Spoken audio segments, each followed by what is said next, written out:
Senhoras e senhores, bom dia! Pedimos a todos que desliguem seus celulares ou deixem em modo silencioso. Em breve, iniciaremos nosso evento Indústria Forte, País Forte. Begin our event in a few minutes. Strong industry, strong country. This is to celebrate National Industry Day. Forte, país forte.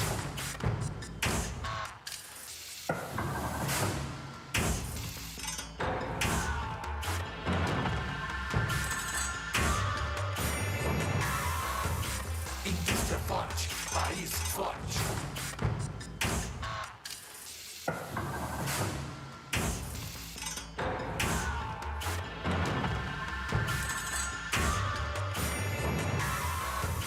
Indústria forte, país forte.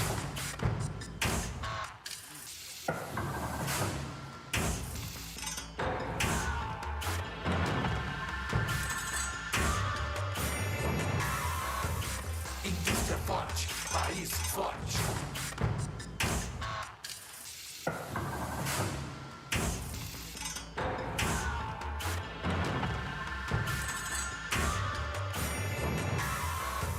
Indústria forte, país forte.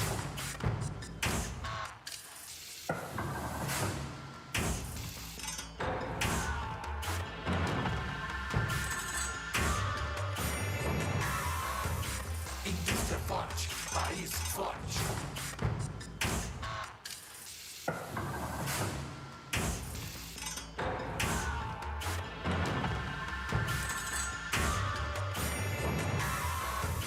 Indústria forte, país forte.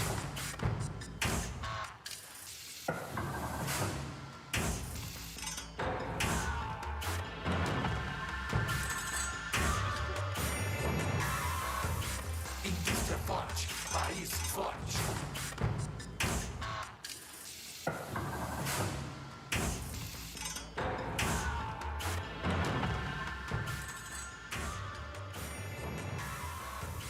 Indústria forte, país forte.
Márcio vai passar a coordenada aqui. Oi?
Ladies and gentlemen, please take your places.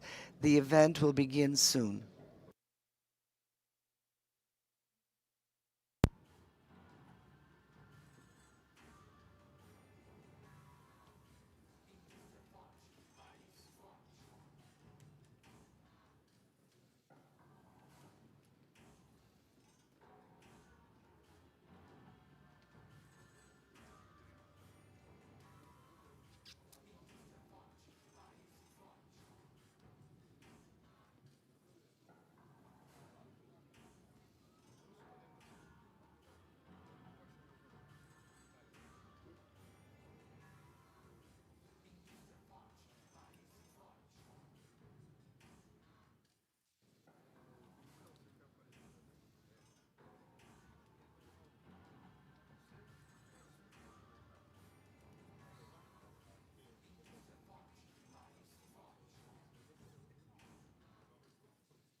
O Brasil precisa de uma indústria moderna, Brazil needs a modern industry comprometida com uma produção de baixo carbono, committed to integrada low às carbon cadeias production, internacionais de valor, to be able to integrate investiremos em international value pesquisa e chains headed desenvolvimento by tecnológico. research and technological development.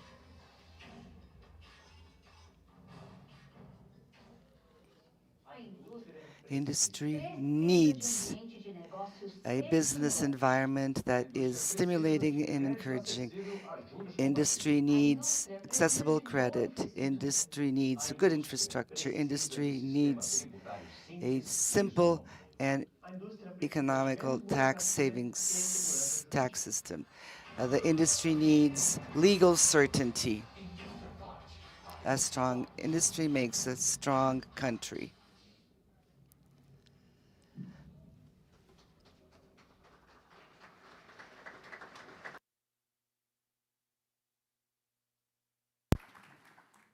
Senhoras e senhores, Ladies and gentlemen, good morning. Welcome to this event.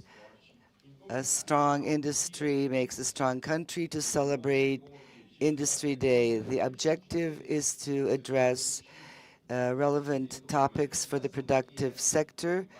This event is sponsored by Fiesp, CIESP, BNDES, and SEBRE. And to come up on the stage, we would like to invite Mr. Josué Gomes da Silva, current president of Fiesp, Aloysio Mercadante, President of the National Bank for Social Economic Development, BNDES. Rafael Cervoni, President of CESP. Julia Leite, President and Director of SERVI. And to give the opening comments, we would like to invite Mr. Rafael Cervoni, President of CESP. He will make the opening remarks. Good morning, ladies and gentlemen. I would like to welcome my dear friend, the President of Fiesp and Vice President of CESP, Mr. Josué Gomes da Silva, Mr. Aloysio Mercadante, President of BNDES, Julia Leite, President of SEVRI, and the other Vice Presidents and Directors of Fiesp and CESP, our congressmen, mayors, presidents, representatives of trade associations, dear friends. It is an honor to be here today on Industry Day, representing the Center of Industries of the State of São Paulo, CESP. We will address crucial topics for the economic growth of our country. In the last 40 years, we have witnessed a growth which was way below the potential of the Brazilian economy. This has resulted in poor employment and a significant distancing in relation to the per capita income and human development of developed countries. An aspect that deserves to be highlighted is the processing industry, which historically has led the growth of the Brazilian economy until the 1980s, when the share of industry of national GDP corresponded to 20%. However, this industry is now going through a downsizing in terms of participation. Today, it corresponds to 11% of GDP.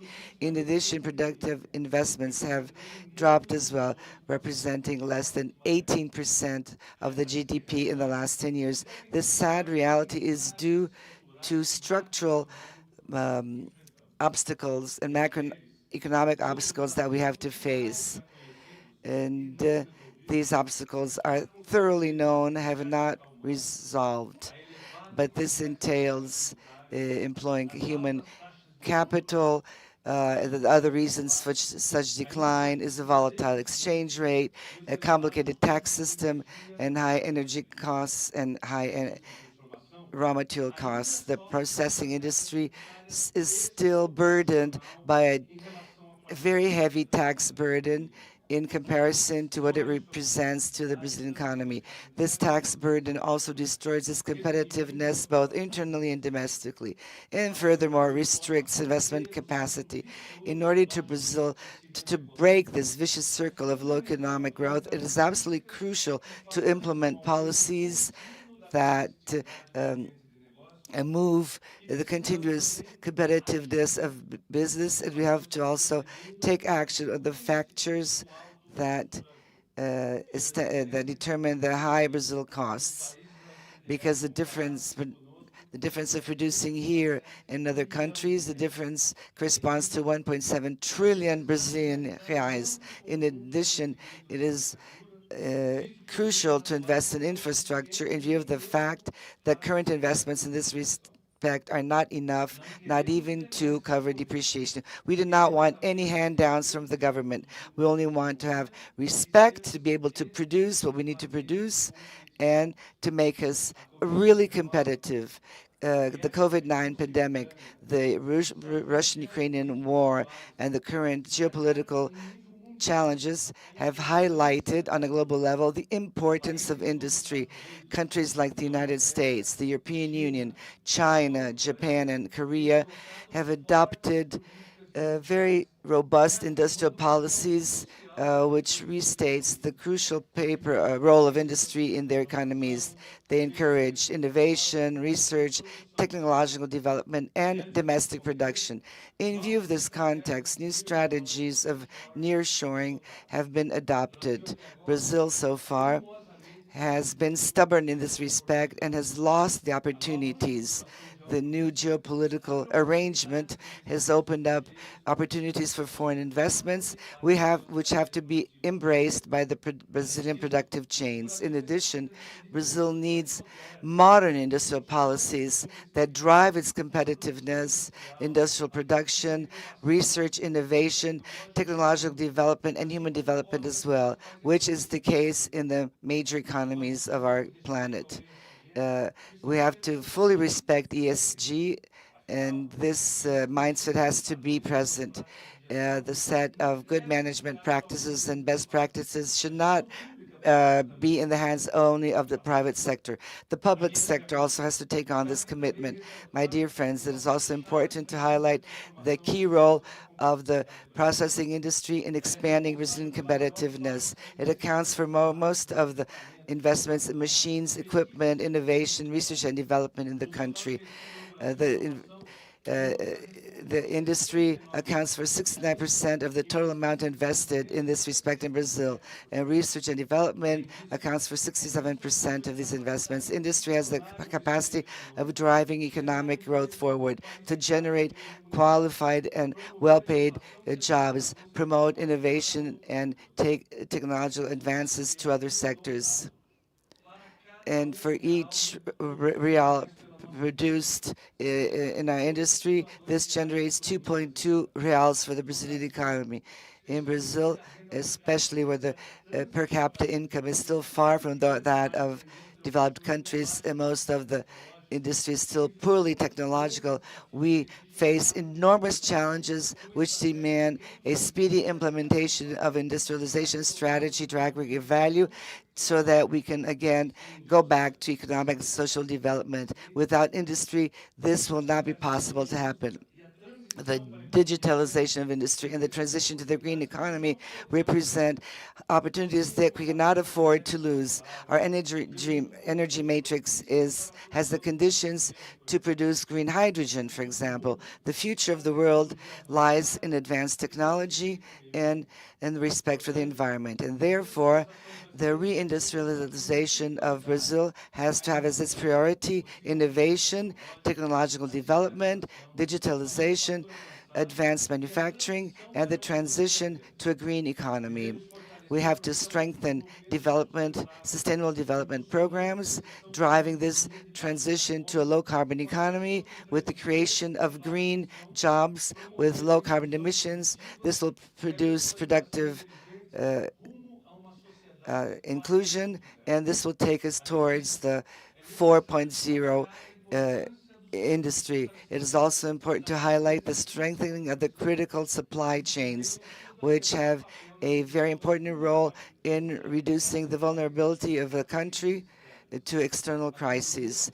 The COVID-19 pandemic and the Russian-Ukrainian war have proven the strategic importance of such supply chains, leading several countries to rethink their forms of production. In view of this scenario, it is absolutely crucial for Brazil to adopt a proactive approach to strengthen the supply chains in sectors such as food, defense, energy, health, and the semiconductors, which are considered absolutely crucial to reduce its vulnerability to external crises. This involves investments in infrastructure, capacity building of specialized labor, and the encouragement of innovation in all the segments. The current trade wars between the United States, Asia, and Europe, especially China, are more and more based on industrial policies and no longer on economic policies. And therefore, the reindustrialization of Brazil is an absolute priority which is unchallenged. We need strategic plans that so far have not been totally defined in accordance to these links of the supply chain. And I repeat, we have to take a stand. We have to build up an environment that is favorable for the sustainable growth of the Brazilian economy. We have to adopt measures that promote innovation, competitiveness, and the capacity to face the challenges imposed by new technologies. We have to encourage digitalization, the adoption of advanced technologies as the 4.0 industry to drive forward the productivity and efficiency of industrial processes. I insist on saying that the transition to a green economy is absolutely crucial to ensure the country's sustainable future. We have to promote the development of environmentally friendly sectors that reduce the carbon emissions and that take advantage of the natural resources in an intelligent manner. This will open up new business opportunities. This will lead to green jobs and more productive inclusion. And Brazil needs to lead this process. To achieve these objectives, it is necessary to have a collective effort of the business sector, governments, and of society as a whole. We have to establish partnerships, promote a dialogue, and search for innovative solutions. It is absolutely crucial for industrial policies to be modern, flexible, and aligned with global trends, able to drive competitiveness and the economic development of Brazil. And the most important factor is always with predictability and legal certainty. The uncertain past makes our lives a living hell. The industry, this activity that brings together courageous entrepreneurs that for many decades have faced so many adversities. Industry has already done its part. Many young people go to industry and find their first job opportunity. Many women responsible for their families see industry as providing them with decent living. Industry offers good benefits, and industry, thanks to the activities of SESI and SENAI, provides knowledge, looks after health, provides education, and offers cultural and sports events for more than 3 million workers in the state of São Paulo. And the state of industry, we would like to restate our commitment of our CSP, and we are in total harmony with Fiesp, and we achieve to look for the favorable environment to allow the growth of Brazilian industry. We believe that reindustrialization is necessary and urgent to overcome the challenges and to allow us to achieve a prosperous future for our country. We clearly hope from the government a policy, long-term policy with addressing the legitimate interests of the Brazilian society.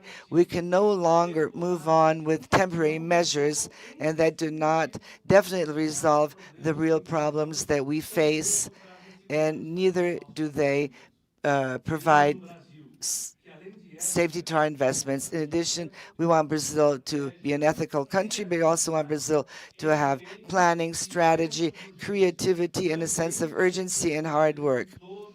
And this is the work of all the powers and all its levels. Let's work together to build up a stronger industry, a more competitive one, and a sustainable one. And we want industry to be the real engine for the social and economic development of our country. We want industry to be able to contribute for a stronger Brazil so that Brazilians can live peacefully, because Brazilians deserve to live in a country that means production, where production means respect, dignity, and progress. Thank you very much.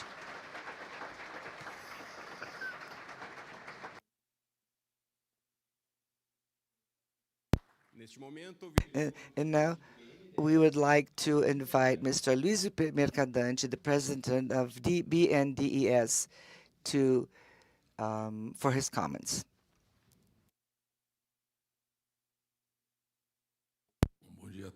Good morning, everyone.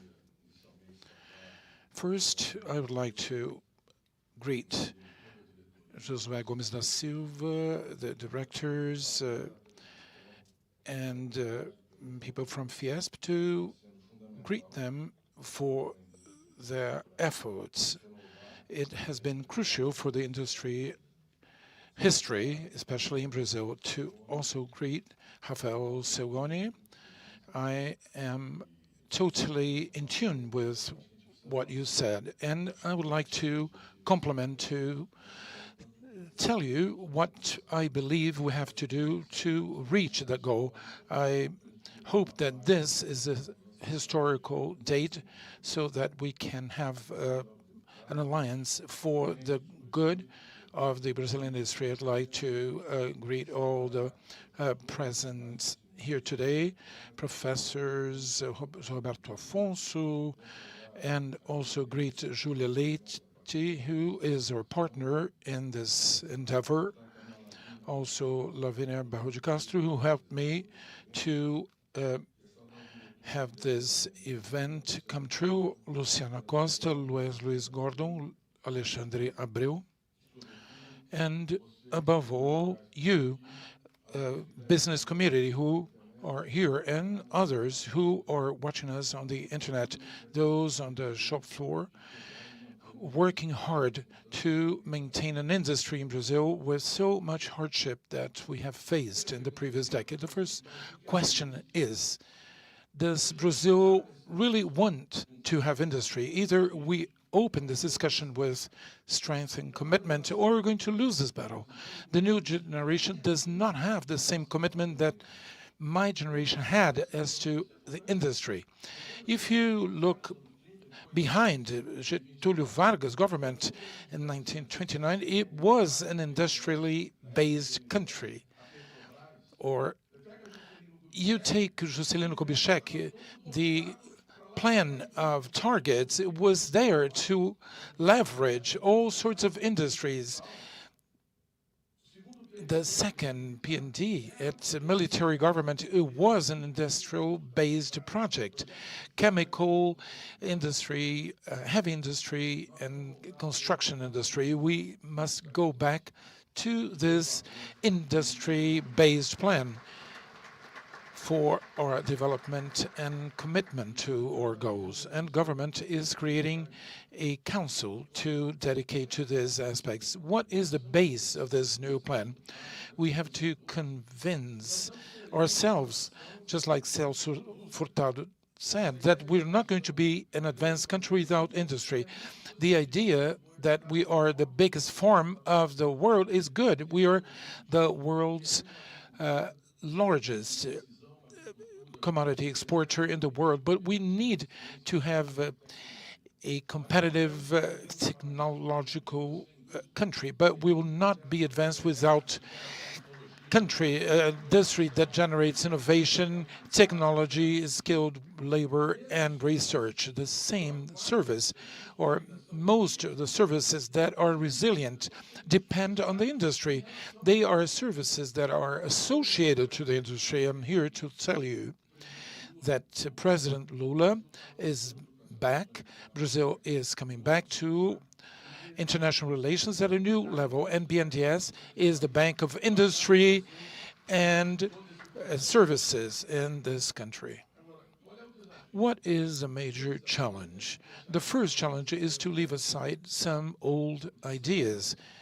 Those old ideas that brought us to this situation today. Well, some say, well, here he comes again with his development-based discourse. Well, this is my past. I have been, I studied this,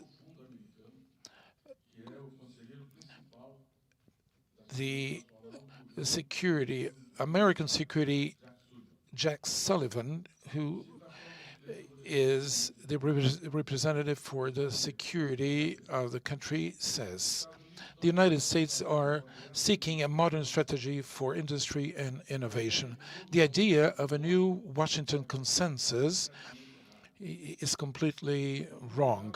First, the government must deal with a scenario where the America's industrial base had been emptied. The vision of public investment that was energized after the war has disappeared. The previous vision had been replaced by a set of ideas that defend tax cuts, deregulation, privatization, public investment, and liberalization of trade as itself. And behind this policy, there was this assumption that markets always earmark capital in an efficient way. It doesn't matter what our competitors do or how our challenges become or how much limitation we have on behalf of super simplified market efficiency. The industry and employment have been transferred abroad, and a deep professionalization would help us to export goods. It was done but not fulfilled. Another idea based on former policies is that all growth was good growth. So different reforms have privileged some sectors of the economy, like financial sector. I cannot say anything because I'm a member of FEBRABAN, while other sectors, semiconductors and infrastructure, have atrophied. Our industrial capacity has suffered a real blow. The China Popular Republic still subsidizes its industry like steel, and as well as green energy, digital, and advanced biotechnology. America that has not only lost competitiveness, but also competitiveness that would define the future. It is an open critic. We had a industrial policy that survived at the NASA. Today, we need a public and transparent industrial base. What have they defined as to inflation cut? Is $393 billion, 1.7% of the GDP. The microprocessors and chips account for $280 billion. For example, we are discussing the green hydrogen sector. They are financing half the investment. Microprocessors, they were paying $20 billion to bring one plant to the United States and defending strategic policies. But how about Europe? Well, let me take Europe as an example. Europe elaborated a program, 806 billion euros for subsidies to the industry and other sectors as well, but mostly green development and digital transition, and also did a program with microprocessors of 48 billion euros. I'm not going to expand, but just look at Asia, what they did. This house here in the 80s spearheaded an industry that was bigger than Korea, South Korea and China. Today, they are 20 times larger than us. Europe said, we wanted state, we wanted PPPs, investment subsidies. We want things to go, cheaper things. The projection for investments for the next decade is $3 trillion. So what are we to do? I'm going to begin by talking about my role at the National Development Bank, BNDES. Did some actions to support the Brazilian agribusiness. It's important to support agribusiness because it generates funds and it is a very competitive sector, but it is financed by important subsidies. Public and explicit subsidies, all backed up by a Congress. Agribusiness generates Brazil's surplus. We need agribusiness that does not deforest. There is a part of agriculture which is predatory that we have to fight against. But most of the Brazilian farming is competitive and modern. We open up a credit line for this sector. We have not a single real that's subsidized at our bank. Everything we do is to transfer resources from the BNDES to the National Treasury. We transferred 780 billion in the past 3 years because IMF requirements. We don't see any other countries in the world using the subsidies and then giving back to the state. And we did so. And we do so. $23 billion in payment. BNDES pays 70% dividends today. Everything that we have, a surplus, goes back to the bank instead of investing in the country. So we have to review these dividend policies. We have to stop this transfer, or at least to divide what we have to pay for the National Treasury. We pay this regulatory tax, and we need to change this policy, and I'm going to show you some more proposals. We had a $2 billion credit line for the export agribusiness. Lula is back, and there's a major interest in financing our sector. BNDES, whenever is with Lula, it goes and has some incentives and has some funding from abroad because we have our export sector is big at farming. Our credit line is pegged to the dollar. We have an interest rate at 7%. We have announced a 2 billion line, which is over. We're just closing the last contracts. What is important of that for you? This is funding only to buy machines and equipment. That is a demand for the industry. This leverage the industry in Brazil. Second, we're going to have a credit line. We're going to begin our new crop. We had this crop plan, 2.7 billion. We did re-engineering in 3 days. In March, it was over. Now we're going to have another 3.6 billion reais in investments. FINAME, machinery and equipment. The industry is also favored with this effort we're doing. We're talking here 11 billion reais of credit lines for the agro industry. Well, this is financing that helps the industry, although it is given to farming. Why am I announcing this today? We are taking 2 billion reais and we are reducing by 61% BNDES spread. And BNDES is a country with 2,400 employees, and you have to go through different directors to approve credit lines. If we're not able to convince this house, which are highly skilled professionals, nothing happens.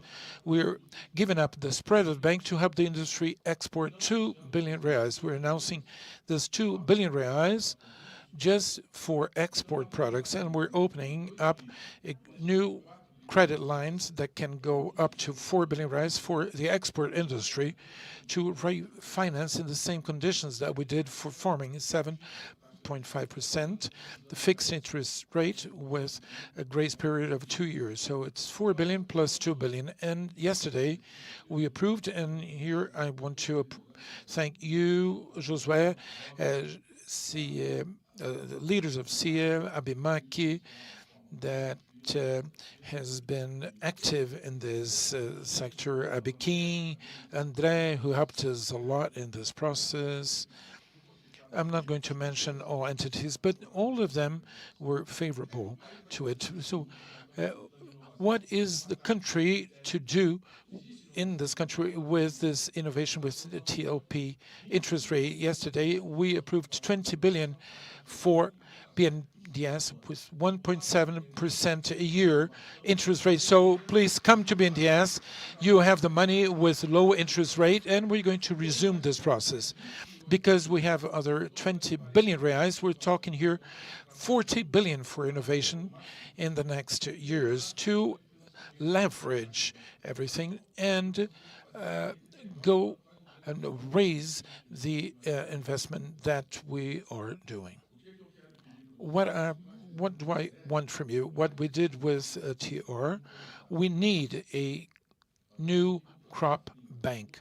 We need a crop plan that really works. And don't come and say, well, I mentioned the United States and Europe, but don't come and say that subsidy is something typical of Brazil. We have one of the lowest inflation in the country. Subsidies is not something particular to Brazil. When it is well directed for strategic sectors, it is indispensable for this post-pandemic era to compete with Asia, with Brazil as a competitive player. Brazil can be a good place for incentives. We have to do a tax reform that lowers the taxes for the industry, because the industry will not be able to develop if we do not have a good tax reform. Now, Josué, I'd like to ask you to design a funding plan for the industry with transparent subsidies. We want the group of industry congressmen be strengthened. What is a credit line for? Why do we have a credit line for agribusiness and not for the industry?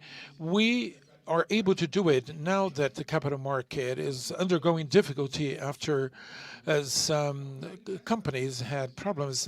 BNDES is there to help. We do not want to put pressure on the Treasury. We are in favor of these efforts. So we need other indexing factors besides NDP. We want to have other subsidies, and this will help us. We are negotiating with the Treasury Department to reduce dividends, to divide the TCU payment, and we need a deflator for the interest rates. We need to be transparent about this. We had a guaranteeing fund. We invested 21 billion in credit. We guaranteed this for companies up to 300 billion reais. In 10 weeks, it was $10 billion. We're going to focus on SEBRAE for micro and small companies.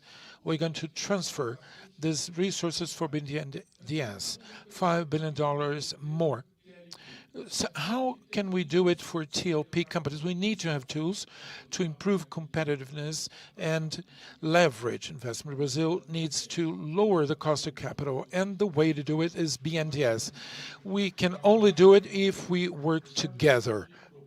I'm here to propose, Josué, what we did as TR, a public, transparent, and strategic partnership. We should go to Congress, all of us, business leaders. We need to have a council. We need to have a group with its own agenda. We want the industry to do the same. We have to be aligned. I believe we are opening up a new era of the industry. Brazil will only gain if we have a strong industry. Thank you so much.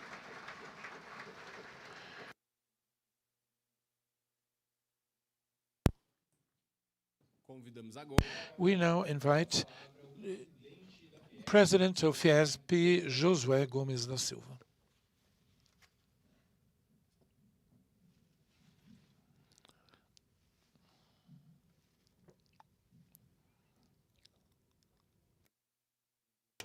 Good morning, ladies and gentlemen. I would like to welcome President of BNDES, Luiz Mercadante.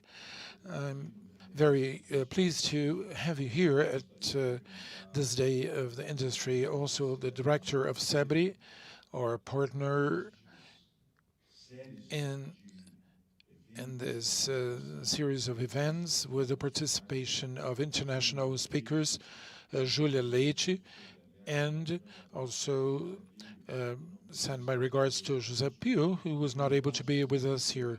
Also to salute BNDES directors, Luciana Costa, Luciana Abreu, and the director responsible for the area, Gordon, and special greetings for all of you. Also to greet all the ladies present here today.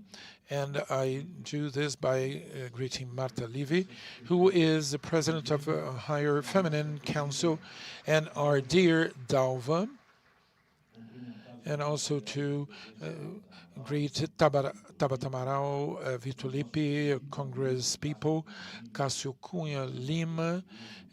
We praise his friendship very much, from Campina Grande, the state of Paraíba, a great partner of us in that state, to greet our mayors, directors of Fiesp and CIESP and Vasco, and all directors of CIESP present here today.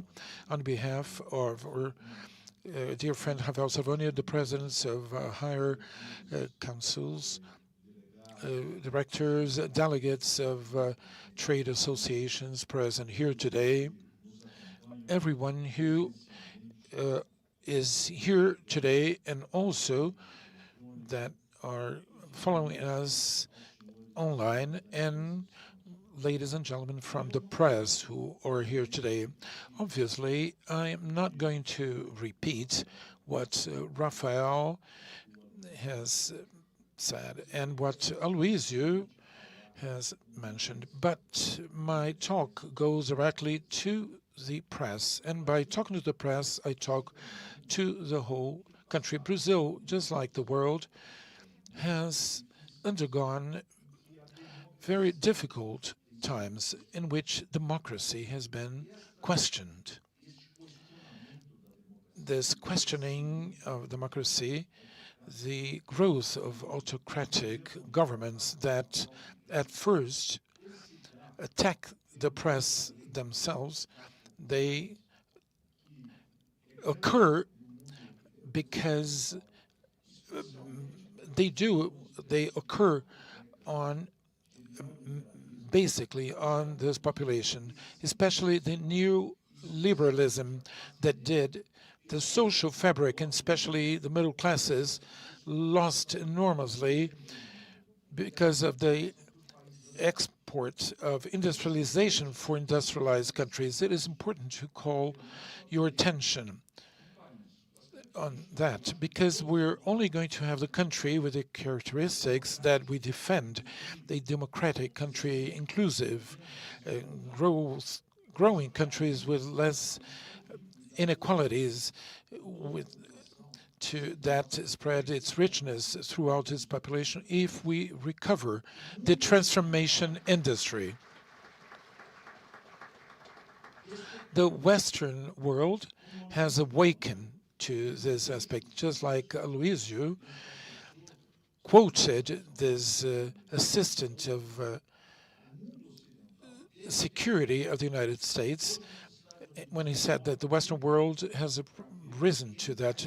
Today, countries fight to be the first one to be industrialized. Of course, they will not have the same methods, and I'm not criticizing those countries that made the Brazilian industry between 1940 to 1980 leverage national development, having Brazil grow with the highest growth rates in the world, over 7% a year, that have catapulted our economy and put them among the 10 largest economies in the world.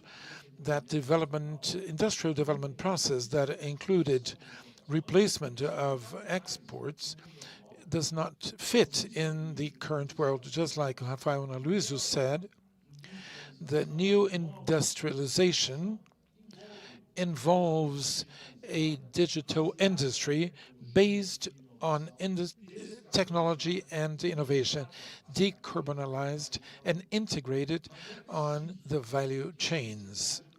It is important that the Brazilian society, that is why I talking to you, members of the press, to take this message, embrace this industry, because by embracing the industry, we will rebuild Brazilian middle class that has suffered so much. And when we do this, we are going to be contributing for strengthening the values that we all share and put in the highest level, which are the democratic values, the values of growth with inclusion. I believe that the time is now.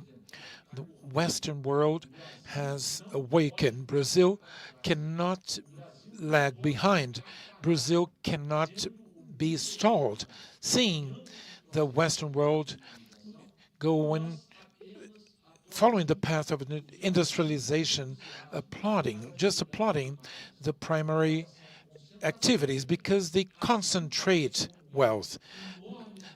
Just like this process of interest rates, this interest rate regime that have been practiced in Brazil in the last 4 decades. To finish, I'd like to call your attention to one point. Industrial policies and development policies are important, but no industrial policy or development industry will be able to surpass macroeconomy if we do not have the 3 factors that I believe are fundamental to be well placed. We will not be able to develop our country.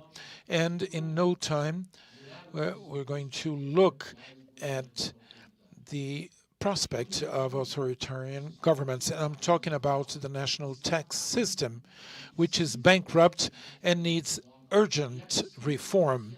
And it is necessary that the whole of society to work towards the tax on added value, not because it benefits industry, but it benefits the country as a whole and makes Brazil go back to growth at accelerated rates. I have debated this EVA debate or VAT debate, and sometimes I see some lack of knowledge and sometimes even vanity and mistrust. Of course, mistrust is natural.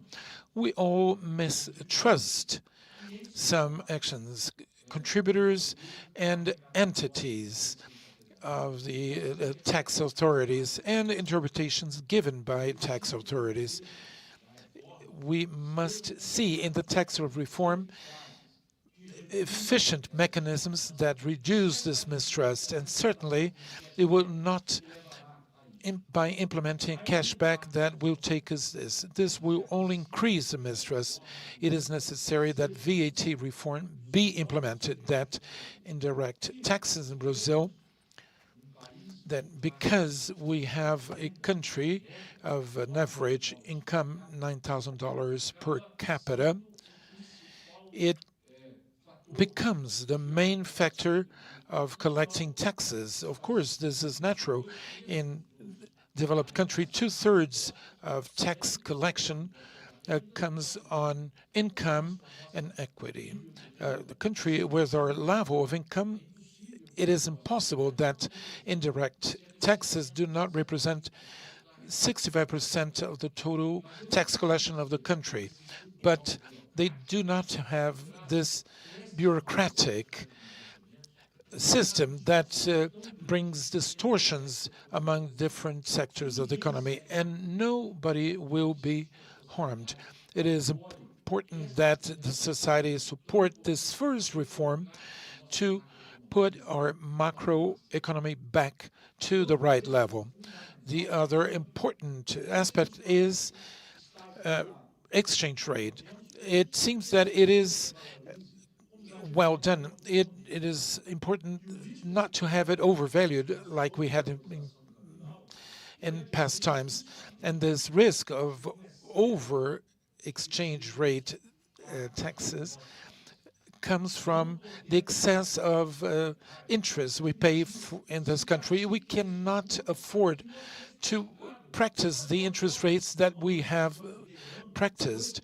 And it's not now that we have 8% of real interest rate, but we have had these interests for the past 8 years, which has inhibited our growth and reduced our industry growth, because they are the ones who invest more in capital goods. And because they have a long chain, they use more capital. And because of this, the cost of capital impacts it much heavier than other sectors. We need to correct macroeconomics.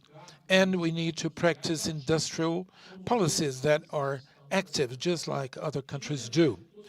Actually, everybody talks about subsidies as if it were a crime. If we have civilized interest rates and compatible to countries with whom we compete, the subsidies lose their objective, and they do not have to be so big, or maybe not exist at all. I favor horizontal policies and not vertical policies, but I understand that it's possible and even necessary to protect some sectors of the economy with some vertical policies. But if you're against subsidies, and I believe that they may exist, at least part of them, we need to work so that this interest regime that prevails in Brazil be finally put back in our history. This is what we need, and this is what I ask you, press members, to take this news to society, that the importance of the transformation industry, the return to the growth of our industry is fundamental, so that we can move ahead with the values that are so clear to all of us, Brazilian society, so that we are a democratic and strong country. Thank you so much.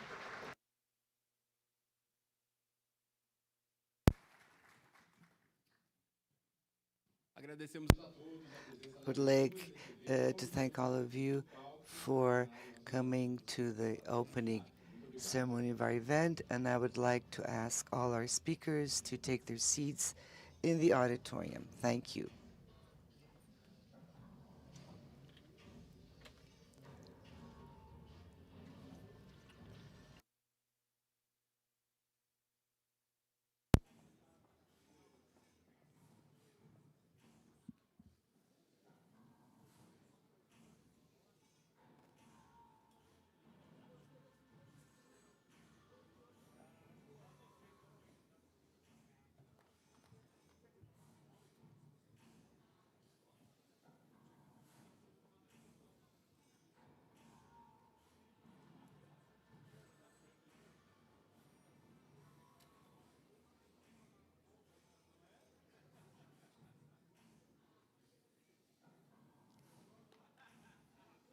Pedimos a todos que tomem seus assentos na Please go back to your seats.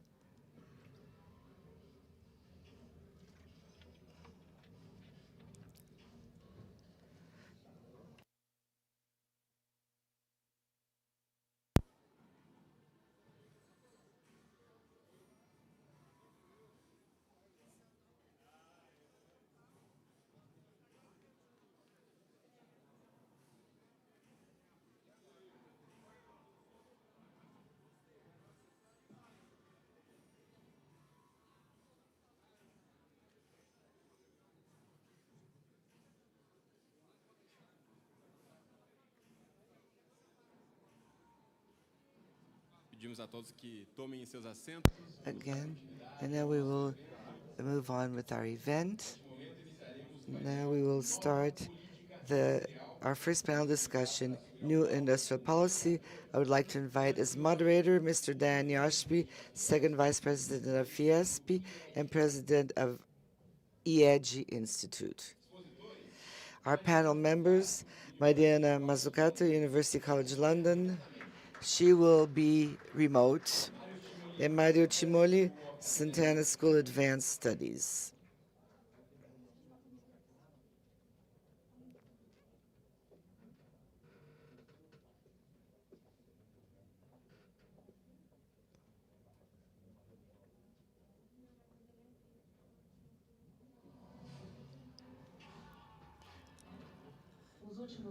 In the last 10 years, the country grew only 10.6% per year, while the rest of the world grew by 13%. No country achieved a developed stage without industrial policy. We need motivated political leadership to drive the country forward. And we need an innovative and diversified transformation industry. A strong industry makes a strong country. The objective of this panel is to discuss international experience in new industrial policies considering the main development of challenges of the 21st century. The panel will discuss policy instruments and mechanisms that can promote an innovative and sustainable industry while facilitating public and private investments. Mr. Danioshpi, you have the word. Good morning, ladies and gentlemen. We will begin this panel discussion so that we save time, and we will now listen to our panel member discussions. With us is Professor Mariana Mazzucato. She's with us on the video, and Mario Cimoli, excuse me. I'm going to speak in English very quickly on Professor Mariana Mazzucato. Mariana Mazzucato é professora de inovação e economia na College of the UCL Institute for Innovation and Public Purpose. Her work challenges orthodox thinking about the role of the state and the private sector in driving innovation, how economic value is created, measured, and shared, and how mission-oriented market shaping can be designed to tackle the major challenges humanity faces. She's a recipient of international awards, including the 2020 John von Neumann Prize and the 2018 Leontiev Prize for advancing the frontiers of economic thought. After Professor Mariana, we'll have Professor Mario Cimoli, I believe that's the correct pronunciation. Mario is a full professor at the Institute of Economics, Santana School of Advanced Studies, Pisa, Italy. Previously was a professor of economics at University of Venice, and also served as Deputy Executive Secretary of the Economic Commission for Latin America and the Caribbean, where he also worked as a Director of Division of Production, Productivity, and Manager, the officer in charge of the Division of International Trade and Integration, Head of Economic Innovation at STI Unit, and Director of Economic Affairs since 1999.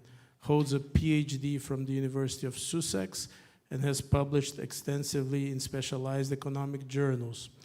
So we will start with Professor Mariana, then Professor Mario, and then questions and answers that we will take if time allows us. So, Professor Mariana, welcome. Good morning here. Probably good afternoon for you, and you may proceed. Well, thank you so much. I'm so glad I could also hear the opening remarks because they've stimulated my brain in thinking about what some of the key issues are that you're facing, which, you know, are actually global issues. So many different countries talk about innovation. We talk about competitiveness.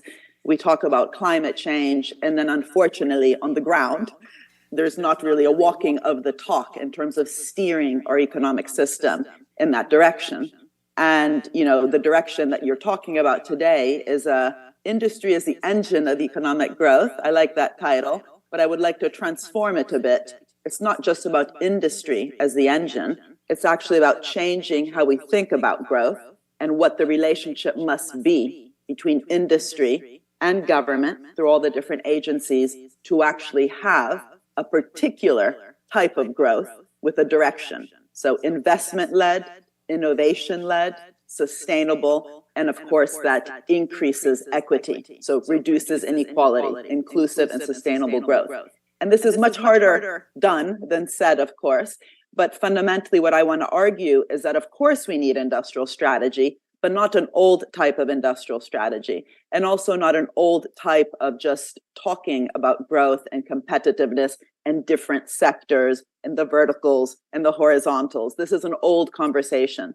We need to stimulate a new conversation, and of course, building on the existing strengths. And I just have a quick slide here from a report that I did, when was that? Almost 10 years ago in Brazil, looking at the innovation system, which of course actually has some strong strengths. You have BNDES, which of course is co-sponsoring this conference. It's been an active player in your innovation system, providing patient, long-term, committed finance to help those industries to really transform towards goals. But it's not a perfect bank. The bank in my own country, the public bank, is not a perfect bank. Cassa Depositi e Prestiti. What do we know? What works? What doesn't with public banks when they work in a symbiotic way with the private sector? I will reflect a bit on that. You of course have FINEP. You have Embrapi. You have many different types of organizations in the government sector that have been key to actually allowing your industry to develop. But of course, we also have different types of weaknesses, which you know better than I. We have often had the lack of a long-term consistent strategic agenda. We've had fragmentation, different types of inefficiencies, which I heard the previous speakers talk about in terms of policy and regulation.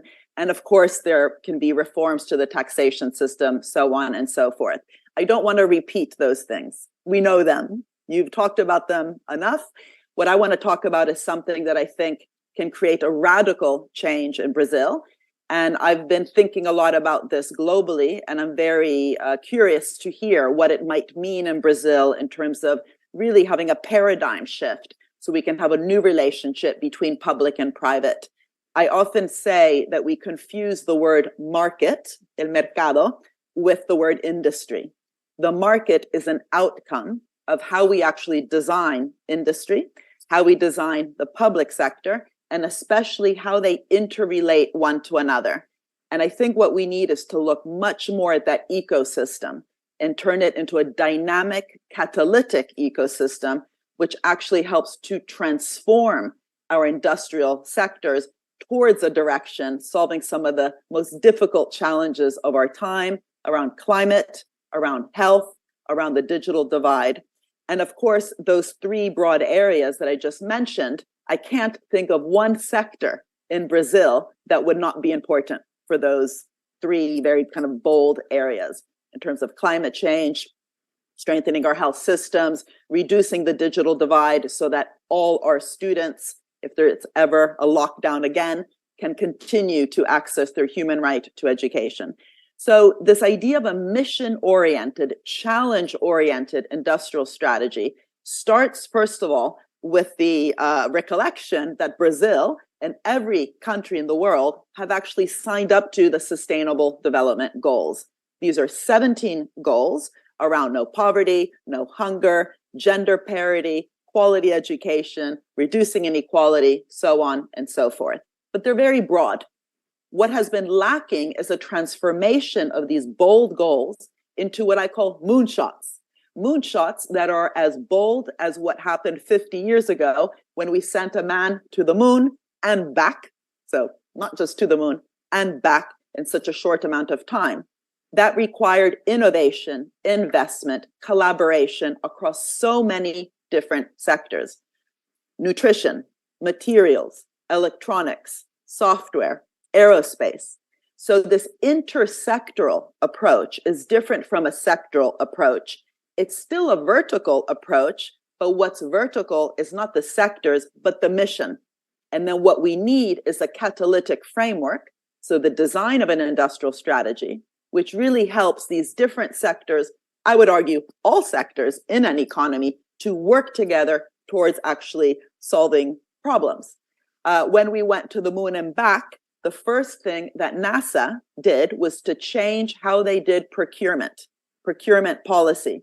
They made it outcomes oriented to really stimulate that bottom-up experimentation that was required to reach the goal. Along the way, they had hundreds of homework problems to solve. The solutions to those homework problems are what cause growth. So growth is not the mission. Growth is the consequence if we can actually devise a mission-oriented industrial strategy that requires investment, innovation, collective intelligence, and collaboration. Here you just see some of the examples that happened along the way to the grander mission. We got camera phones, athletic shoes, home insulation, scratch-resistant lenses, and so on. And what we often make a mistake, I see this in many countries, is we focus on the technology.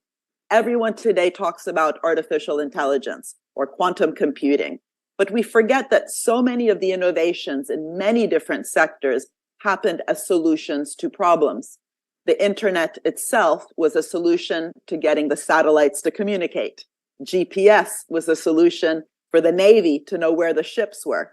So a solution-focused system that is really bold on formulating problems that have national relevance, sometimes local relevance at the city level, and then catalyzes that cross-sectoral interaction with the government being responsible for changing the design of the tools, a loan program in a public bank, a grants program, a procurement strategy to catalyze that bottom-up experimentation to help these different sectors solve the problems.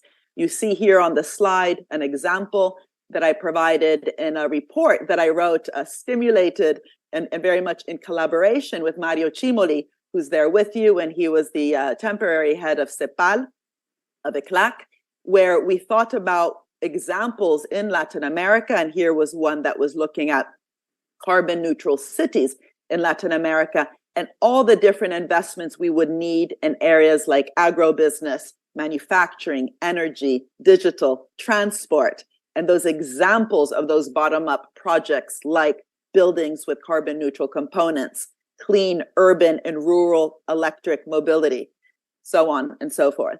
And in the United Kingdom, where I live, I helped the government do this. So I can tell you it's not easy.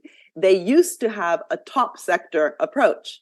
They had 5 sectors: automobiles, aerospace, pharmaceuticals, finance, and the creative sector. And they said, those are the sectors we are going to give subsidies to.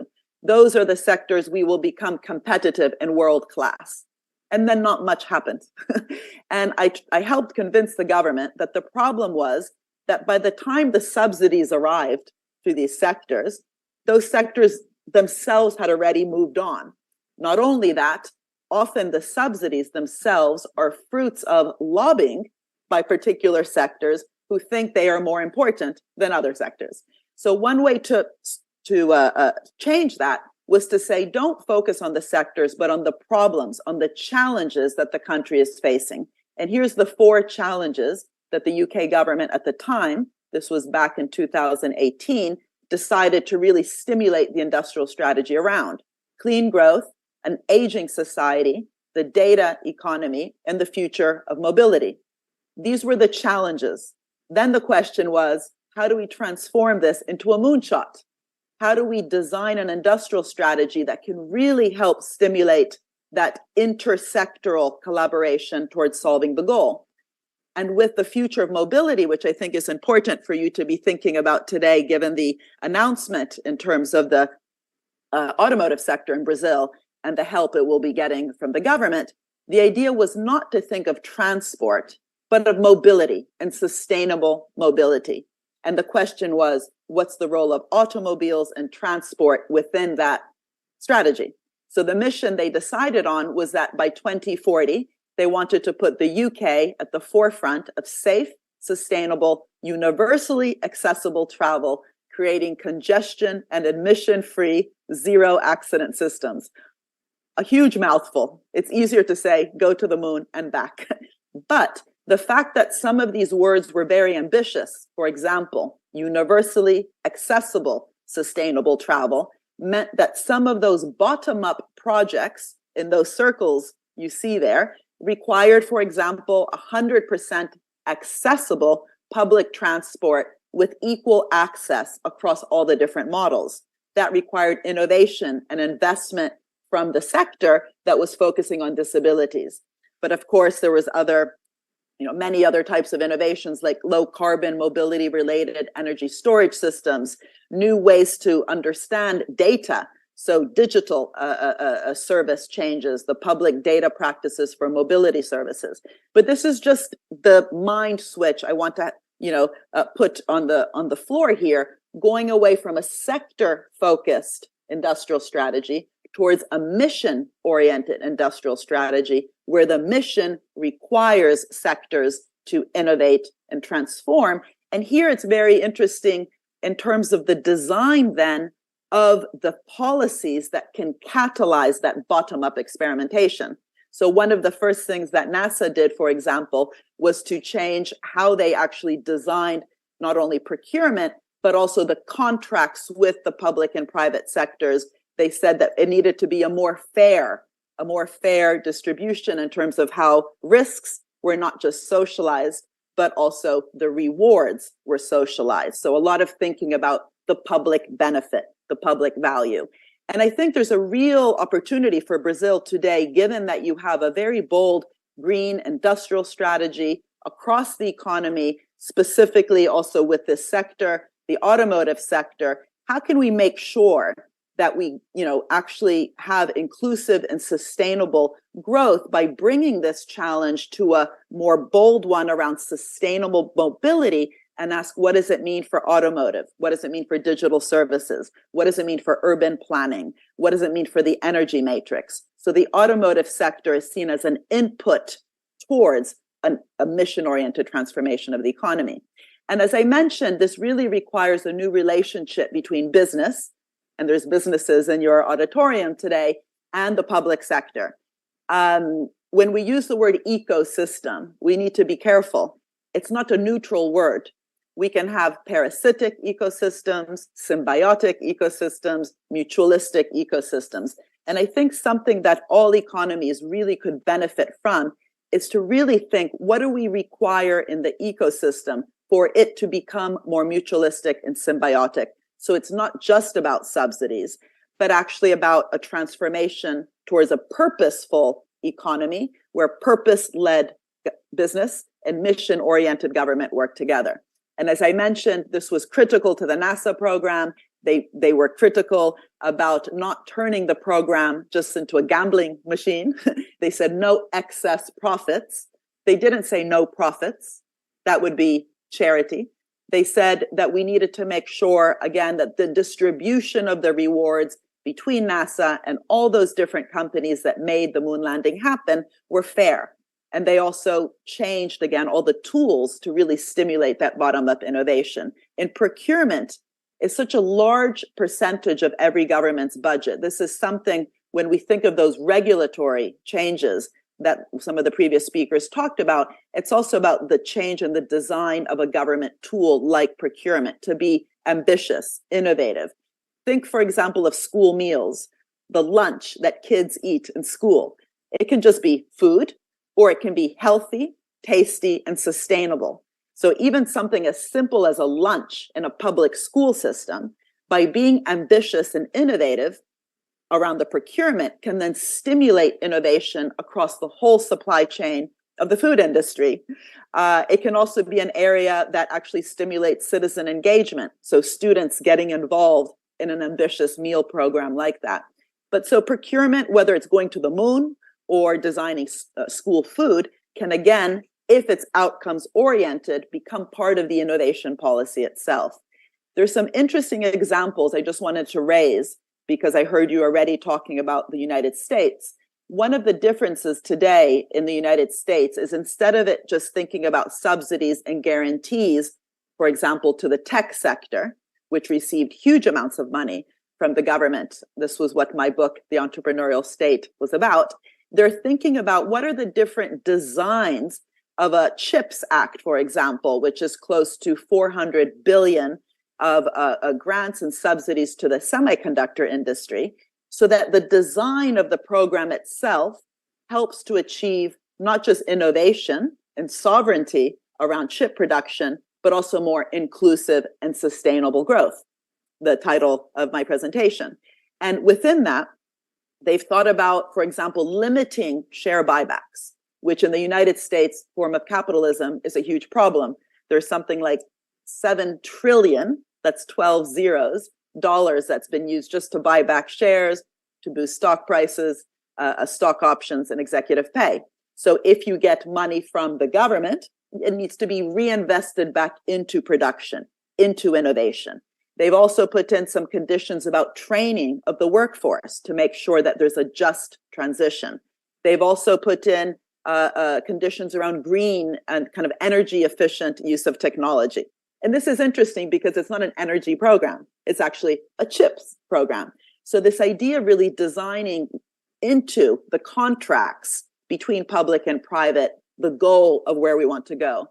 Here you see the picture of the French finance minister. Unlike in the UK, where we gave out huge subsidies and bailouts during COVID, we gave, I think, 600 million pounds to EasyJet. In France, the industry got a lot of support. So Air France and Renault got support, but conditional on the companies committing to lowering their carbon emissions. They weren't told how to do it. That's micromanaging. That kills innovation. But they were told that this was the direction that the government wanted to go. And so a bailout program was conditional on the companies committing to reducing their carbon emissions. This is also similar, by the way, in Germany. The reason German steel is so green is that the KfW, the equivalent of the BNDES in Brazil, put as a condition to the loan to the steel sector that they had to commit to lowering the material content of production, which they did through repurpose, reuse, recycle technology as a condition of the loan. Again, how they did it was up to them. They were not micromanaged, but there was a strong direction that then required bottom-up experimentation. So you see that there's this delicate balance between a direction, but then freedom to experiment on the how. But simply giving out guarantees and subsidies does not help us transforming an economy. This is just quickly a slide because I worked on this with the World Economic Forum and we presented examples of these new symbiotic ecosystems that we can learn from globally using some of the examples I just gave you. But BNDES, to be honest, has actually been a bank that in the past, especially when the leader was a progressive leader talking about innovation and inclusion, that we've seen some of these designs within the loan programs. I remember there was a very interesting one with the generic sector, where when the Brazilian generic producers were being bought up by the large global pharmaceutical companies, one of the conditions for the loans to generics by BNDES was that the drugs couldn't be produced, that people had to take 5 pills a day, because it's much harder to remember when you're in a favela and your life is so disrupted to do that, but 1 pill a day. So issues around the design of a loan program that have both innovation and inclusion and equity at the heart, which then requires innovation. It's of course also very important on the back of COVID to remember that it's not enough to have medicines, but how we design those medicines, how we design the intellectual property rights, for example, how we run our business models matters. We ended up with 8 vaccines globally, but we ended up with vaccine apartheid. This is a very strong concept that Dr. Tedros, the World Health Organization head, talks about. And that's because of how intellectual property rights are often too wide, just used for strategic reasons, too strong, hard to license, and too upstream.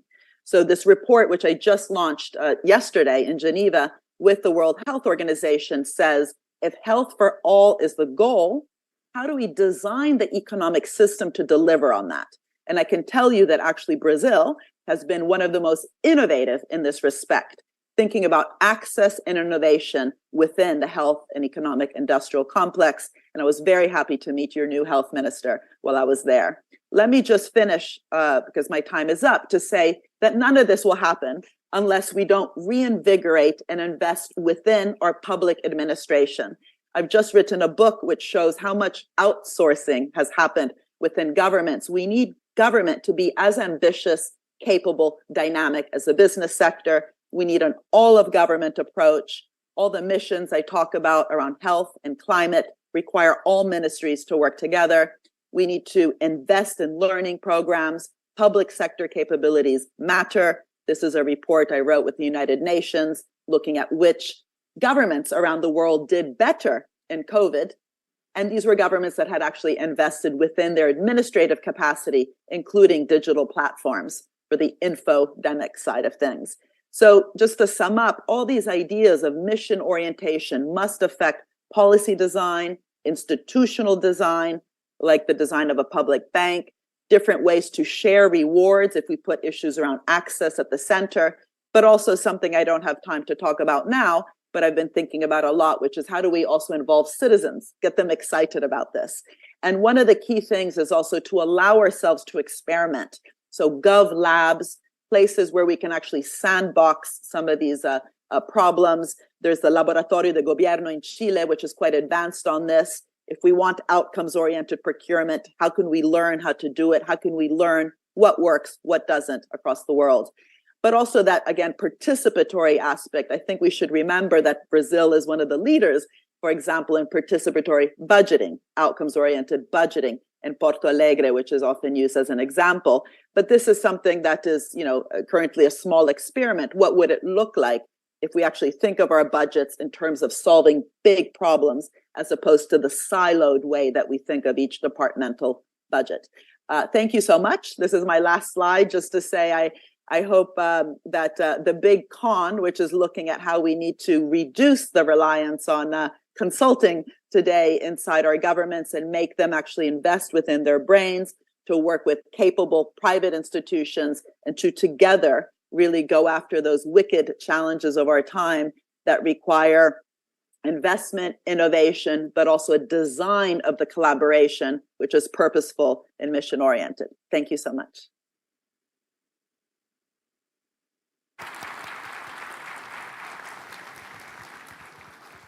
Professor Mario, please.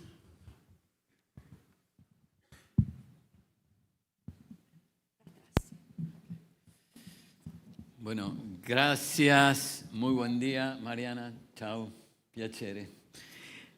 Y que nos encontremos en Brasil me parece mejor y súper. Industrialistas convencidos, así que es difícil agregar a las instituciones que están acá, BNDES, Fiesp, CIESP. Yeah.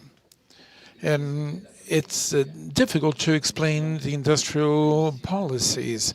The initial introduction has been really spectacular. The first thing that comes to mind when meeting you from Latin America, and Latin America is a region, that's the region I know. Brazil also needs Latin America, and Latin America needs Brazil as well, and talks about Brazilian industry towards Latin America seems to me very important. It's difficult to add something new, how to go about doing industrial policies with the prices we have. We talked about interest rates, and with money coming in, how do I do industry policy? How do I do this gains? This is a typical problem in Latin America. And how do I solve external funding? The United States less, because they issue the currency, but it is easier to do this kind of policies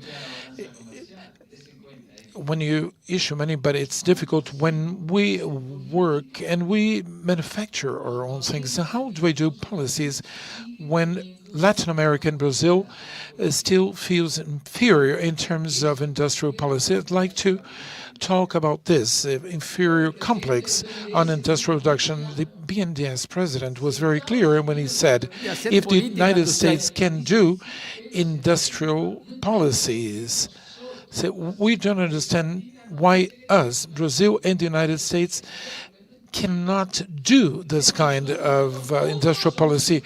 We have to go together to a psychologist to know what the problem is. I have been doing this for years, and I come to the conclusion that there are 600 million of us go to psychologists to let us know why we cannot go about and do this industrial policy. It's difficult to think about Brazil in a financial system in most countries in Latin America, Argentina, Chile, Brazil, and we cannot talk about policies without considering all aspects. There is someone who says we cannot move while others are doing industrial policy that I call an aggressive industrial policy. Sometimes they told us not to move, not to do anything, but this is not good for us. And I'm sorry to say that this is what we have to do. We have to act. We have made mistakes in the past 15 years or so, following the topic of distribution. Every time we do this kind of policies, what did we do? There was a special condition, is that the productive system helps distribution. If this does not happen, distribution does not go ahead. So we need to have it all clear, is that the industrial technological industry is complementary and is necessary for industrial policies. If this is not clear, we are not going to meet our challenges, which is a society with less poverty and more equal. This time it was not our fault, because it's usually Latin Americans' fault always. Since the pandemic and the war, we had nothing to do with them. We received those two crises that accumulated. I believe we did well as a region, but these are accumulated shocks that we have to know how to react and respond. Second, the international trade. If you compare cause comparative advantage, to leave it to the market. Imagine today if the trade policy, a country decides, well, I will do the agreement with a country that is more friendly and not so much to non-friendly countries. So this sometimes happens. This is something that we cannot decide sometimes ourselves. There is a topic of policies regarding countries. When we talked about policies and regarding some old industrialists, Celso Furtado, when he said why the hub of the industry had to be something fundamental. Today, all countries have a sovereign policy, resilience. That is a very important word. Resilience helps us develop our policies. Now, all these sort of things have changed. And what happened to our region? Why the policy is, these kind of policies are so important here? We are undergoing a situation where growth and productivity is not a virtuous circle, and including a process of deindustrialization is seen everywhere. So one asks, if I should maintain this inferior complex in a process of industrialization, how do I solve the inequality problems in Latin America as well as in Brazil? This is a fundamental question. I'm going to wrap up with one of the topics that seems important. The industrial policies complements social policies. It is not enough to redistribute. We have to spread the capacity of the industry throughout the countries. The crisis is a sum of crises. We have seen this shock, and we have to see how the world react to all this. The authorities were very clear when they said this. Countries have reacted and responded very well. Washington Consensus has been a mistake because they imposed it to other countries. We did what we wanted to do. We did not follow it as is. That is why we have to get rid of this inferior complex. Remember that just-in-time production? What kind of just-in-time story is that? Today is just in case, whenever I can and however I can. Remember when productive chains had to be huge. You had to productive chain that would go all the way to China and back. And now we are looking for a smallest possible productive chain that we can manage. Remember when we talked about comparative costs and how policies behave. This is something I can do and others cannot do. This kind of systems have changed, and sometimes we do not realize. Sometimes this is more serious. We have to understand where the moral and ethics adjust to national policies. And how do I see the region today? What is the region like today? Well, the region is growing at low rates, and Brazil is part of this low rate. How can we reactivate our growth? Well, perhaps some say we have to be quiet and wait. Others, we need to have a mission-based policy, as Mariana said, or the action of Latin America in this case seems fundamental as a regional leader. The other question is the way out. Is it one country, or we need a scale of Europe, China, the United States? Because it's not only recognizing the problem, but also to understand fundamentally that is a scale problem. Yeah, some economies that have 300, 400 million people are able to reverse all this. Brazil has chain sectors and markets. It would not work without a scale. This is another topic. This figure, Sérgio Furtado mentioned a lot.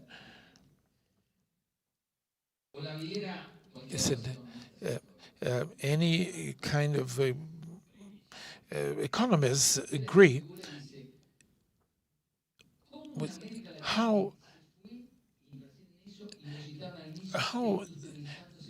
is Latin American countries, or why Latin American countries are deindustrializing so fast. And can we change our economy in terms of distribution? We cannot do it if there is no will to change. Also, is this supposed to be a slow motion move, or it has to be a shock or impact change? To leave a situation like this in 4 or 5 years, of course, that depends a lot on the government. How do we get away from a situation like this? And this refers to Brazil and other countries in the region.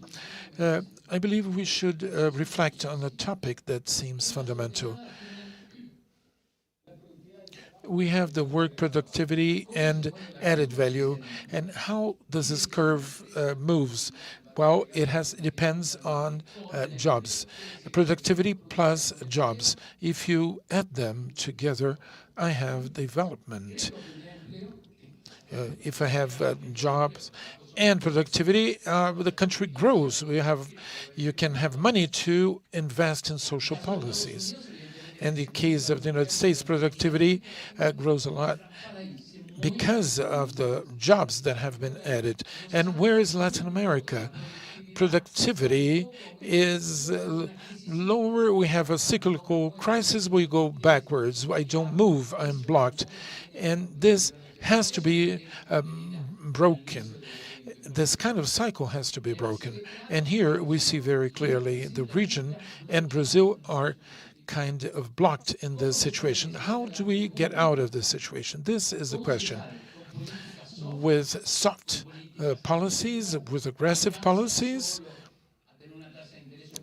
is it enough to have a low interest rate, or we need an aggressive industrial policy? Of course, the industry has to be in accordance. But the other topic, which we have not discussed yet, and it was mentioned at the beginning, was investment. It said 17, 18% of the GDP. Korea, or South Korea, is 32% of the GDP. Can we have a development with 18% of GDP investment and unblock the situation we have? It doesn't seem that we can. This has to do with a relative price and also the climate safety and security. We want to have a stable economy. And I'm sorry to be so straightforward. If it is a progressive part of society or not, if there's not an agreement between the two sides, the investments are not going to take place. If investments are not happening, we're never going to get out of this situation. The topic of informal jobs. Countries that before the pandemic did not have informal jobs, and now they do. If they have too many informal jobs, less production and less strong the economy is. But if the industrial, if we do not do this policies fast, the growth is never going to get to everyone. Other countries are doing stronger industrial policies, much stronger than ours. And how about the thresholds? Well, you have social policies and industrial policies. I can spend a lot in social policies, but the limitation is set by productivity. Some economies that had a change of structure without looking at social aspects. So we have to see that progressive governments always join these two aspects. Otherwise, you have those two systems fighting. So the combination of these two policies, industrial and social, are important, including social policies that look at productivity, think about sanitation, and think about everything that could be solved with the accessibility of the population to basic services. And, what are we concerned about? Lower productivity, and also that other economies are investing a lot of resources in industrial policies regarding the capacity to do it.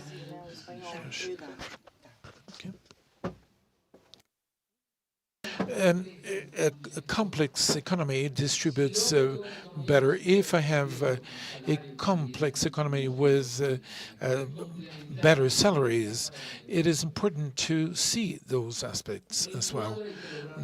We have to work together. The fear is that we look more into industrial policies than social policies. And the combination of both of them is very important. The social policy can be done immediately, and industrial policy requires more time, construction of sectors, a dialogue with the business community, and it's much more complex. But the positive quadrant allows me to have those two policies together. And what is happening, after all, Well, we have the situation here, good or bad. The advanced economies realize that they have to do both policies, and not necessarily they will have the results that they wish. The most advanced economy realize that to build something industrially requires time, microeconomic capacity. It is a complex process that we say evolutionary process. They also realize, because they have larger banks, it's not the size of Brazilian banks or other banks. Remember the debate, if we're going to we have to begin our industrial policy. They have decided that this kind of policies have to do it in a pragmatic way. What concerns us is that the debate of Latin America, instead of moving forward, is moving backward. And you're going to hear several international organizations say, no, don't move the market, stay still, don't move. It seems that in a theoretical analysis goes back to a pragmatism. A lot of the debates of middle income are moving backwards. So the point is, I believe that when we see the world situation of our region, Latin America, it is urgent to stop the industrialization process and have a re-industrialization. It is important to have a mission and be able to handle with courage the system of prices. The other aspect is to be able to sit at the table, and when you say the trade is like this, here and there, and it's the World Trade Organization says the old kind of trade does not exist anymore. So where and how do we debate the topic of international trade? And in this case, we also feel inferior as to the other countries. And this is a topic that we have to address. And to wrap up, I'd like to talk about the mechanisms of the funding mechanisms. The international mechanisms are not working. And it's important to see what the Brazilian president is doing. In the time of the pandemic, everyone focused on the debt and how much have we done in terms of debts.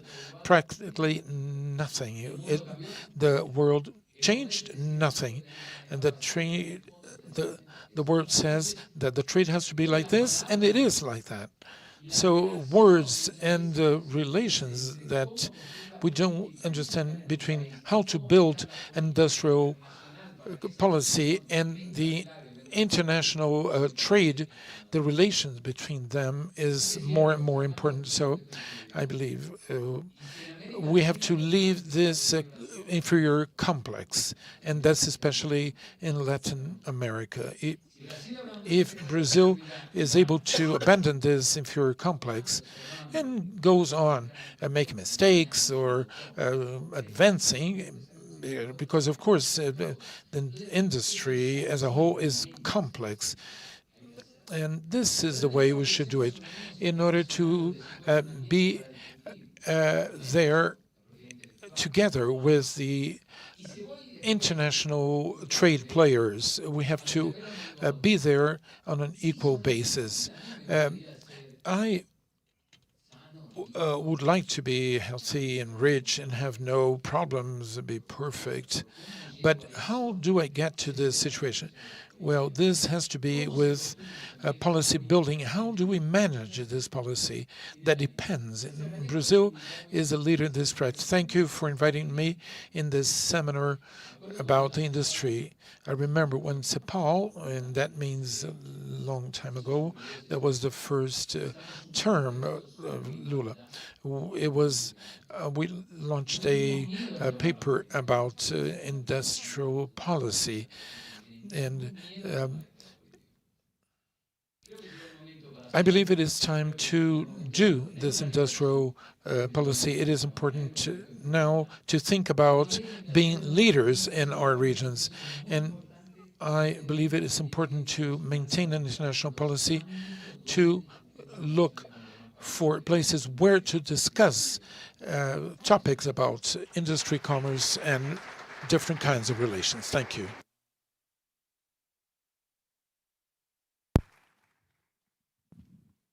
Ok. Ainda temos tempo para perguntas aos nossos palestrantes.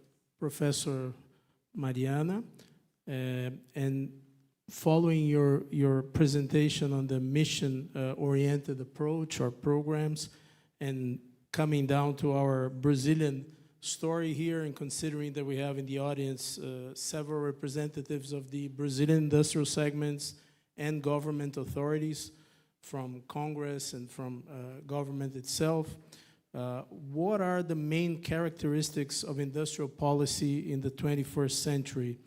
And how can we integrate public and private sectors around a development strategy that will allow us to achieve a more inclusive and sustainable growth?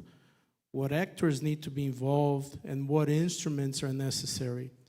And if you could please give us some recent international well-succeeded examples, that would be very helpful. Sure. So again, thank you so much, because like Mario, I want to thank you not just for inviting me, but for inviting me today, because I think this is a really, really critical moment when you have such a progressive leader who puts value creation at the center, and then of course the redistribution, but there's nothing to redistribute unless you create value. This is a point I've been making for a long time, but then the question is, what is the direction? So my point about mission orientation is it's an explicit admission that growth has not just a rate, but a direction. And so many of the dysfunctional ways we have grown have also had a direction. So we need to make a decision. We need to agree. We also need consensus. That's also why the democratic fora, including your conference here, are so important. So I already gave some examples, but let me just remind the key ones, because it's not just about the policy design. It's truly about the social contract. I think this is a moment to stop being lazy. I think we have lazy relationships. We have lazy partnerships. Many public-private partnerships have led to a disaster. I already mentioned the vaccine. We didn't vaccinate the world, and during a health pandemic, that was the goal. I gave the example in Germany where they have changed their loan program to be conditional on the lowering of the material content of production in an old sector like steel. So the question is not old or new sectors, it's transformation of the sectors towards a goal, but that doesn't happen just by talking. It has to happen if we put the deal, the New Deal, the deal at the center of our attention. When I mentioned Sweden, the example of the school meal program, it's important because we need to normalize our ambition. It's not just about technology. It's not just about climate. It's literally about the welfare state. How do we transform everything the welfare state does, from public education to public transport to public health, to be a lever for innovation, a lever that has a very clear goal? What are we trying to achieve, like reducing the digital divide, or having healthy, tasty school meals, and bring together as many different actors in the economy and the public and the private sectors to solve it. But I will say that, one big warning, which I'm sure I don't have to tell you, but I see this globally, is learn from the mistakes of when we end up focusing on the goal in terms of the economic metrics. So all the examples I gave were not about economic goals of productivity, of growth, of innovation. Those were the outcomes if we actually cared about solving problems together. Another thing is the obsession about the deficit is counterproductive because in Italy, for example, after the financial crisis, we were told that the help from Europe would only happen if we reduced our deficit. So we obsessed, almost like a voodoo number. It was 3% and then it went to 0%. And yet debt to GDP rose. Just that difference between the deficit and debt to GDP is important. If we don't invest in all the things that drive long-term growth, so which then also lead to productivity. So the denominator of debt to GDP, you have many different cases where the obsession on the deficit leads to a higher debt to GDP. And I don't think that lesson has been learned enough, because then the question is, how do we invest in the denominator? And both Mario and I have been really reflecting on that. But another, and I'll stop in a second, another big lesson today in Europe is that finally we have a recovery program which is not conditional on austerity, as it was after the financial crisis. It's conditional on strategy around climate and digitalization. There's 2 trillion euros being dispersed to the countries, but, and this is the bad news, but when the money comes to countries like Italy, which have not invested in their own administrative capacity because of this massive outsourcing of those capabilities from the state to McKinsey, to PwC, to Deloitte or elsewhere, but also when the state becomes lazy and forgets it needs to be innovative and think out of the box, then we can't even spend the money. We have to give the money back. So money is not enough. Of course, we need resources. Of course, we need to resist austerity, but we need to render more able, capable, dynamic the civil service to work with able and capable private leaders. And if we don't do that, it's all blah, blah, blah. Thank you, Professor. And now we go for a final and quick question here to Professor Mario. Was written in English, so we go in English, but considering this relationship between the production structure and income distribution, how can industrial policy change the structural inequality we have in the country, in Brazil? Should industrial and social policies go together? What are the main discussions in the international debate in this area and lessons to Brazil? Gracias. Quiero retomar un tema. I'd like to go back to the topic that Mariana mentioned, and it seems important. Beyond the relative prices, the complexity of relations that we see. And I agree with Mariana about the blah, blah, blah. We have to include in the mission all the state structure. All ministries have to be aligned, and this is a topic that seems very important to me. It is important to have it, all of them together, to have everyone aligned. This is fundamental. If we cannot have all players together to win the match, we will not move forward. And as to distribution, we cannot do everything at high level. We have most population of Brazil and Latin America with low productivity. We're not going to have Industry 4.0 or Industry 5.0. We have to have social policies that really act. Think about our regional problems like sanitation, water and wastewater treatment, and all this sort of infrastructure that require some action. So policies are not regarding one sector.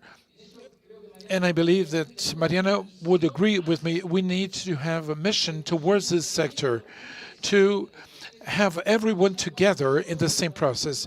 If one acts on top of the other, we're never going to achieve it, because we'll have a very big pressure, and political pressure does not work. The thing about distribution is fundamental. Today,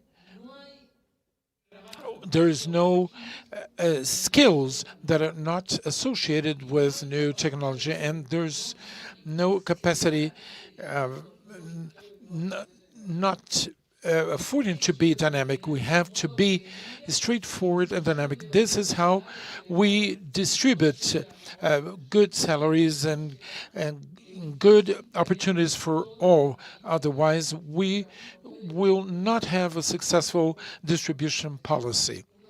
One cannot get to the governments, and sometimes, of course, we need redistribution. It is an unequal country. We have to get to those sectors, but at the same time, we have to work on policies based on missions, clear missions, so that distribution be throughout the system. Otherwise, there is no model that will succeed. In Europe, they have a powerful central bank as well as the United States. And in Brazil, interest rates is still a big problem as to the distribution.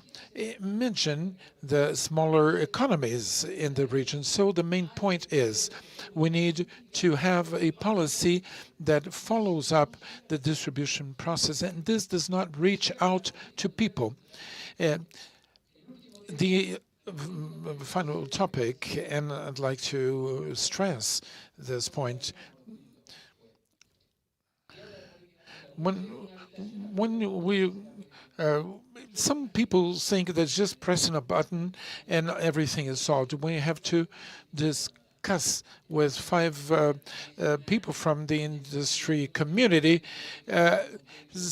One of them gets happy, the other one less happy. Industrial policy is to get into this and find a common sense among them, and this is fundamental for the distribution. Thank you very much. It's been a pleasure, and I agree with what Mariana said. Brazil has an important role, not only as a country, but also for the whole region. So I know that this is a leader country in the region. This seminar is welcome, very timely. I thank you, and let's work hard as to industrial policies about distribution and global trade. Thank you.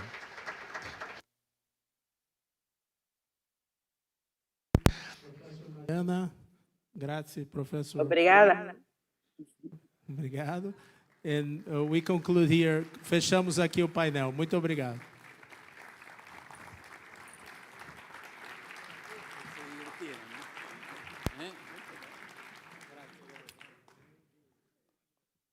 Agradecemos a participação dos palestrantes. Convidamos os dois a descerem e ocuparem. We now invite our speakers to take their seats back in the auditorium. Thank you.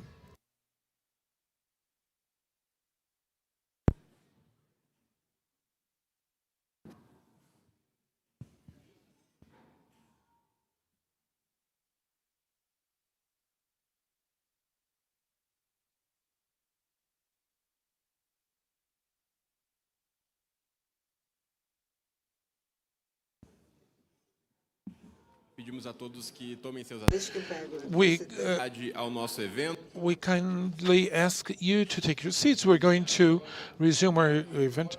We're going to be talking about tax reform for economic roles. We're going to ask our moderator, Vanessa Canado. She is coordinator of the tax sector of INSPER University. Welcome, Vanessa. Now we invite the panel members, Bernard Api, Secretary of Tax Reform at the Ministry of Finance.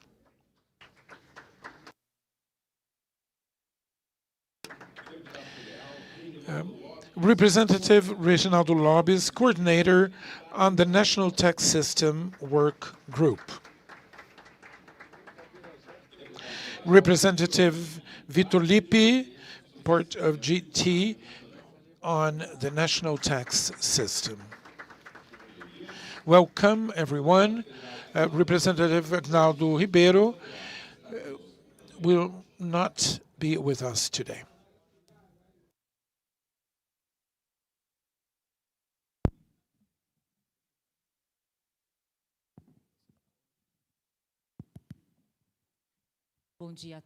Good morning, ladies and gentlemen.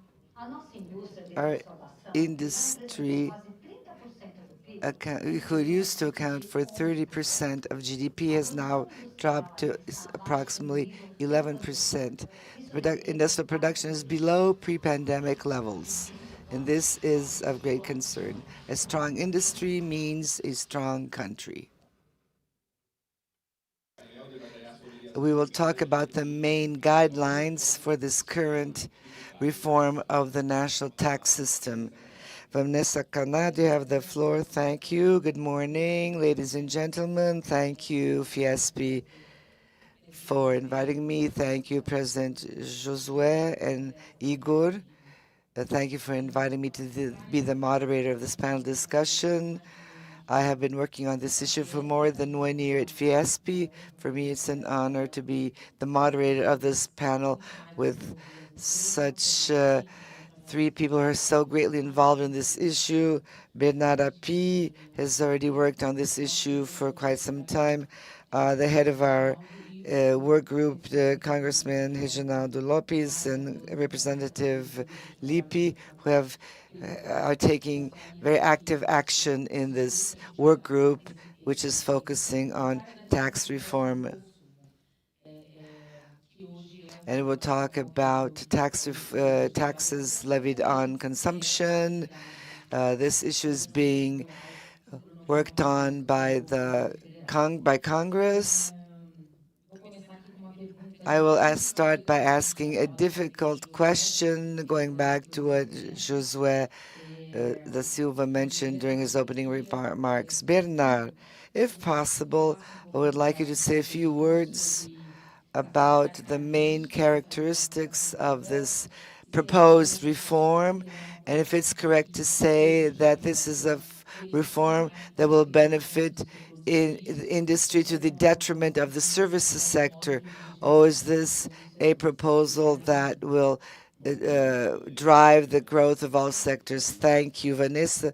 Thank you, Fiesp, for inviting me. The tax reform proposal is bicycle to migrate from my current tax system with taxes, consumption, goods, and services, which is the worst tax system in the world. We want to migrate to an international standard, which is based on the VAT tax with characteristics such as putting together merchandise and services, because these are impossible to separate. Second, we want to not have any cumulative process, and we want more simple and homogeneous rules. This is the basis of this proposed bill. The final goal is not original. This is simply replicate Brazil the best international standards. Why is this important? Because our current system has enormously negative impacts on our growth. For example, the bureaucracy.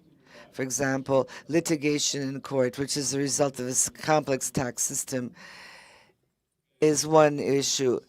Another issue is something which the cumulative aspect, the fact that we are taxing investments, we're taxing exports as well, and this has a very high cost. And our tax system leads the economy to be organized in a deficient manner. And so today in Brazil, we have tax benefits when merchandise leaves the state A, goes to state B, goes to state C, and goes back to state E. So there's this complex tax system which complicates things so much. And obviously, as a result, the economy organizes itself in a very inefficient manner. So the current bill proposes a transition of the taxes and a slower distribution, which will send the proceeds to the different states in an equitative manner. And finally, the proposal is to substitute the current model of regional development, which is based on tax benefits, which is a very inefficient system because all states grant benefit tax breaks to industries that export their merchandise to other states, from state A to state B, and so on. And obviously, this creates this enormous inefficiency. So the reform being discussed today is to move from this worst tax system to a system that corresponds to the best international standards. And this will produce a very positive effect on the growth of the economy. We estimate, based on some studies, that this impact in the next 10 to 15 years might increase the GDP in 12 percentage points, and even all the way up to 20 percentage points. And to your question, Vanessa, tax reform is not a tax reform only for industry, which will benefit industry. There's a very robust study that was conducted recently, shows that all sectors of the economy, all of them, under very conservative aspect, will be benefit, even including sectors and end consumers, which end consumers might be the sector is most impaired if a single tax system is implemented. But the transformation industry will have the greatest impact on the growth, not because it will benefit so much from tax reform, but simply because it is the sector that is most impaired by the current tax system. It is burdened by taxes on investments, which leads to a loss of competitiveness. And the industrial sector also carries the heaviest burden as a result of this complex tax system in place in Brazil. So the industrial sector is the one that is most highly impacted, and therefore, as a result, industry will be greatly benefited by any kind of tax reform. But what is the objective? How long will it take us to reach this objective? The Brazilian businessmen have this iron ball chained to their feet, and allowing, which keeps them from moving forward. But we have to create something. We have a system that is totally against the competitiveness of national production, and it's totally against investments. So this is my brief introduction. I'm not going to go into too much detail because of time constraints, but this is the overview of what is being discussed in reference to tax reform. Thank you, Bernardo. The Ministry of Finance has a site dedicated to tax reforms with questions and answers. There's a lot of information found on the site in relation to this reform. A lot of the resistance comes because of lack of information. In talking about the resistance to tax reform, we hear, especially at Fiesp, we hear that there's an enormous opposition from the services sector and for part of the commercial sector to tax reform. We imagine this sector pressure is also reaching out to the work group. So how is this dialogue going on with these sectors, and how is this all being approached and addressed? Good morning, ladies and gentlemen. Vanessa, Bernard, hello. Lipe, who's such an important and an active partner in our work group. Well, first of all, I would like to say that I believe after 40 years of having this conversation, we were able to, with this collective intelligence, we were able to respond to the main concerns, to the main doubts, because any tax reform needs to overcome a mistrust on the part of the federal government. Our federal model is there's a lot of competition in this kind of model, and we have to respond to the uncertainties and the doubts that come from the productive sectors. And of course, it's also obvious that the tax reform has to improve the lives of our population. But these are three challenges to which we have answers. The two bills that are in course in the Congress and the Senate will be able to respond to these questions, will be able to deal with the challenges, ensuring a transition from the point of view of revenues by changing the collection system from the origin to the destination.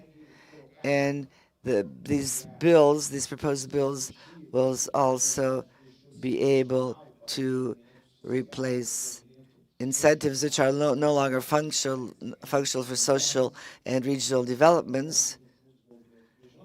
There is a proposal for a regional development fund, but from the social point of view, it's obvious that the states and the regional economies, especially in the 21st century, thanks to the advance of electronic and digital commerce or e-commerce, all of this has eroded the tax base of any country around the world.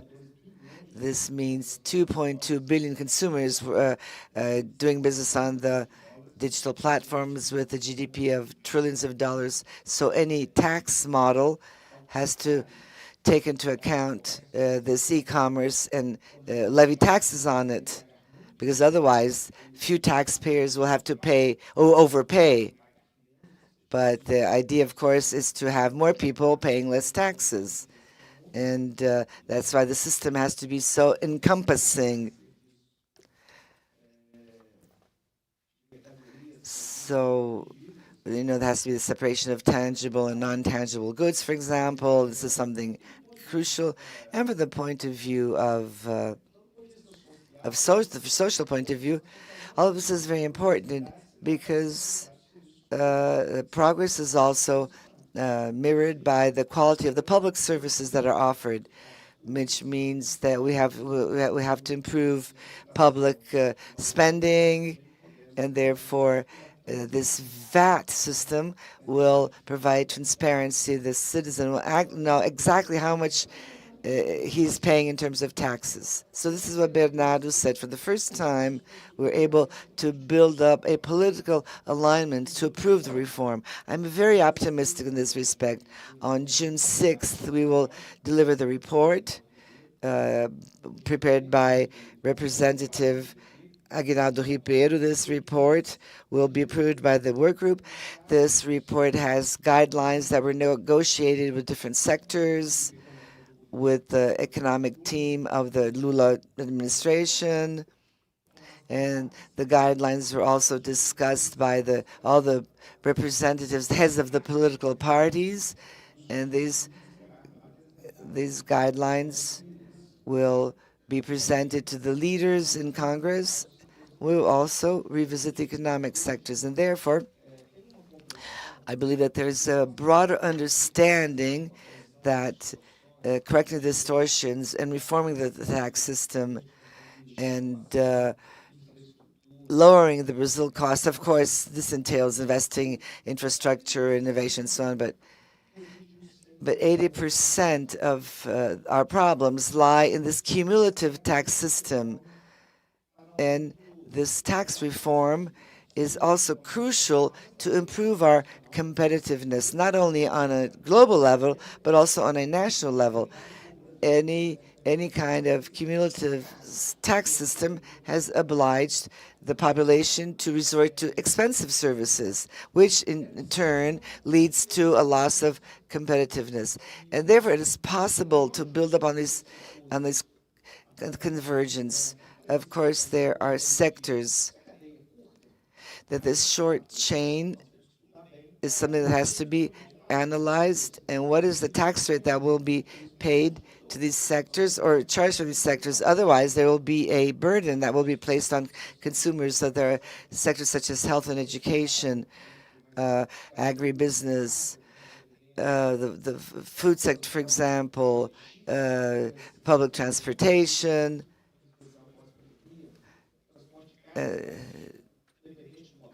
for example, we will have to define over the next 15, 20 days how will these sectors be treated differently. I advocate for, that we have to look not for a specific tax rate for each sector, which will have to be analyzed differently, but we have to look for a balanced tax rate.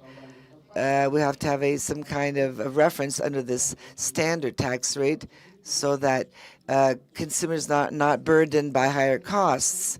But also we need to ensure the unity of these sectors to advocate the reform. And so I believe that we're off to a good start, and there's still some disagreement, but this disagreement, I see this as something residual, and on the day that this bill will be voted on, I think we will have reached the necessary consensus. We have the responsibility of working on the base of the main suppositions, and Bernard has already mentioned them, and what we will agree upon will also address the transition. And perhaps this might be a dual tax system because we will have to go through this transition so that we overcome any kind of mistrust on any level. And we have to overcome the differences that exist, but this is the way to go. And I am sure that this tax reform will be voted on by Congress still in the first half of the year, and because this will allow the country to reindustrialize itself, because we know that industry is the leading engine of economic growth, because this is what, and then the industrial sector will foster the growth of all the other sectors and will be able to aggregate even more value to our biggest pride and joy, which is agribusiness. Everything that harmed Brazilian industry and that deindustrialized Brazil was our tax system. Tax system is totally guilty for this drop in industrialization in Brazil. And we have to make sure that our new tax system will not have any kind of negative impact on any sectors, and the system cannot be cumulative because we have to take advantage of everything that we have in terms of raw materials, in terms of water and soil, and we cannot allow the tax system to harm all of the advantages that Brazil has. Thank you, Congressman Reginaldo. And now, Felipe Link, you have the floor. I would like to greet you on behalf of all women and ladies here today. You have done a great job, and also my colleague here, who is an expert in this field. And just to show that we are committed to tax reform, we have decided to open a new secretariat for tax reform. I'd like also to greet Reginaldo, a great articulator in Congress. He brings people together. I'd like to congratulate you and Agnaldo, our rapporteur, and greet all of you. And thank you for the possibility of being here to talk such an important issue today, in Industry Day. I'm a doctor by training. The first thing when a patient comes is to understand the cause of his or her sickness, to give them a diagnosis. And when I worked at Congress, I decided to look into the causes why Brazil does not grow.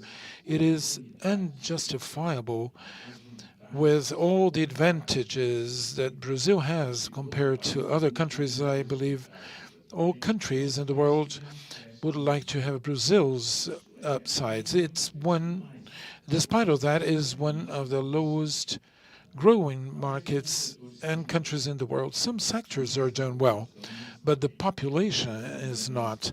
The economy is not doing well, the industry either. I'm just going to give you some figures now.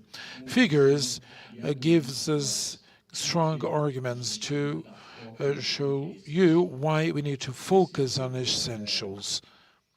In this sense, we have worked on important reforms on Congress, labor reform, which we achieved. We also worked on the pensions reform. Brazil was on the eve of a funding collapse, and now we have a reform which is a tax reform. And why is tax system so harmful? And it is one of the culprits for the non-development and non-growth of Brazil. Brazil has the 174th worst tax system in the world. Brazil has the most complex, the most expensive, and most bureaucratized and more judicialized tax system in the world. These figures show that Brazilian companies and industries have a bureaucratic cost which is 10 times bigger to be able to meet their tax duties. It's such a complex situation that we have 450,000 tax rules and norms between federation, states, and municipalities. The system is so complex, complicated, confused, that part of these questionings, because everybody feels insecure, nobody can understand what they're paying for, and especially when they have to pay when they sell to other states, that this led to a fiscal battle. And this congested the justice system in the country. And worse, today, the tax fiscal fights is the worst in the world. It represents almost 70% of Brazil's GDP. It's almost 6 trillion reais. That is the situation now in Brazil. So what harms does it bring to Brazil? Well, first, it increases the price of those companies. It's the only place in the world where we do not give tax breaks, and you raise taxes. This makes companies less productive. This fiscal war does not work. People try to escape taxes by moving merchandise from one state to another. Brazilian industry was the 9th most important in the world, and then it dropped to the 10th, 11th, 12th, and now it is the 15th biggest industry in the world. The Brazilian trade balance for industrialized products, that is, what we import and export of industrialized goods, leveled off. It was $20 to $30 billion. Today, it's $120 billion deficit in our trade balance. We're generating jobs in other countries, especially China, and this is making Brazil poorer. We have 74% of Brazilian families that have unpaid bills. 43% of Brazilian families have debts in banks. Do you know what it is to have a bank debt with highest interest rates in the world? And not all that. How many people are part of or belong to a poverty situation? 95 million Brazilians are in the line of poverty. This is Brazil. It is 0.6% growth rates, if compared to the world's 3.1. We are among between the 5th and 6th population in the world, 9th or 10th biggest economy in the world. It's the largest freshwater country in the world. And we have also a lot of green energy. We have the world's largest biodiversity. We don't have any sort of geopolitical conflict. The second largest mining industry in the world. There's no way we can lag behind. So the diagnosis is, first, a tax reform. Our taxes are dysfunctional. It increases prices of bureaucracy. There are companies that employ more people to get rid of bureaucracy than people in productive areas. We have to work on two aspects. We're talking about industry, and I'm going to focus on the tax system. As far as I'm concerned, I want to know the role of the Congress in this respect. And we had some turbulent times. We lost the Ministry of Industry. Perhaps it's the only country in the world with one of the most important industries in the world does not have a Ministry of Industry. And also, BNDES was not taken advantage of the way it should. Now, things have changed. Ministry of Industry has been recreated, a strong ministry, and they intend to create a plan for reindustrialization Brazil, focused on the so-called Brazil cost, to have a tax reform implemented, and also to strengthen the Brazilian Development Bank to be a bank where money is not so costly, to borrow money is not so costly. All countries, developed countries, have strong development banks, and these are the main focus as far as I'm concerned. This is my diagnosis. Of course, there are several different treatments available. What I want to say today is that all segments are going to gain from tax reform because this unblocks the economy and reduces the cost of Brazil. This reduces this system that's so harmful that we've been trying to cope with for the past 30 years. Now we have conditions to do it. This is the priority of the presidents of both the Chamber of Deputies and the Senate. The two surveys have been done in Congress. One of them showed that 80% of Congress people were favorable of a tax reform, and the other 67%. So we have the majority of parliament members who favor the reform. So we want to push that as fast as possible. Our President Josué said that those who criticize tax reform, they are not familiar with the problem they impose. They don't know also the proposal that is on the table, and also because they feel insecure.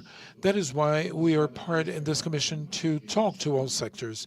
ABIMAC conducted studies showing that agribusiness today exports almost 10% of taxes, just to give an idea.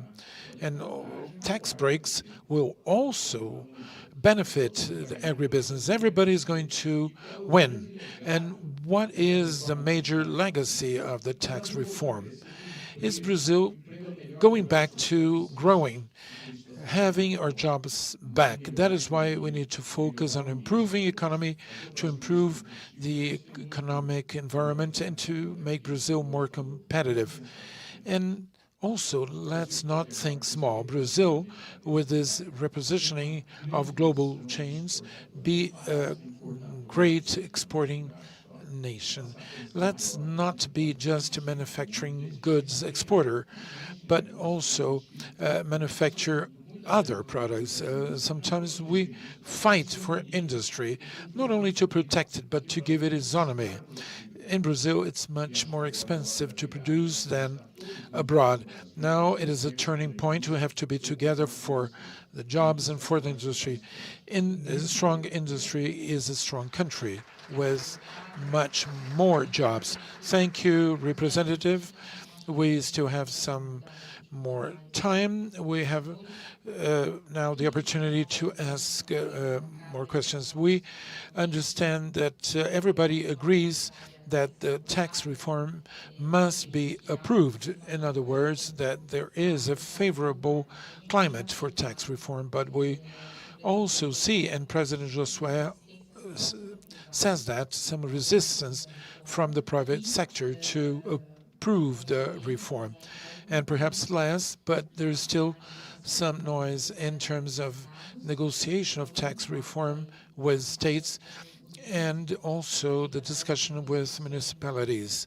There is discussion between the support of governors and less from the mayors. So given the resistance that we still see on the private sector and some entities, what is the most viable solution that we can present to unblock those resistances and overcome them so that we can pass the reform considering those two major challenges, both from the public and private sectors?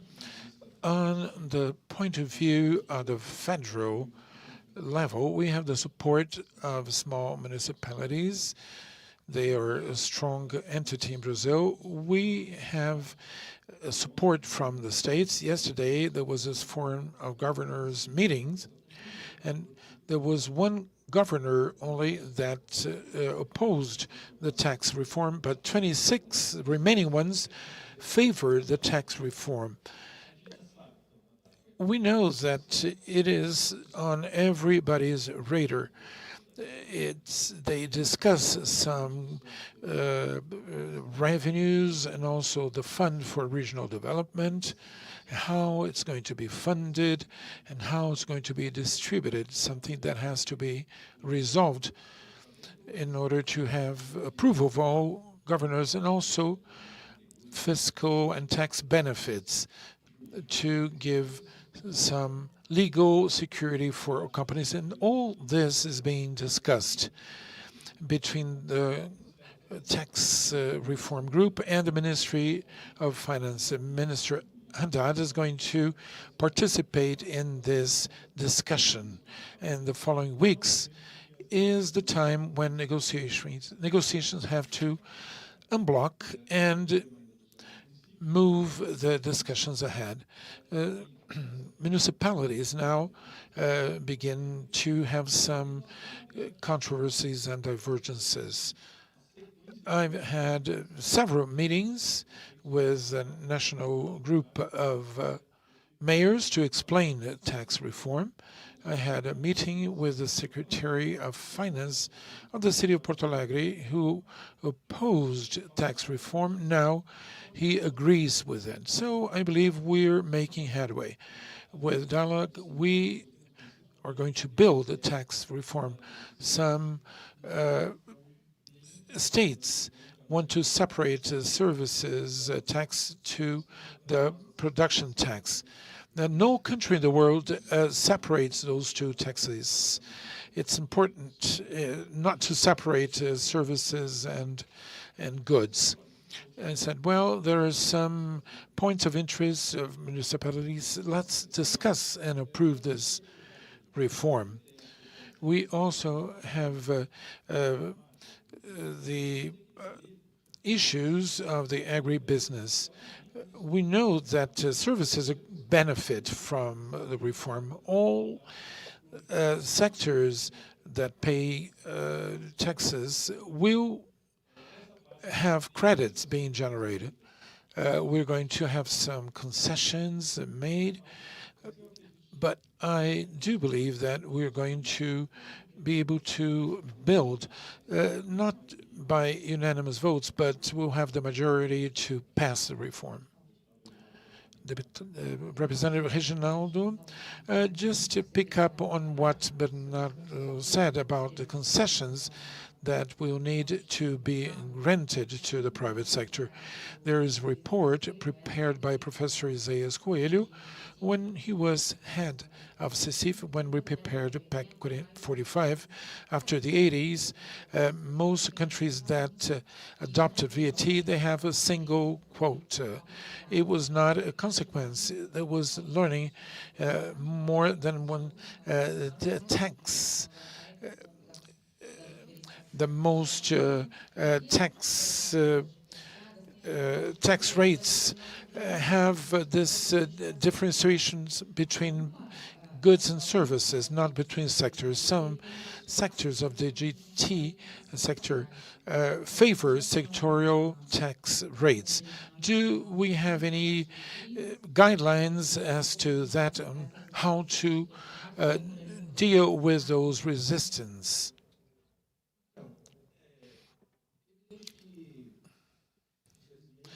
And unfortunately, there is a big difference between theory and practice, or the good theory with political feasibility. We are moving away from a complex systems for 169,000 rules into a political environment still polarized, I would say even radicalized, and the federative system mistrusts this reform, and also the mistrust from some economic sectors.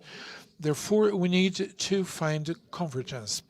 Politics means seeking convergence.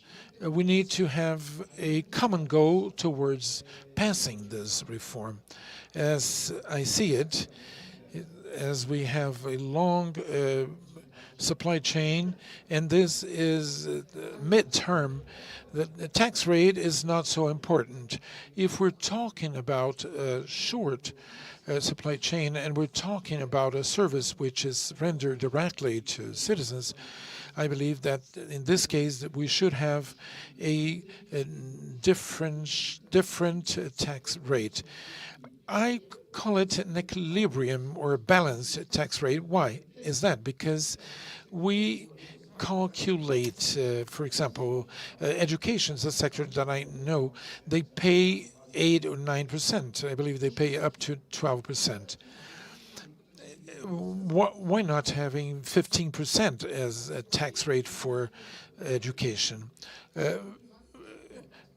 Private sector participates in our educational system. We have 16,050,000 in the private sector.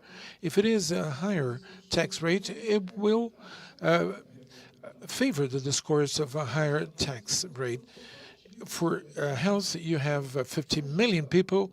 That helps the tax balance in the country because they complement the health system. Of course, this will be impacted, so we should think about a balanced tax rate.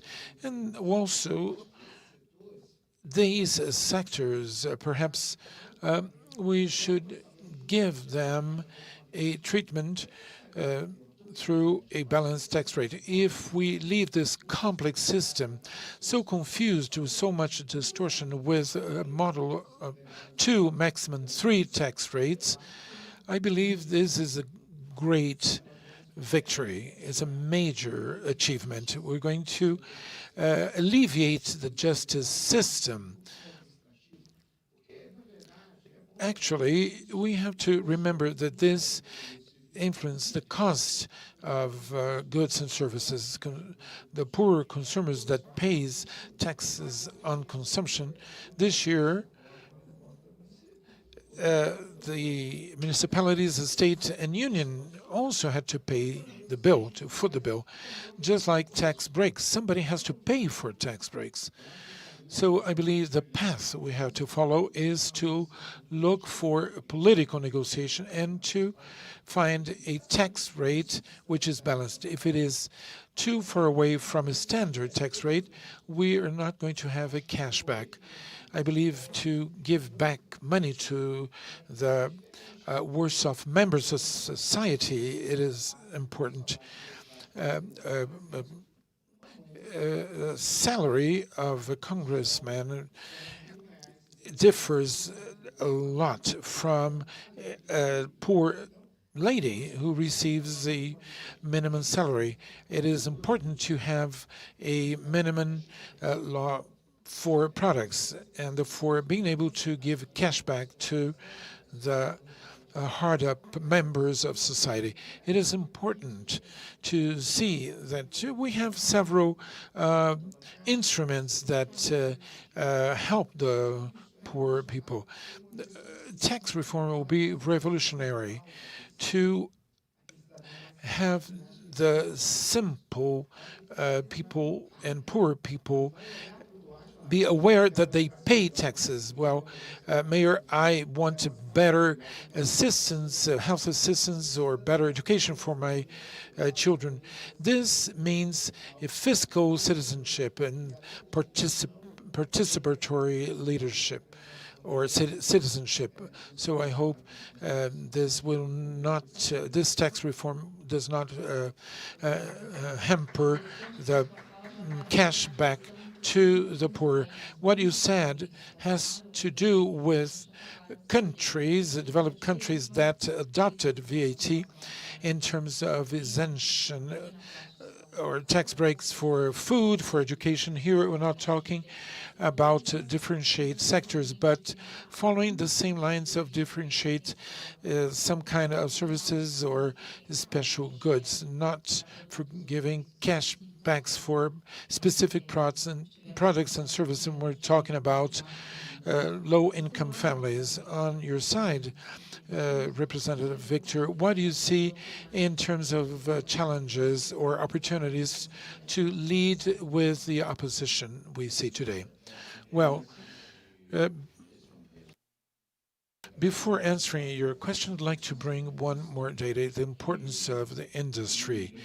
One job in industry generates 3 jobs outside of the industry. So you're generating 4 formal jobs with good job conditions, many times with health plans and good food, and with the standardization of Brazil that guarantees workers the stability. Also, you have service renders and on the whole chain that generates a lot of jobs. And what am I focusing jobs? Out of the 98 million workers today, only 36 million have formal jobs. There is no jobs, so people just open up a stand in the middle of the street or any kind of business with no guarantee that at the end of the month they'll have any kind of gains. We need to reindustrialize Brazil. This is really fundamental, Vanessa. We cannot live on this kind of informal jobs. We have to stop lagging behind and think big. We're talking here about an agenda which is tax reform, something critical to the country.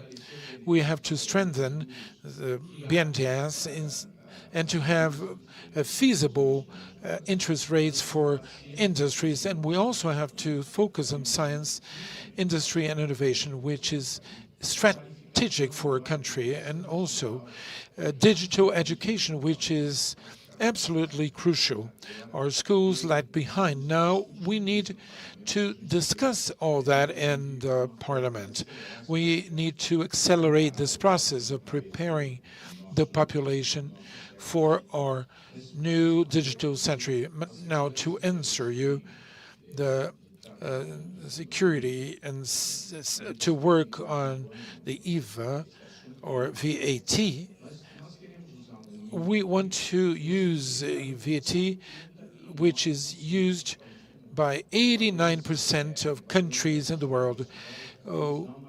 CDE has it as a standard. This will help us access OECD to have the same rules and compatible costs to create more isonomy to our countries. And why has the industry suffered so much?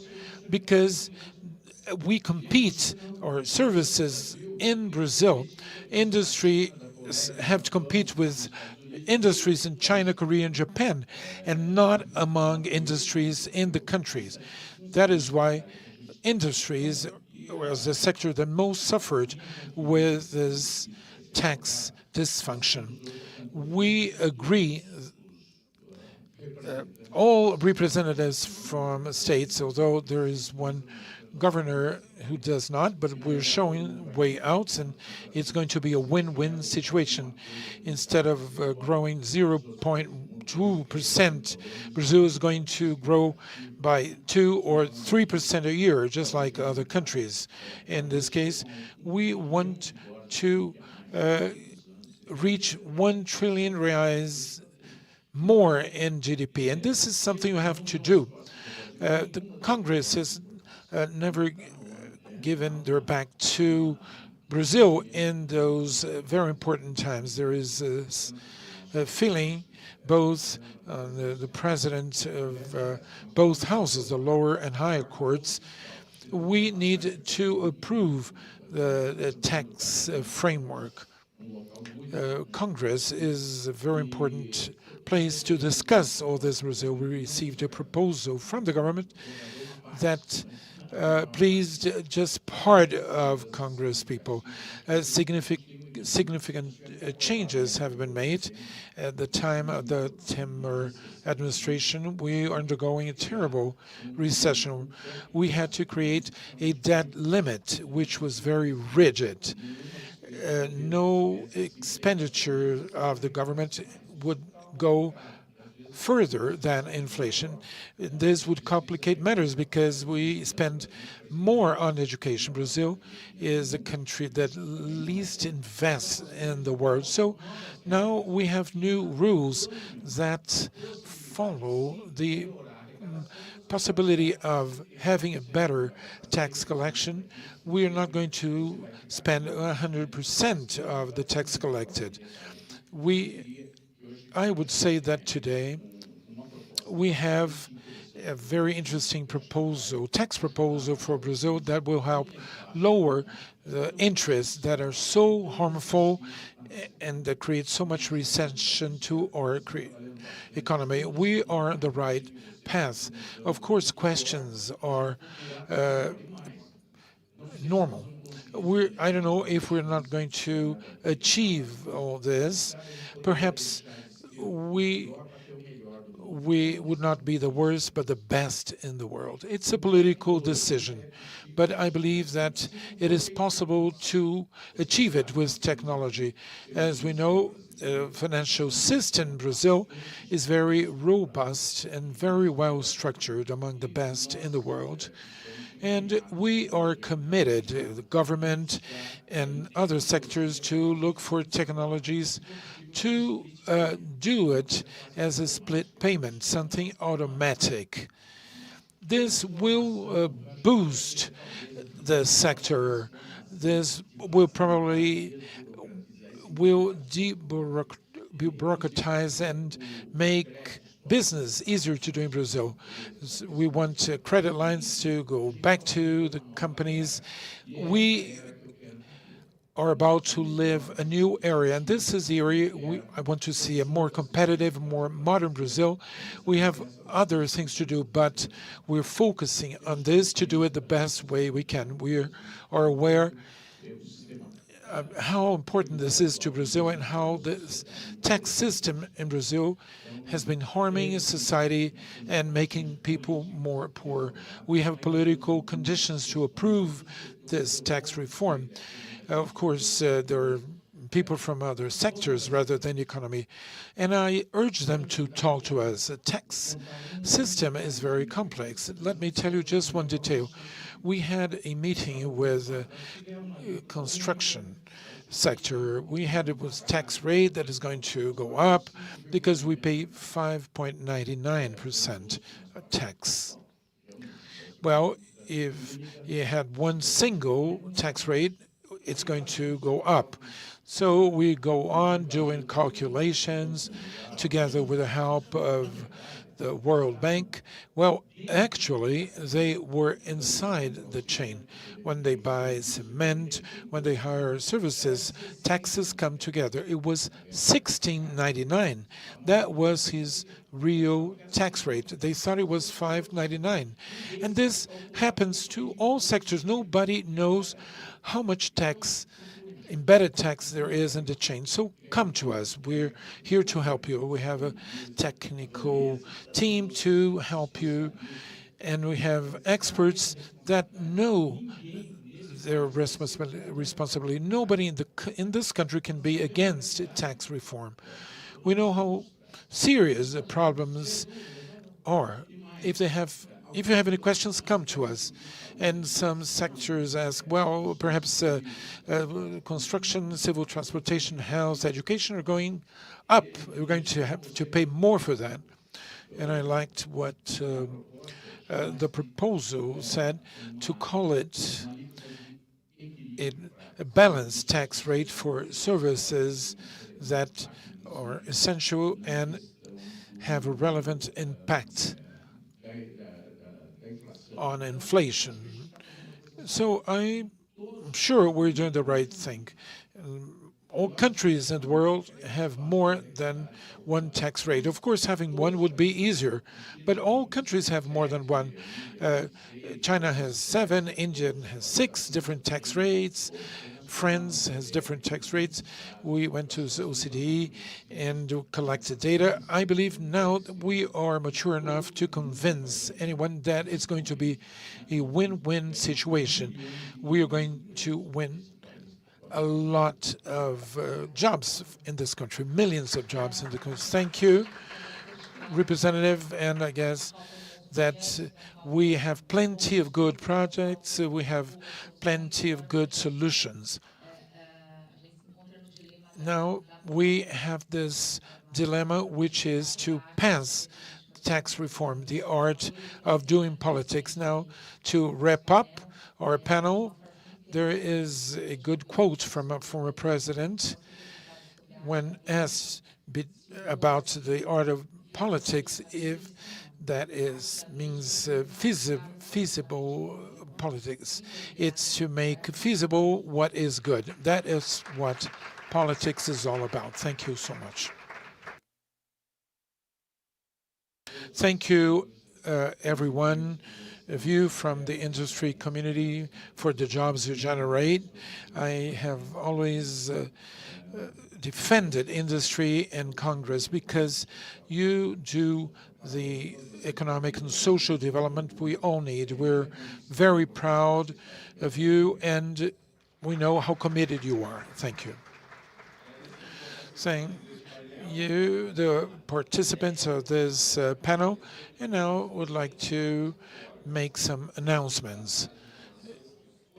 The headsets and all your belongings should be taken with you during the break. Now, theater is going to be emptied, so please take your headsets and all your belongings with you as you leave this auditorium. We're going to break for lunch, and we'll be back at 2 p.m. with the next panel, decentralization and the new challenges of the new policies. Thank you.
manutenção dos juros altos, temos assistido ao empobrecimento em nosso país.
Senhoras e senhores, mais uma vez, Ladies and gentlemen, good afternoon.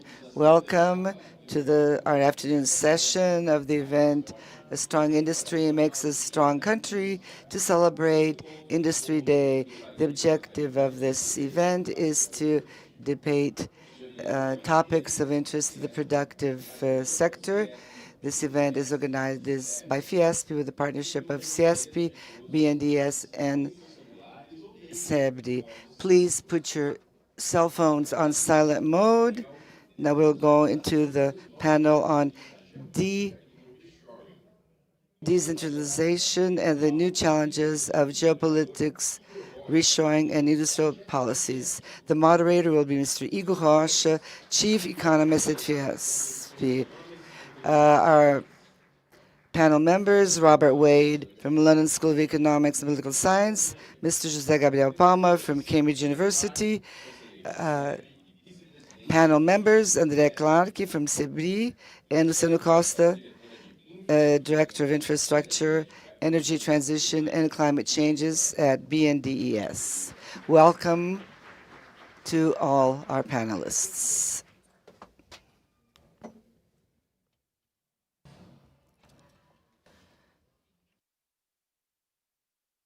1980s, the Brazilian economy was in the global press as the country with the highest growth potential. Now we are known as the country with the highest interest rate in the world. Inflation, poor growth, and interest rate are important factors, but economic growth in Brazil has been treated in Brazil as something that was not as significant as the other two elements.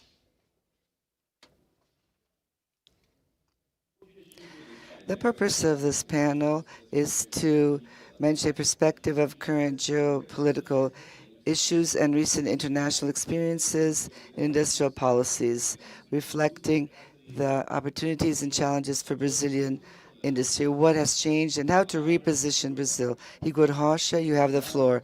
Thank you. I would like to greet everybody here. It's a great pleasure to be the moderator of this panel.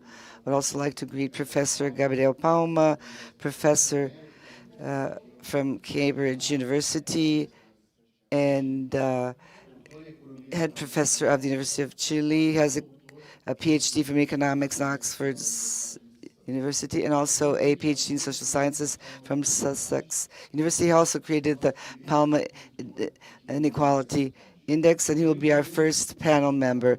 We also are accompanied by Mr. Robert Wade, an economist, professor at the London School of Economics and Political Science. He has worked at various institutions such as the World Bank and also at other universities around the world. Professor Wade is a specialist in Asian development, and in addition, he has written a bestseller, which is a book called Governing the Market.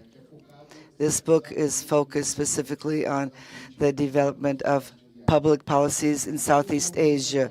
Like Professor Mariana Mazzucata, he was also the recipient of the Leon Schaff Prize for the Economics. He will be here with us in the second part of this panel discussion. I would like to greet Luciana Costa and André Clark. He's a member of the board of SEBRI. He's representative of SEBRI in São Paulo, also vice president of CONIC. Good afternoon to all of you. Professor Gabriel, without further ado, it's a great pleasure to have you here with us today, and you have the floor. Thank you.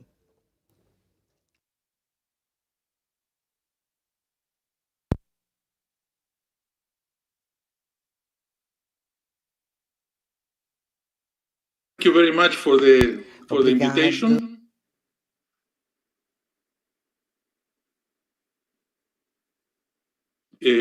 La presentación primera es la mía o la de Robert. The first presentation, is it going to be mine or Professor Costa? No, you're going to be first, Professor. You first. You go first. Okay.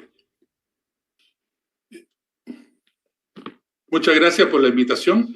Thank you for the invitation. It is a pleasure estar aquí hablando con you may mute the sound. Dando la traducción, lo You que no me permite hablar tranquilo. Hay un problema técnico. Que no escuche la traducción, por favor, porque si no es muy... Ok, partimos de nuevo. Muchas gracias por la invitación. Muchas gracias por la invitación. Es un placer estar aquí y voy a hablar hoy día sobre un problema sobre política industrial en América Latina y especialmente en Brasil. Y para eso voy a compartir pantalla. El tema que voy a hablar hoy día parte un tanto pesimista en el sentido de que el título, como indica el título, América Latina es la región que tiene la peor tasa de crecimiento de la productividad en el mundo desde el periodo 1980 hasta 2019. Paro el 19 por la pandemia, pero eso continúa igual hasta hoy día.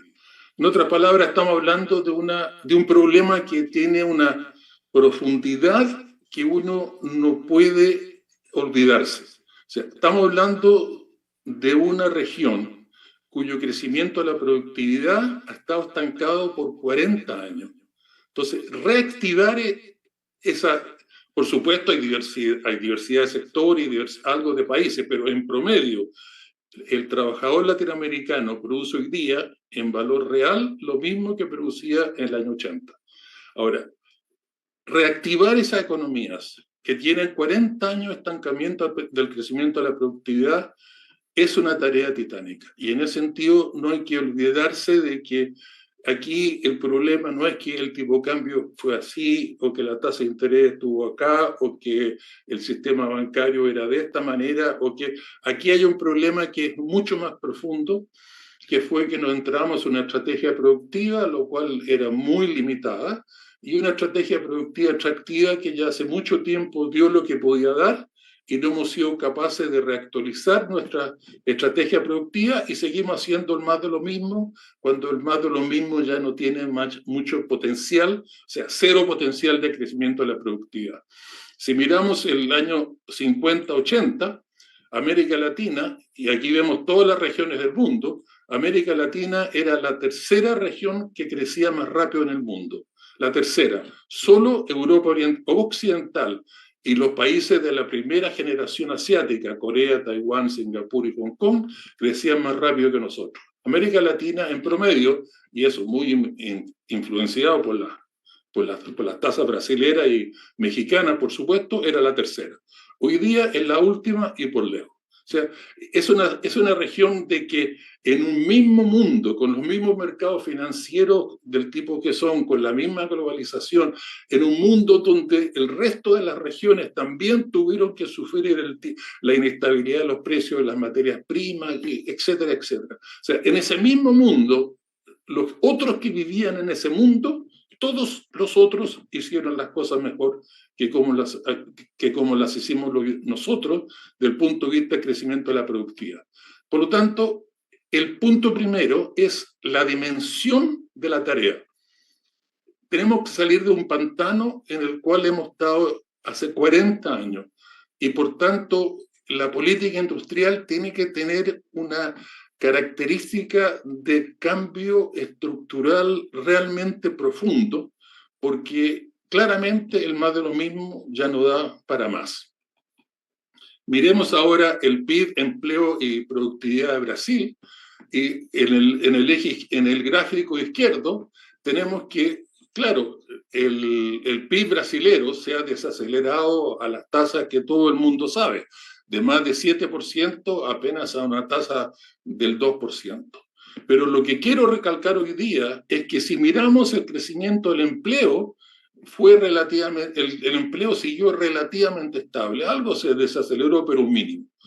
Y si miran estas tasas de generación de empleo en Brasil, comparado con la tasa de crecimiento de la población, que ya cayó del 1% hace mucho tiempo, tenemos que estas son tasas bastante razonables.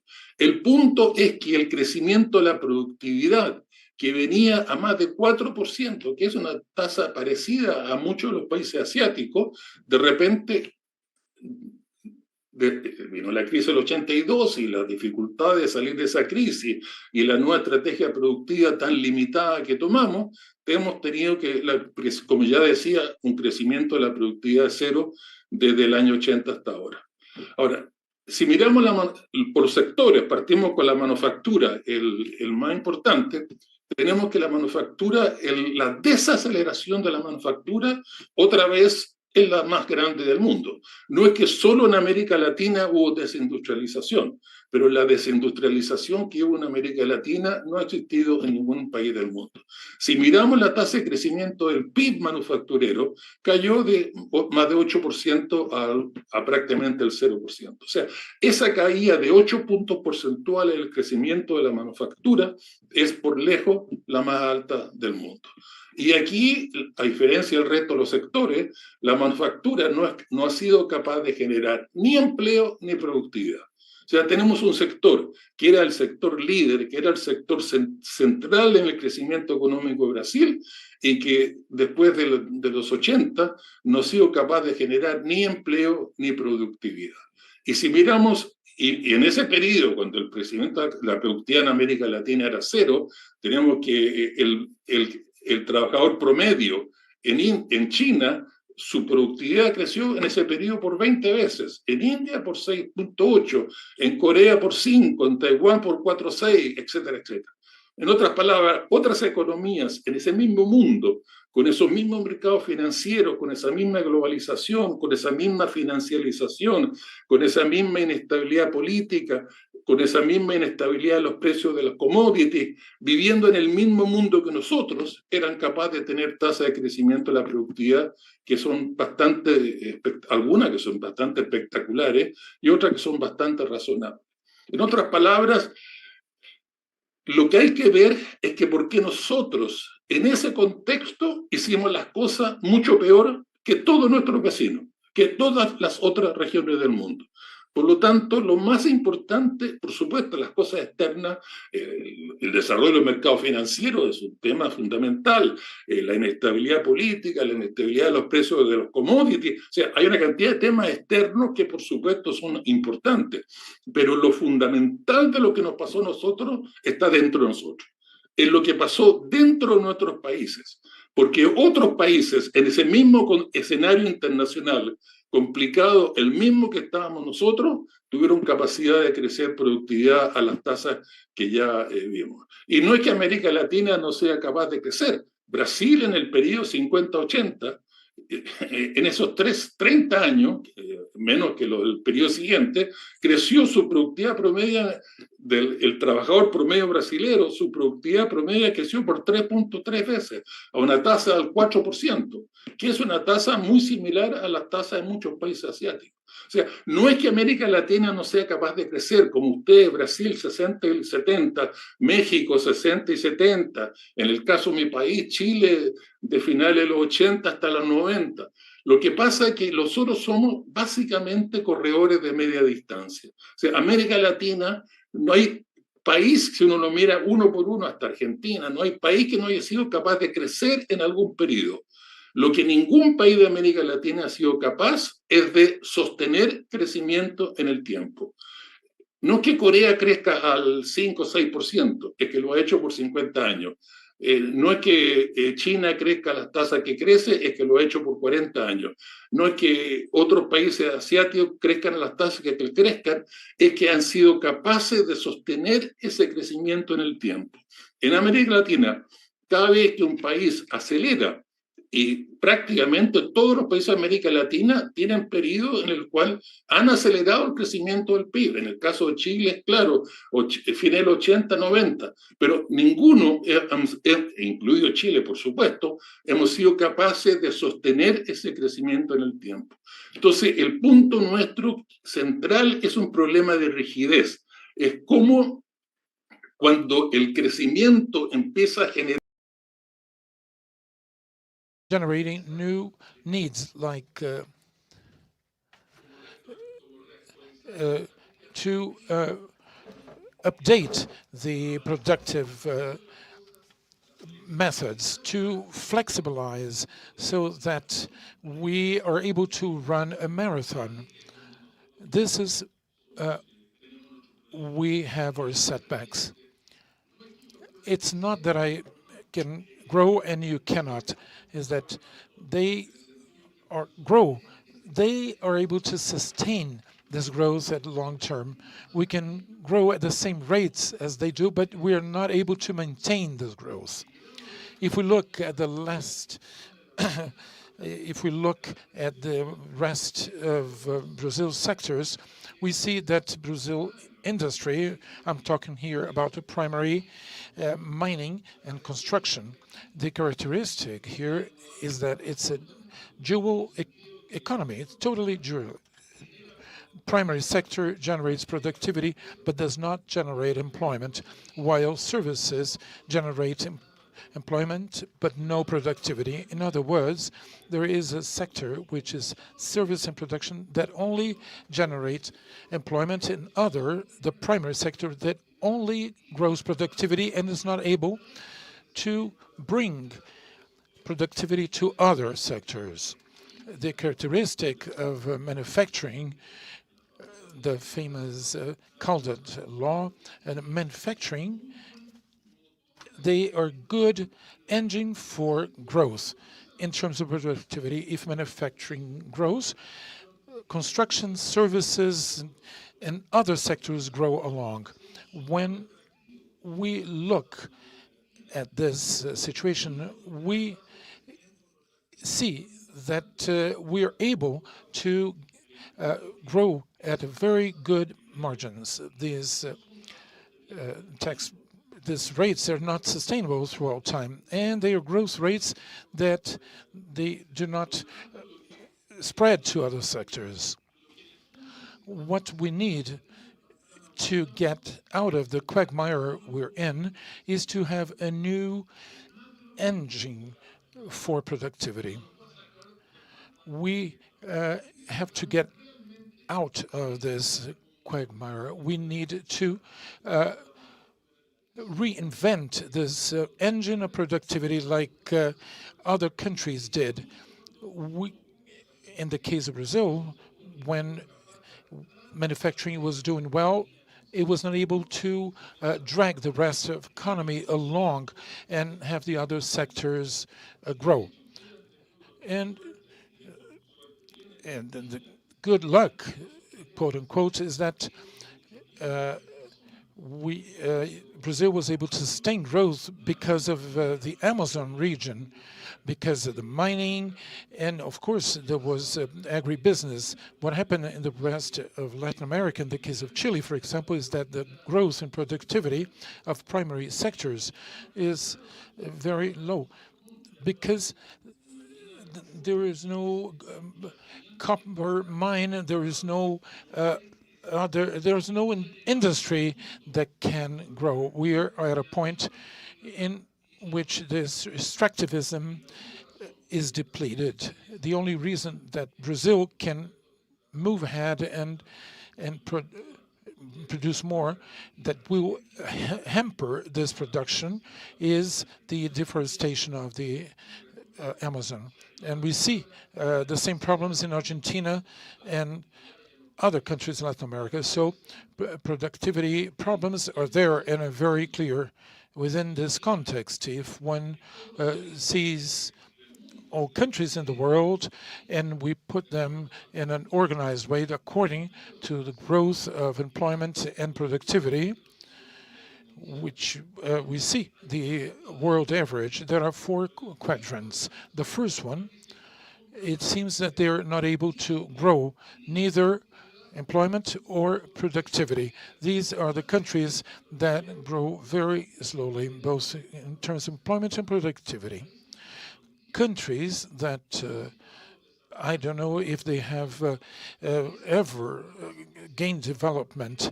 They were not able to grow either productivity or employment. And quadrant 2 is Latin America. They are countries that have much faster growth, employment grows much faster than the rest of the world, but no productivity. We are able to grow employment much faster than other countries, but productivity growth is almost nil. Therefore, Latin America is the only countries that are in this quadrant. What are the countries that grow both in productivity and employment? They are the Asian countries, the second generation, Malaysia, Thailand, Indonesia, or first generation, Korea, Taiwan, Singapore, and Hong Kong, Vietnam, China, and India. So the task we have ahead is how to move from quadrant 2 to 3. First of all, to go on generating employment, because no matter how low productivity and salaries in construction, of course, it's much better to be employed with low salary than being unemployed. Therefore, generating employment, although low productivity and low salary, it is higher than African countries that are not able to generate employment. The point is that we have to be able to find an engine for growth and productivity that allow us to generate this employment, but also productivity.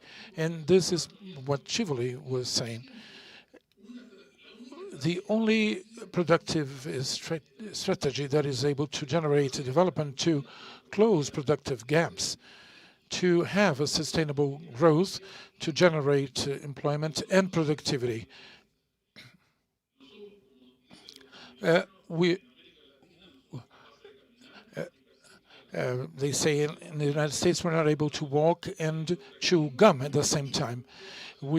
Sometimes we have zero productivity or a lot of employment, or the opposite, a lot of productivity and no employment.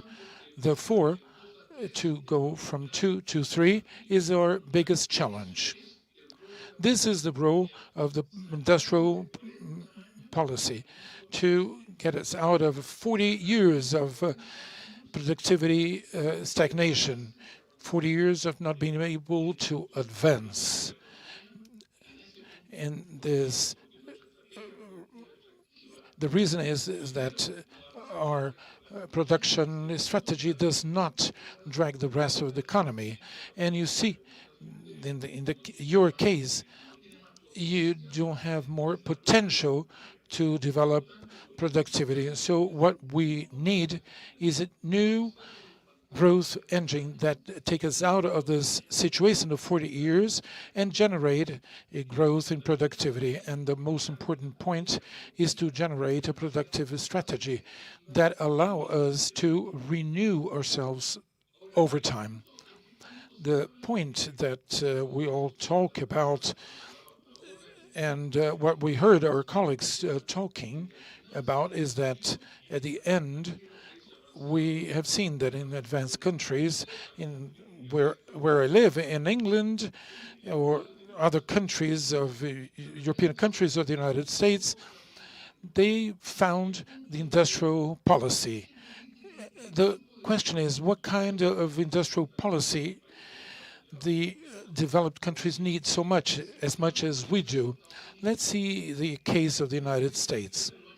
Since the 1980s, the inequality has grown so much that the 1% richer in the United States win $2 trillion more than they would earn just because of an increase in inequality. If the United States was stable since Reagan, the rich ones would earn $2 trillion less than they earn today.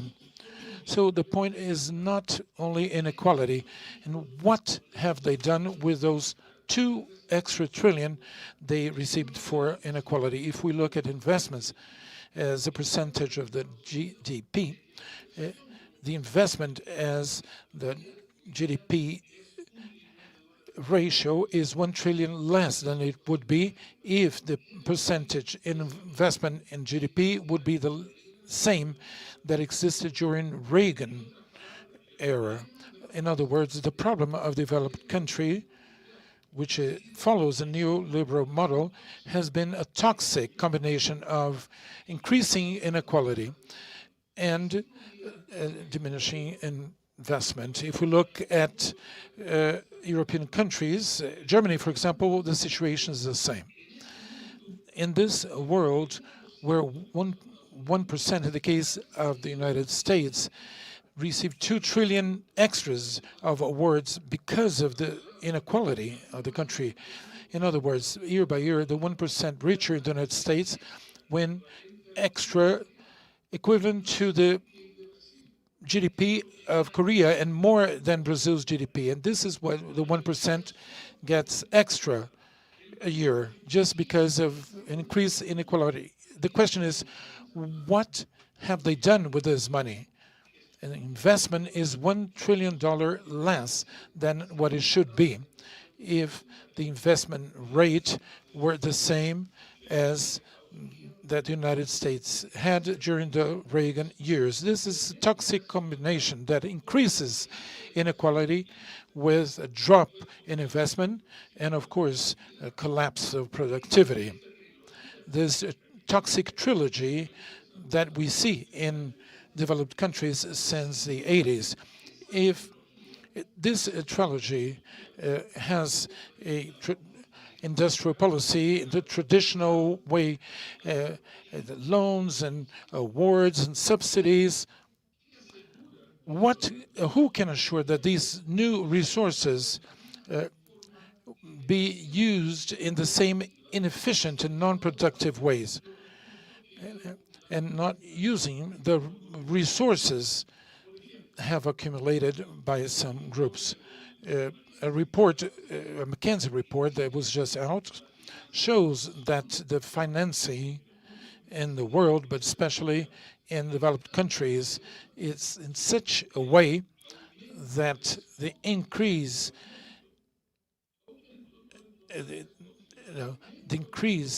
of world stock of financial wealth, that is, the non-achievable price of financials has increased from the year 2000 until 2020 in $160 trillion. $160 trillion.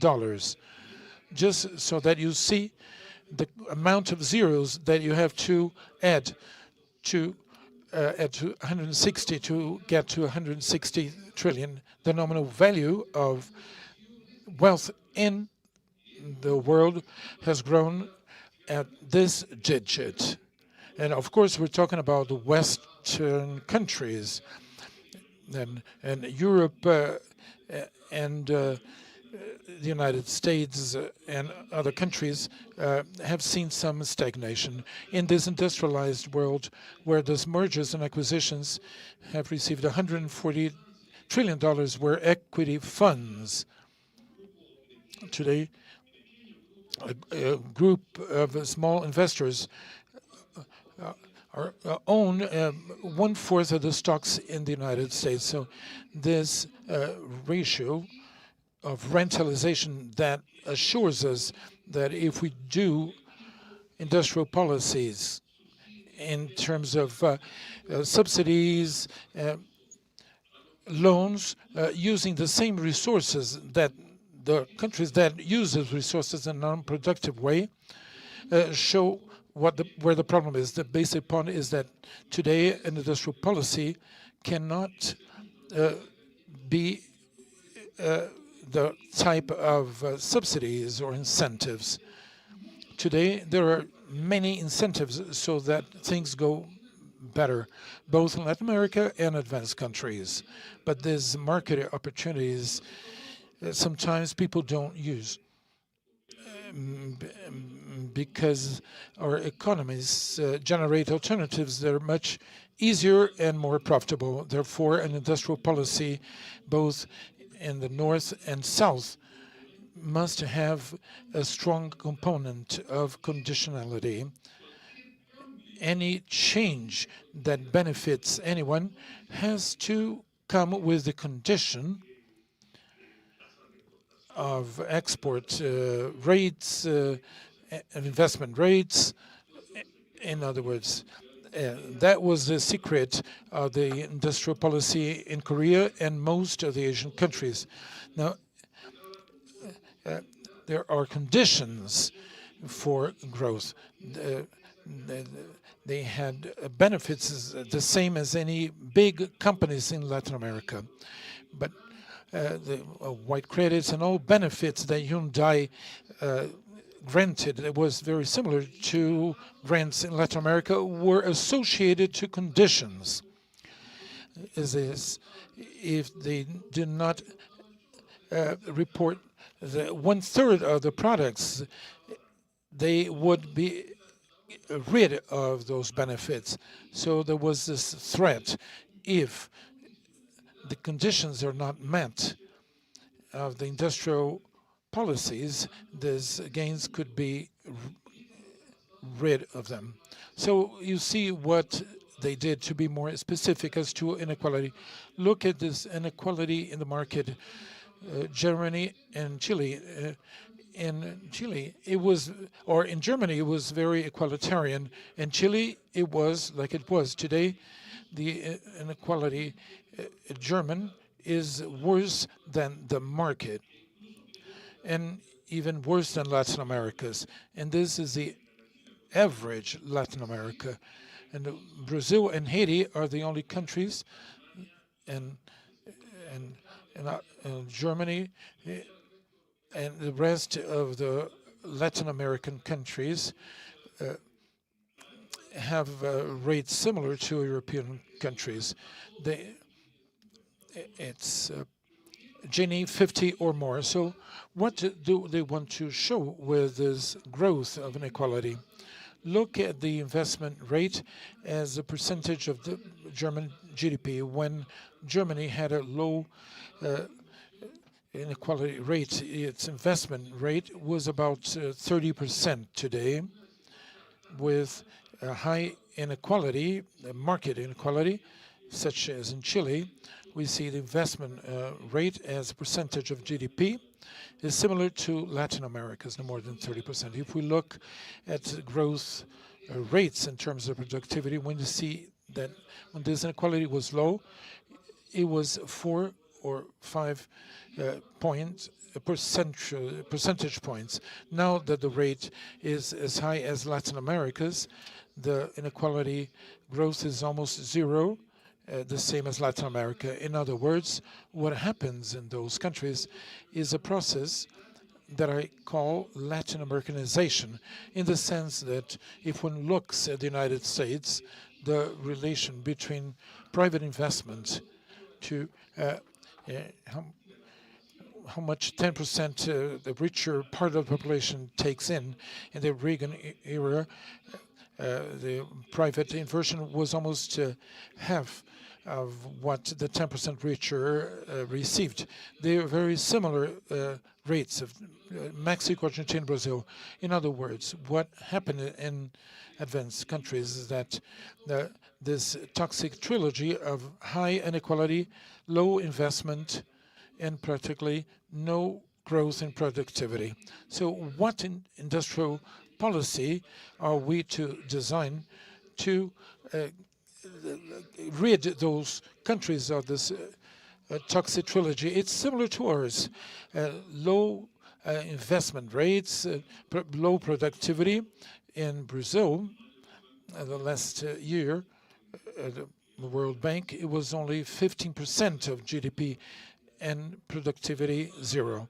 In other words, developed countries have moved at the same kind of toxic trilogy that I call it Ricardian. This trilogy of low investment, low productivity, what kind of industrial policy are they going to use to transform this trilogy into a positive trilogy of low inequality and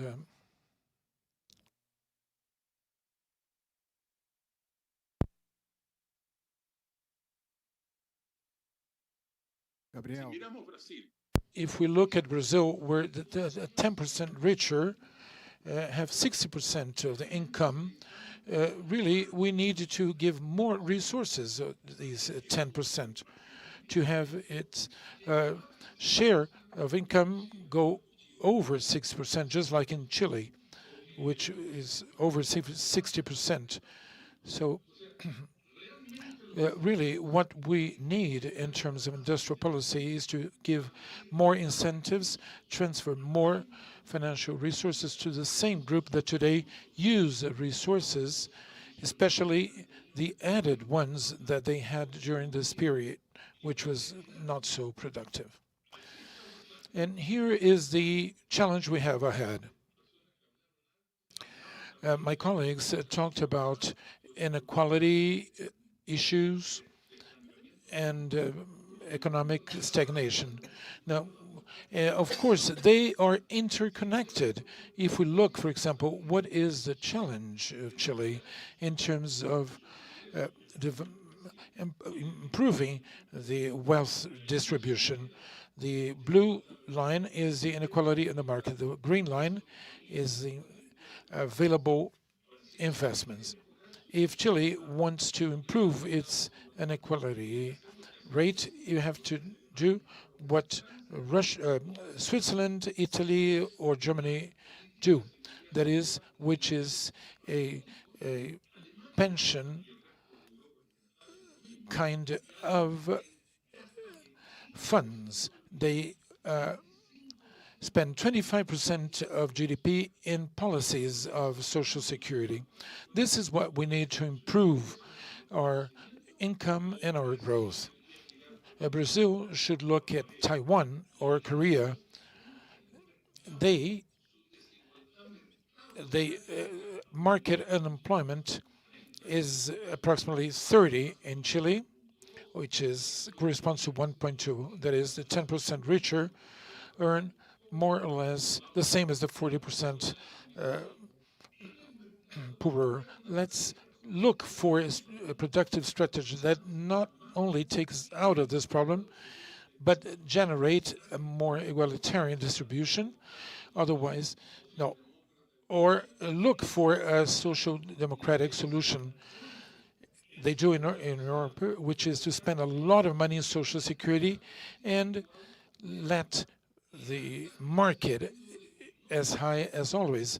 And when I say high, it's not only the high groups receive high incomes, like in the United States, 1% receive $2 trillion year by year. But the problem is the use they do with the resources. That is, industrial policy has to look in detail at the efficiency of the resources that are going to those groups. How to transform the non-productive use of those resources in financial casino, in all sorts of things that everybody knows about, in which they buy companies, groups that buy their own companies, conglomerates that change companies from sector to sector. That is, are they going to continue with this industrial policy? Are they still going to use the extra resources, increasing inequality? Or are we to some countries, emerging countries like Korea and Taiwan do, that generated a productive strategy in which the trilogy was totally the opposite of advanced countries in Latin America, the low market inequality, high investments that increases productivity. In other words, the Ricardian challenge that we have in front of us, I call it Ricardian because everything that I say is part of his writings. The challenge is how to change the toxic trilogy today, which is to change into a progressive trilogy growth, which some countries have achieved.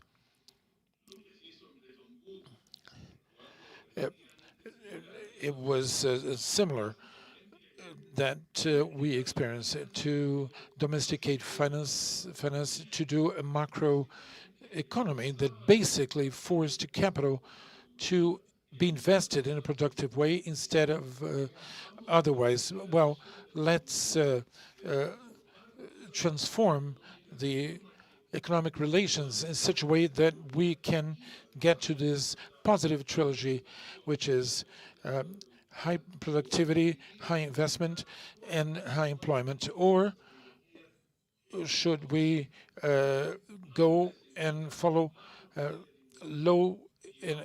high inequality and low employment and low productivity? I'm the first one pro industrial policies. Of course, we have to go for industrial policies, but it's not all industrial policies that are going to work. One that changes the interest rate or subsidies to do things well. I believe this is a industrial policy that here in Latin America, after 40 years of stagnation with the low investment rates,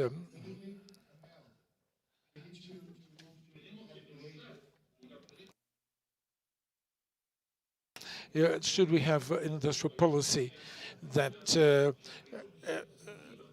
Asian countries that went forward the positive trilogy? It's not only talking about industrial policy, but what kind of industrial policy can condition and force the productive use of the resources that high income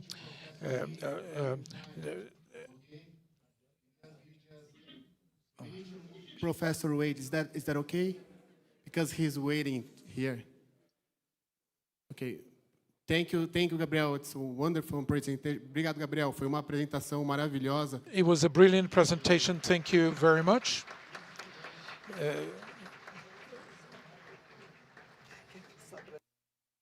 Cansado, né? Português. You have the stage.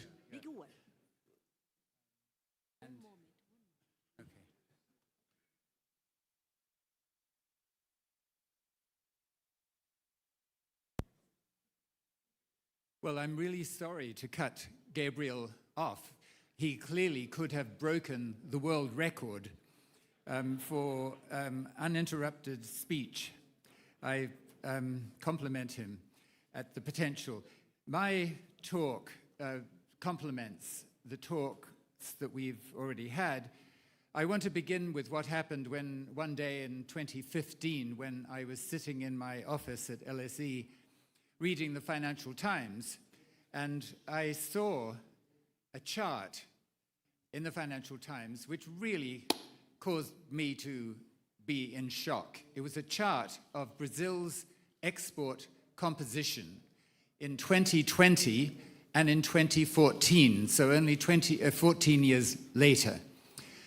And the chart brought out very clearly the dramatic change that had happened between 2000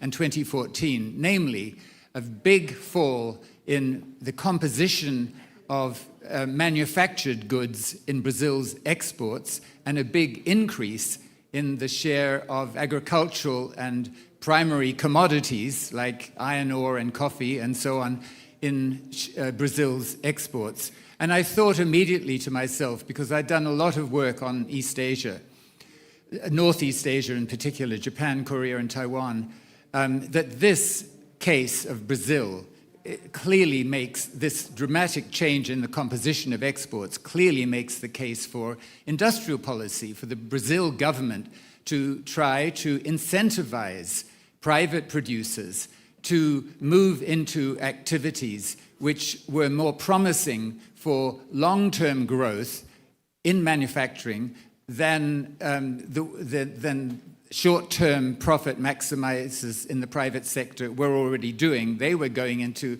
agriculture and the other primary sectors. And that was no recipe, as Gabriel has brought out, for longer-term growth. So that's what I thought. This was a case where Brazil needs industrial policy. The problem is, as I knew then and know now very well, that until very recently, the very words industrial policy or industrial strategy were toxic. You were not allowed to say those words when I worked in the World Bank in the 1980s and the 1990s. You were certainly not allowed to publish anything with those words, industrial policy, in the text or in the title. The dominant ideology, and it was an ideology, it wasn't just economic science, was expressed by Ronald Reagan, for example, in his inaugural talk of 1980, where he said, government is not the solution to our problems, government is the problem. Or again, another favorite saying in the World Bank, in the IMF, in the American economics profession, and other such places, also in developing countries, another favorite saying was, quote, the best industrial policy is none at all. That actually was a saying of Gary Becker, the American Nobel Prize winner in economics. The best industrial policy is none at all. Another slogan was, the government can't pick winners. The government picks losers. And yet again, here's another one. Markets are best for America, and what is best for America is best for the world. Let me repeat that, because this encapsulates the essence of the neoliberal ideology. Markets are best for America, and what is best for America is best for the world. And The Economist magazine has agreed for the whole length of its 1.5 centuries of existence. The Economist magazine very much promulgates that kind of ideology. So now let me do this. Okay, so now industrial strategy is recently back in good currency. Some examples. In 2019, two IMF economists, but heterodox economists within the IMF, and there are a few heterodox economists within the IMF, published an IMF working paper. So this is a low status IMF publication, not a high status publication, called The Return of the Policy That Shall Not Be Named. The Return of the Policy That Shall Not Be Named, namely, and then they went on to subtitle it Principles of Industrial Policy. Another example, just very recently in the last few weeks, Andy Haldane, the former chief economist of the Bank of England, was quoted in the Financial Times saying, the world is going bananas on industrial strategy. Everybody's talking industrial strategy. We must have industrial strategy. Another example, a more measured statement from 2022, OECD economists saying horizontal policies, that is interventions available to all firms and which include business framework conditions which apply to all firms, are increasingly questioned. That's the key phrase, are increasingly questioned.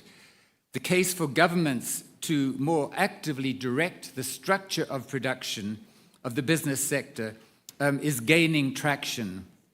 So that is striking from what has been a very conservative organization, and pro-market organization, namely the OECD. So the question then is why this return of industrial policy to good currency? And the short answer is that it is driven mainly by US-China rivalry. The intensifying competition between the US and China for technological, military, and economic preeminence really does threaten the future of humanity. And just let me remind you of the state of tension between the US and China. This photo of the so-called Chinese spy balloon floating over the United States and delaying its movement over American military bases, according to the US. And so the US Air Force shot it down, you will remember, in February 2022.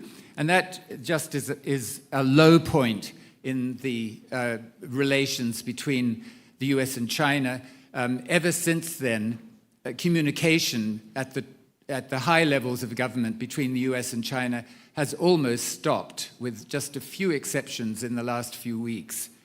And to put the US fear of China into perspective, let me quote from a US congressional document. So this is a document produced in 2022 by the Congressional Research Service. And it makes very clear that almost the top US foreign policy objective is to prevent the emergence of regional hegemons in Eurasia, or a regional hegemon, which is to say China. And I'm just going to quote this briefly.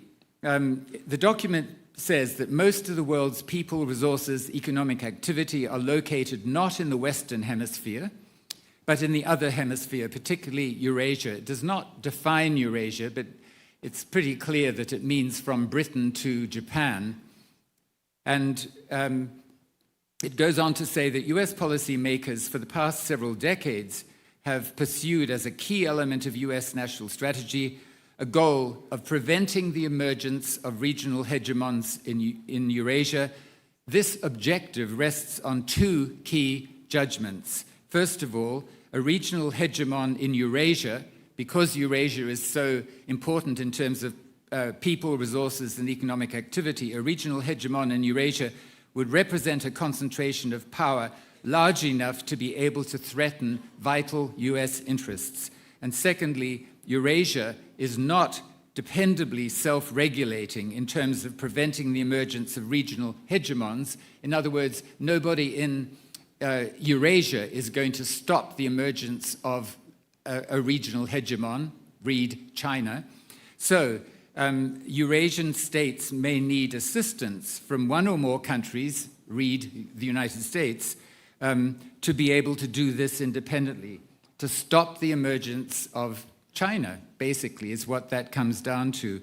And it's not, all this has become much more intense in the last few years, because AI is beginning to supercharge this US-China rivalry, making it still more dangerous. There's an international arms race underway in militarized AI, and in particular, it is clear now that it has become possible for the first time in history for an adversary to destroy almost 100% of its opponents. Previously, destruction, even with nuclear weapons, was limited by, for example, geography.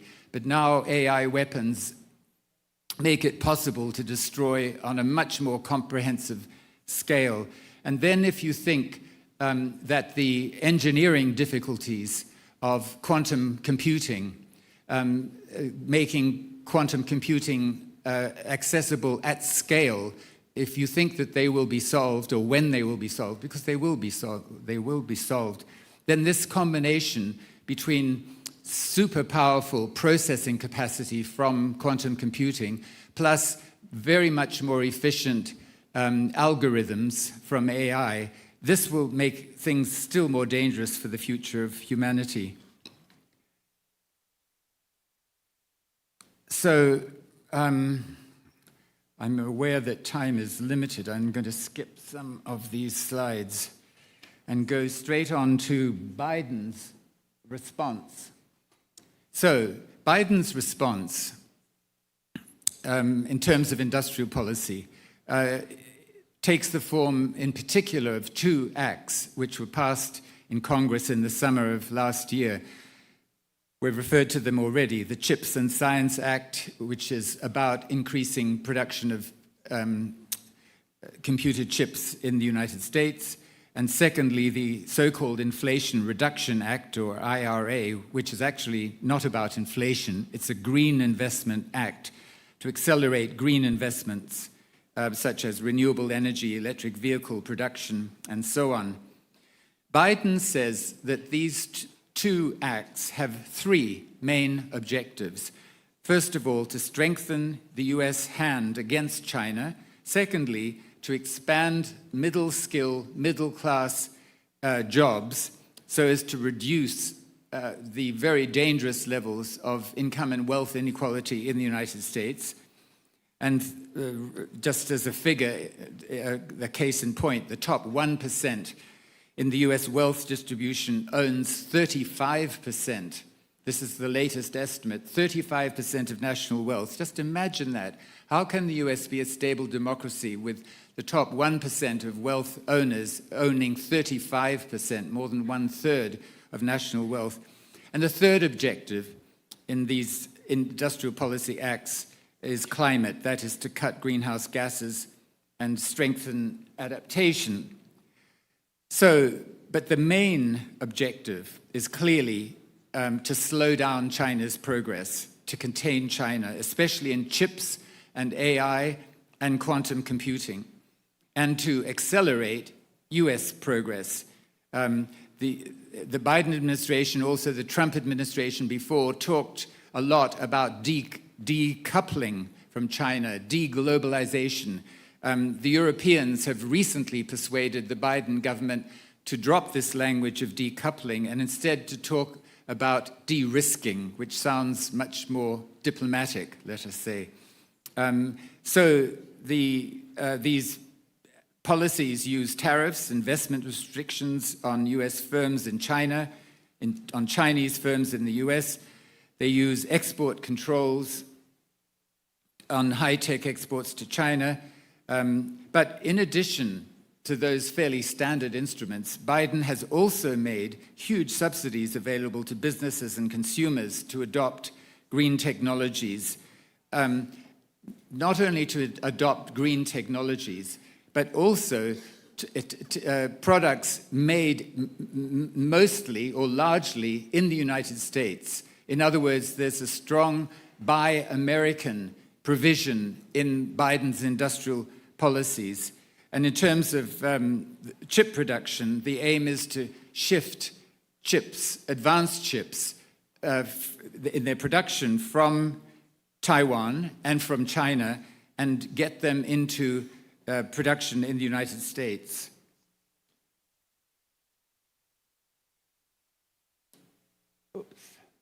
So let me just bring out a point that's implicit in what I've been saying. There are three aims to Biden's industrial policy, and the two of them, that is strengthening the middle class and combating climate change, these are long-standing policy objectives which have not produced much of a government intervention response. What has produced a government intervention response is the sense of a national security threat from China. And almost the only thing the Republicans and Democrats will cooperate on in Congress is the objective of containing China, containing the rise of China. And as part of all this, it was essential to get bipartisan support, that the acts gave out large subsidies, didn't just use tariffs and export controls and so on, but gave out large subsidies. That helped to get bipartisan support. And secondly, Buy American was also very important for getting bipartisan support.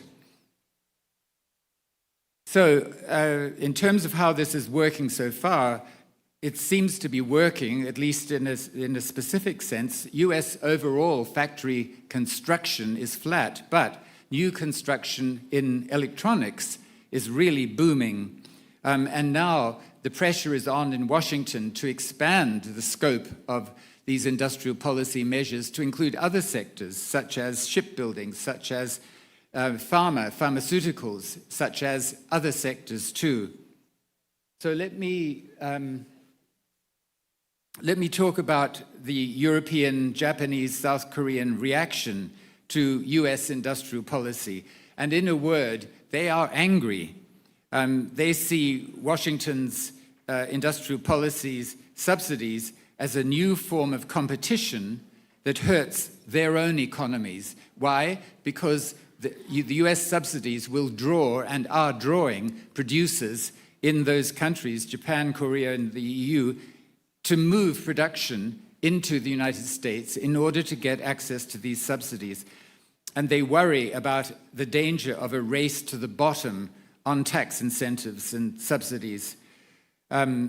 So just as an example, in terms of the industrial policy on clean energy and electric vehicles, President Macron said to Senator Manchin just in January of this year, "You are hurting my country," that is, you are hurting France by having these subsidies for clean energy and electric vehicles.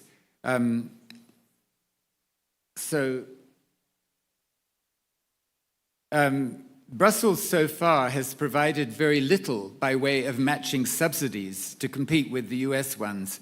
And the reason is because, as is said, the European Commission is a regulatory superpower and a budgetary dwarf. That is to say, it has only a relatively small budget, certainly compared to the American federal budget. So it finds itself very constrained, that is, the European Commission finds itself very constrained in matching American subsidies. But what Brussels has done is to waive its rules limiting member states' use of state aid. So individual states of the European Union can give state aid on a much bigger scale than they were allowed to under European Union rules in the past. And so that is basically the European response so far. And the and Japan and the EU are pushing back quite hard against the US thrust to decouple from China. And so both sides of the Atlantic are finding it very difficult to reach a consensus on how to relate to China. The US is pursuing by far the most aggressive path to decouple from China, despite their switch to this de-risking language. That is, to decouple from China in terms of advanced technologies, not from everything, but from advanced technologies. And then Washington worries that if it limits US firms investing in China, if it tries to restrict Chinese access to US technologies, then that will only actually end up benefiting German, French, Japanese firms, unless firms from those countries are equally constrained as American firms are. So you can see why there's a lot of tension in the transatlantic relationship over subsidies, over the industrial policies more generally. And, whoops, let me go back. It may be that they can reach some kind of compromise around this friendly-sounding phrase, friend shoring, as a kind of a compromise. The aim, what they're saying on both sides of the Atlantic, we have a common aim to build more redundancy in those supply chains that have the potential to be weaponized. And friend shoring is part of that overall strategy. That means trade with countries that have shared values rather than trade with the entire world. And the thought is, the calculation is that it balances the economic efficiencies of global integration with the security and resilience benefits of lessening the influence of rival or hostile states. So in other words, friend shoring focuses economic integration on the economies of allies. So let me come in just my last few minutes to how all this affects developing countries.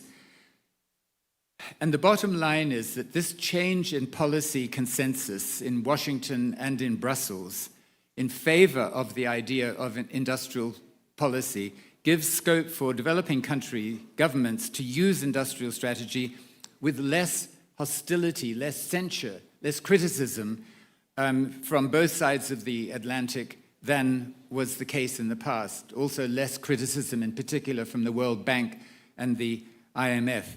But remember, there is still in those multilateral organizations, but also in those North Atlantic governments, there is still strong feeling that developing countries, at least, which have weak states, so it is said, should not do industrial policy. And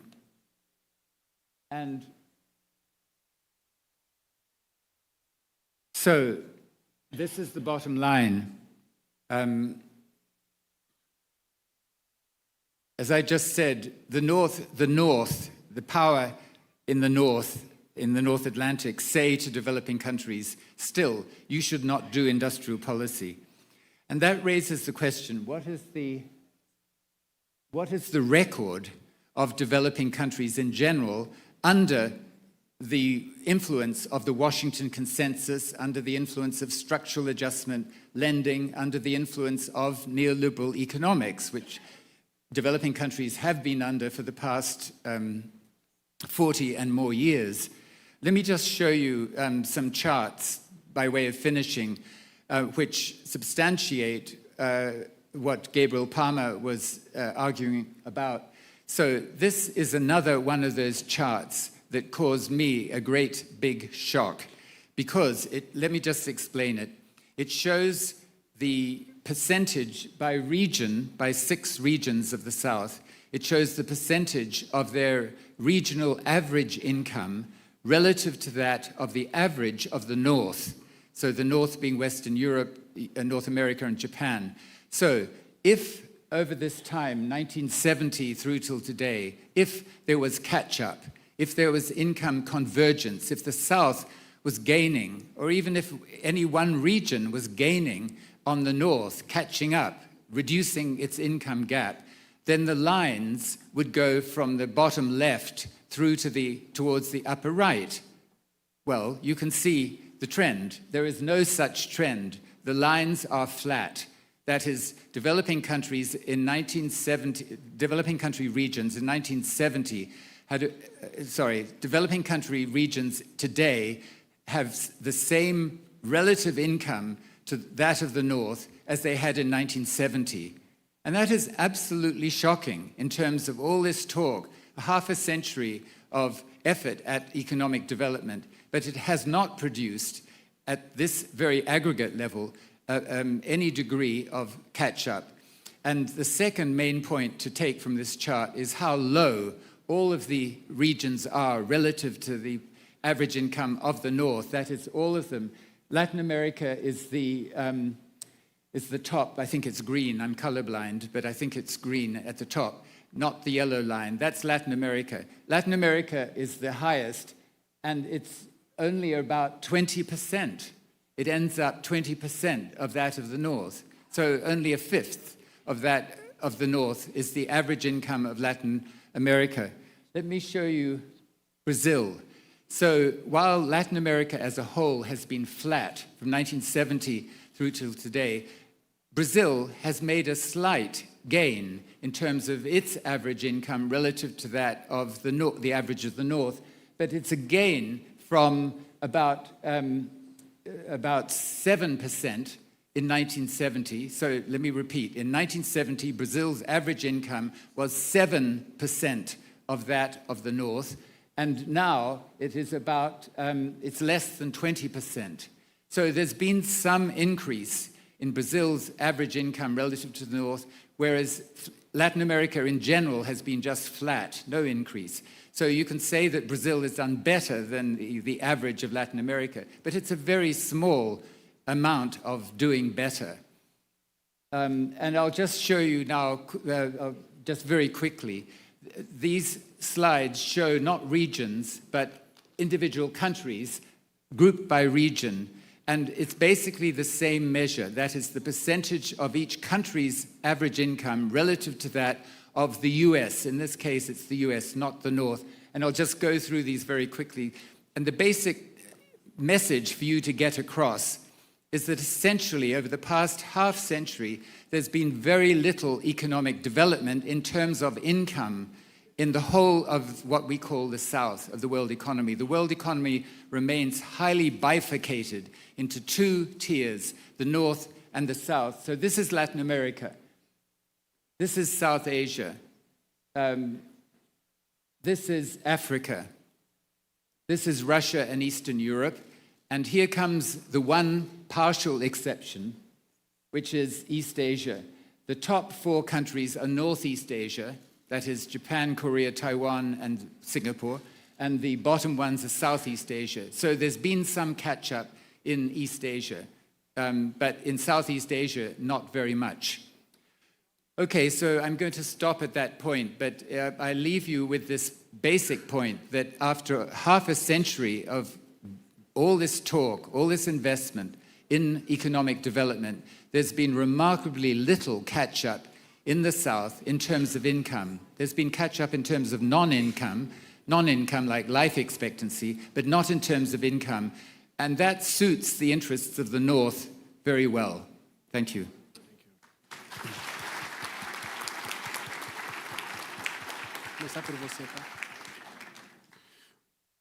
Thanks, Professor Wade. Obrigado, Professor Wade. Thank you, Professor Wade. Now I'm going to pass the floor on to our panel members.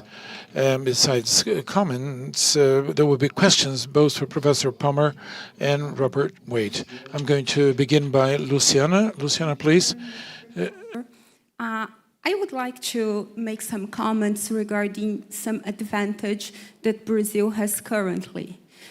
The country has a combination of some advantage that are not common to other countries in the world. In terms, we have efficiency in our wind capacity, in our solar capacity, we have hydropower, we have biomass and biofuels, we have the largest forest in the world and the largest biodiversity. We are a kind of oasis of natural resources, but we are facing the challenges of the Inflation Reduction Act. Because despite the advantage that we have, if we don't have capital to materialize those advantages in growth in our economic, Brazil will lag behind like in the past. So in your opinion, what kind of mistakes should we avoid? Some mistakes that we already committed in the past, investing in some industries where we do not have advantage to make to make it happen, and what can we do in order to materialize, to take advantage of all of those things and materialize in GDP growth, increase of productivity, and increase in jobs? That's pretty much what I would like to hear from you. Well, how much time? But the fact of the matter is that I don't know Brazil nearly well enough to be able to prescribe beyond a very general level. And I've been talking at that general level. I find it very difficult to imagine that Brazil is going to substantially improve income performance. Remember, from 1970, its average income was 7% of that of the North, and now, all that time later, 1970 through till today, it's 17% that of the North. So the performance has not been very good, and it seems to me that it is obvious that Brazil and academics and think tanks should be seriously exploring the construction of a national industrial strategy and assembling a large number of people, but also, that is, experts, but also consulting in citizen assemblies and the like to bring in a wide range of people to contribute to this project of making a national industrial strategy. It should not be done just up at the top by a small group of experts. But beyond that, I think I won't take up more time because I just don't feel well enough informed. Thank you. Thanks, Professor Wade. Now I'll move to... Yes, André Clark will make a question for you, Gabriel. He will do it now. So I'll move to you, André, please. A very simple question, Professor Gabriel.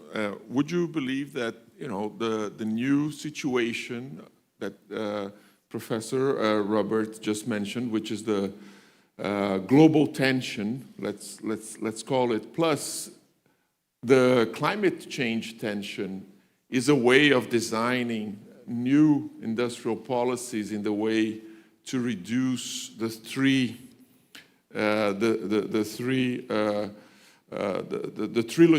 toxic trilogy that you just mentioned.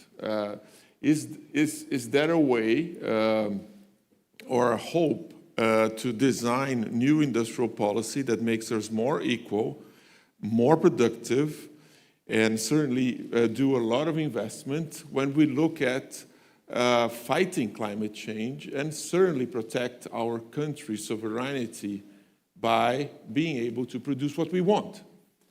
Is that a way forward? Please, Gabriel, it's with you now. Yes. Voy a contestar a las dos preguntas. I'm going to answer Can I speak the in English two or in questions. Should I speak English or Spanish? You can choose. You can choose either English or Spanish. Spanish, please. Spanish. Bueno, pero entonces no escuchar la opción porque si no confunda.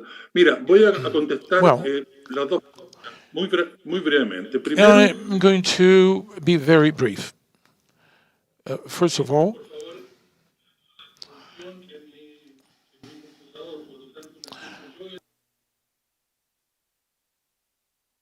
corten el traductor para mí. Mire, si miramos las brechas productivas, pero ahora no como lo hacía Robert, de ingreso por habitante, sino por productividad promedia de un trabajador, tenemos que hoy día Brasil, la productividad promedia del trabajador brasilero respecto a Estados Unidos es exactamente la misma que tenía Brasil en los años 50. Todo el crecimiento, toda la cerrada the growth or the bridging the gap that we had, we do not see now how the growth of income growth in Brazil, just like Robert has mentioned, there is a certain advancement in Brazil. When we measure average productivity of a Brazilian worker vis-a-vis the United States, today Brazil is in the same place as it was in the 1950s. Now, the same as Mexico and Chile.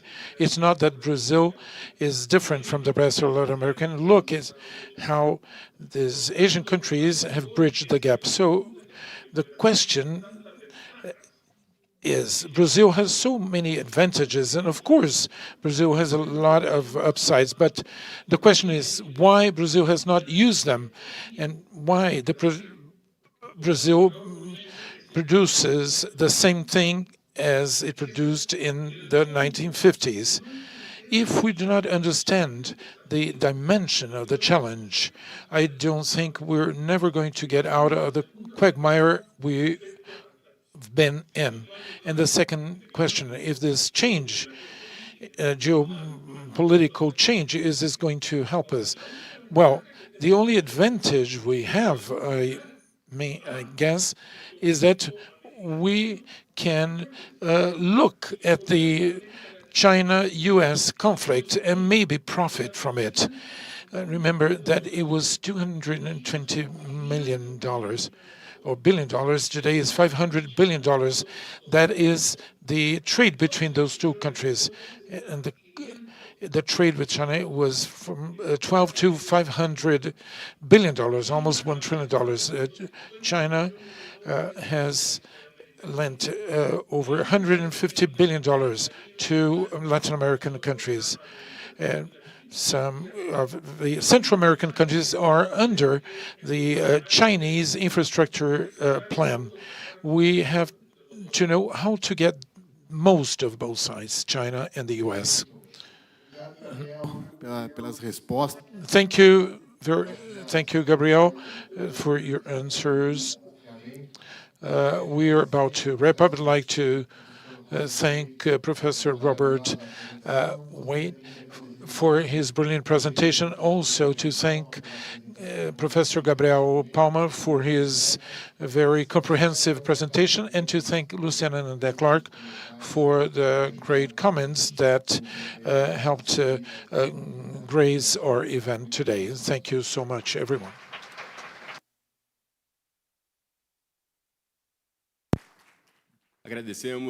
We'd like to thank the panel members and kindly ask them to return to their seats in the auditorium. Thank you so much. And now, going on with our event, we're going to begin the panel Financing for the Industry Development. We'd like to invite Rafael Silvoni, President of CIESP, to be a moderator.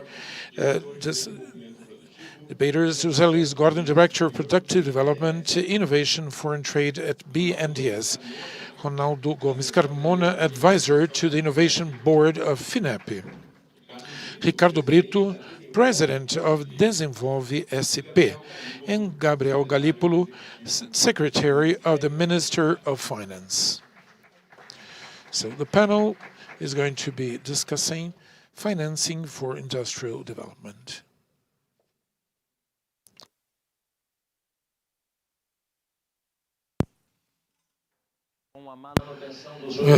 The maintenance of high interest rates have led to the impoverishment of the grid. High interest rate stopped the industries to invest in order to keep productivity. We have to face those hostile environments. A strong industry is a strong country. Well, the aim of this panel is to discuss the role of development banks and capital banks in the development of industry and economic development. What are the instruments and adjustments necessary to support productive investment? Rafael Silvoni, you have the floor. Well, good afternoon, everyone. We're going to begin our panel today. We're going to go straight into the questions.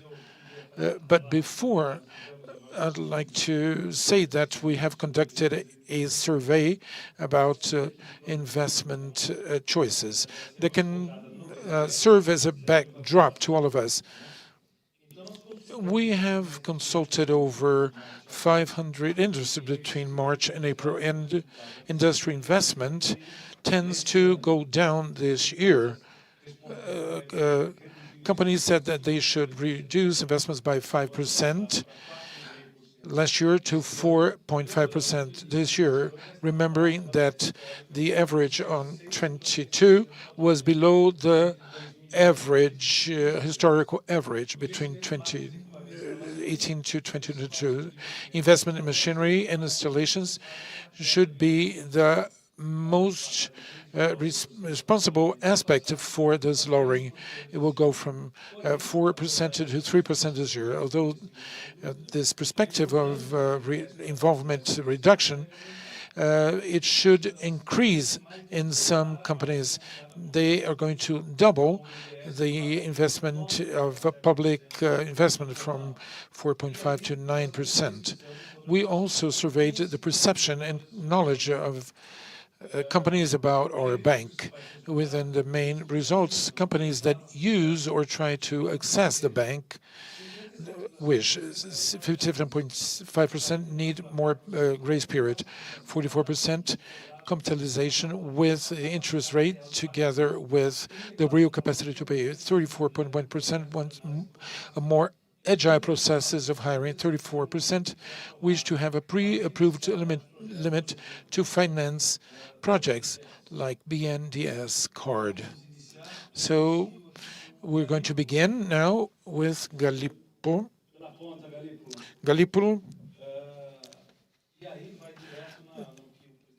And then it goes straight to what President Josué said in the beginning.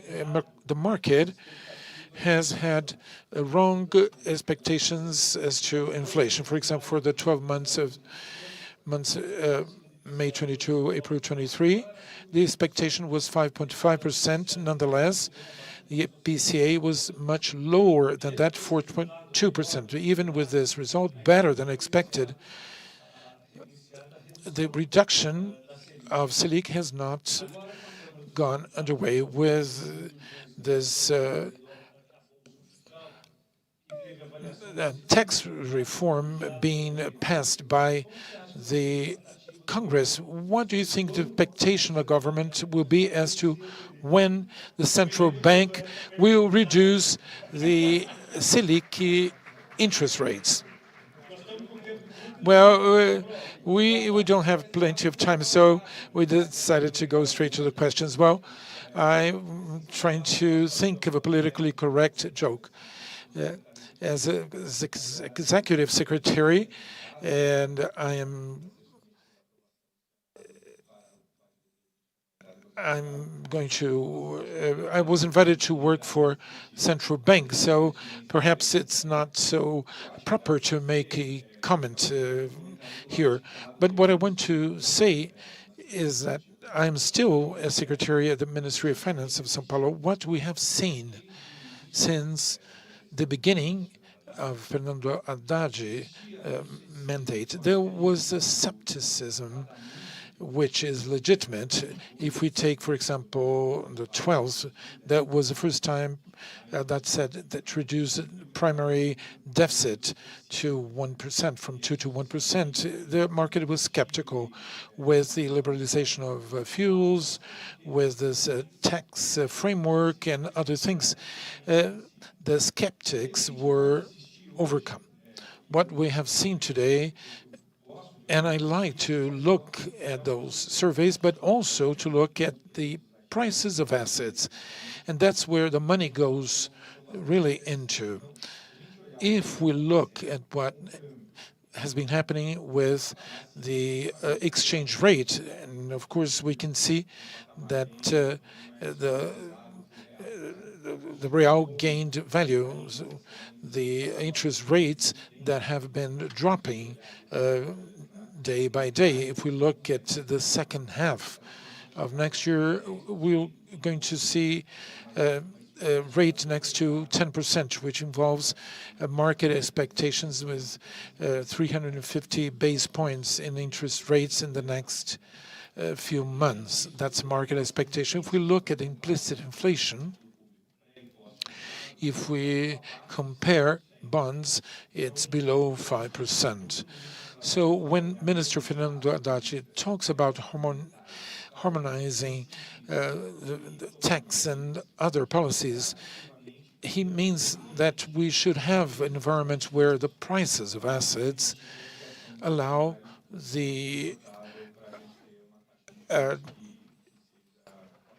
interest rates that may produce results for our economy and our society. Adding to what you said, there's another topic which is very relevant to companies, and considering that our industries, middle-sized industries, have a tax burden in CSLL 2.5 times more than the tax burden of big companies. They represent 22% and the total of industries and employ 42% of the total workers. They generate 45% of salaries. They account for 45% of goods and capital and do not take advantage of stimulus and tax breaks. What does the government say in terms of adopting mechanisms of deceleration? And here is just a comment. According to the calculations, this measure would reduce the cost of investment in around 30%. It would have the potential to increase the gain of capital gains of up to 35% and can generate a fiscal gain of up to 2 billion reais because of the stimulus. That is more demand for equipment, would increase productivity, more employment, and more income thus more tax collection. In those 4 to 5 months, I did not learn so much, but I know that announcements in policy, economic policy changes are done by the minister and the president of the Republic. But I was close to Fiesp and my friend Josué, who invited me here to be part of 2 boards.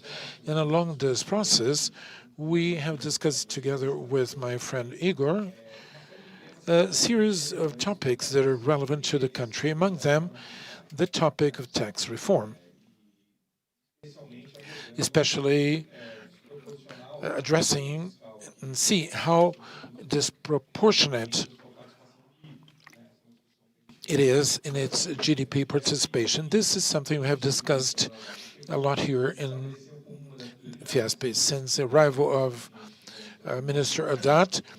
He has put as one of the priorities, and also he counts with the support of both presidents of the Senate and the Chamber of Deputies. They have the wish to put the tax reform to vote as fast as possible.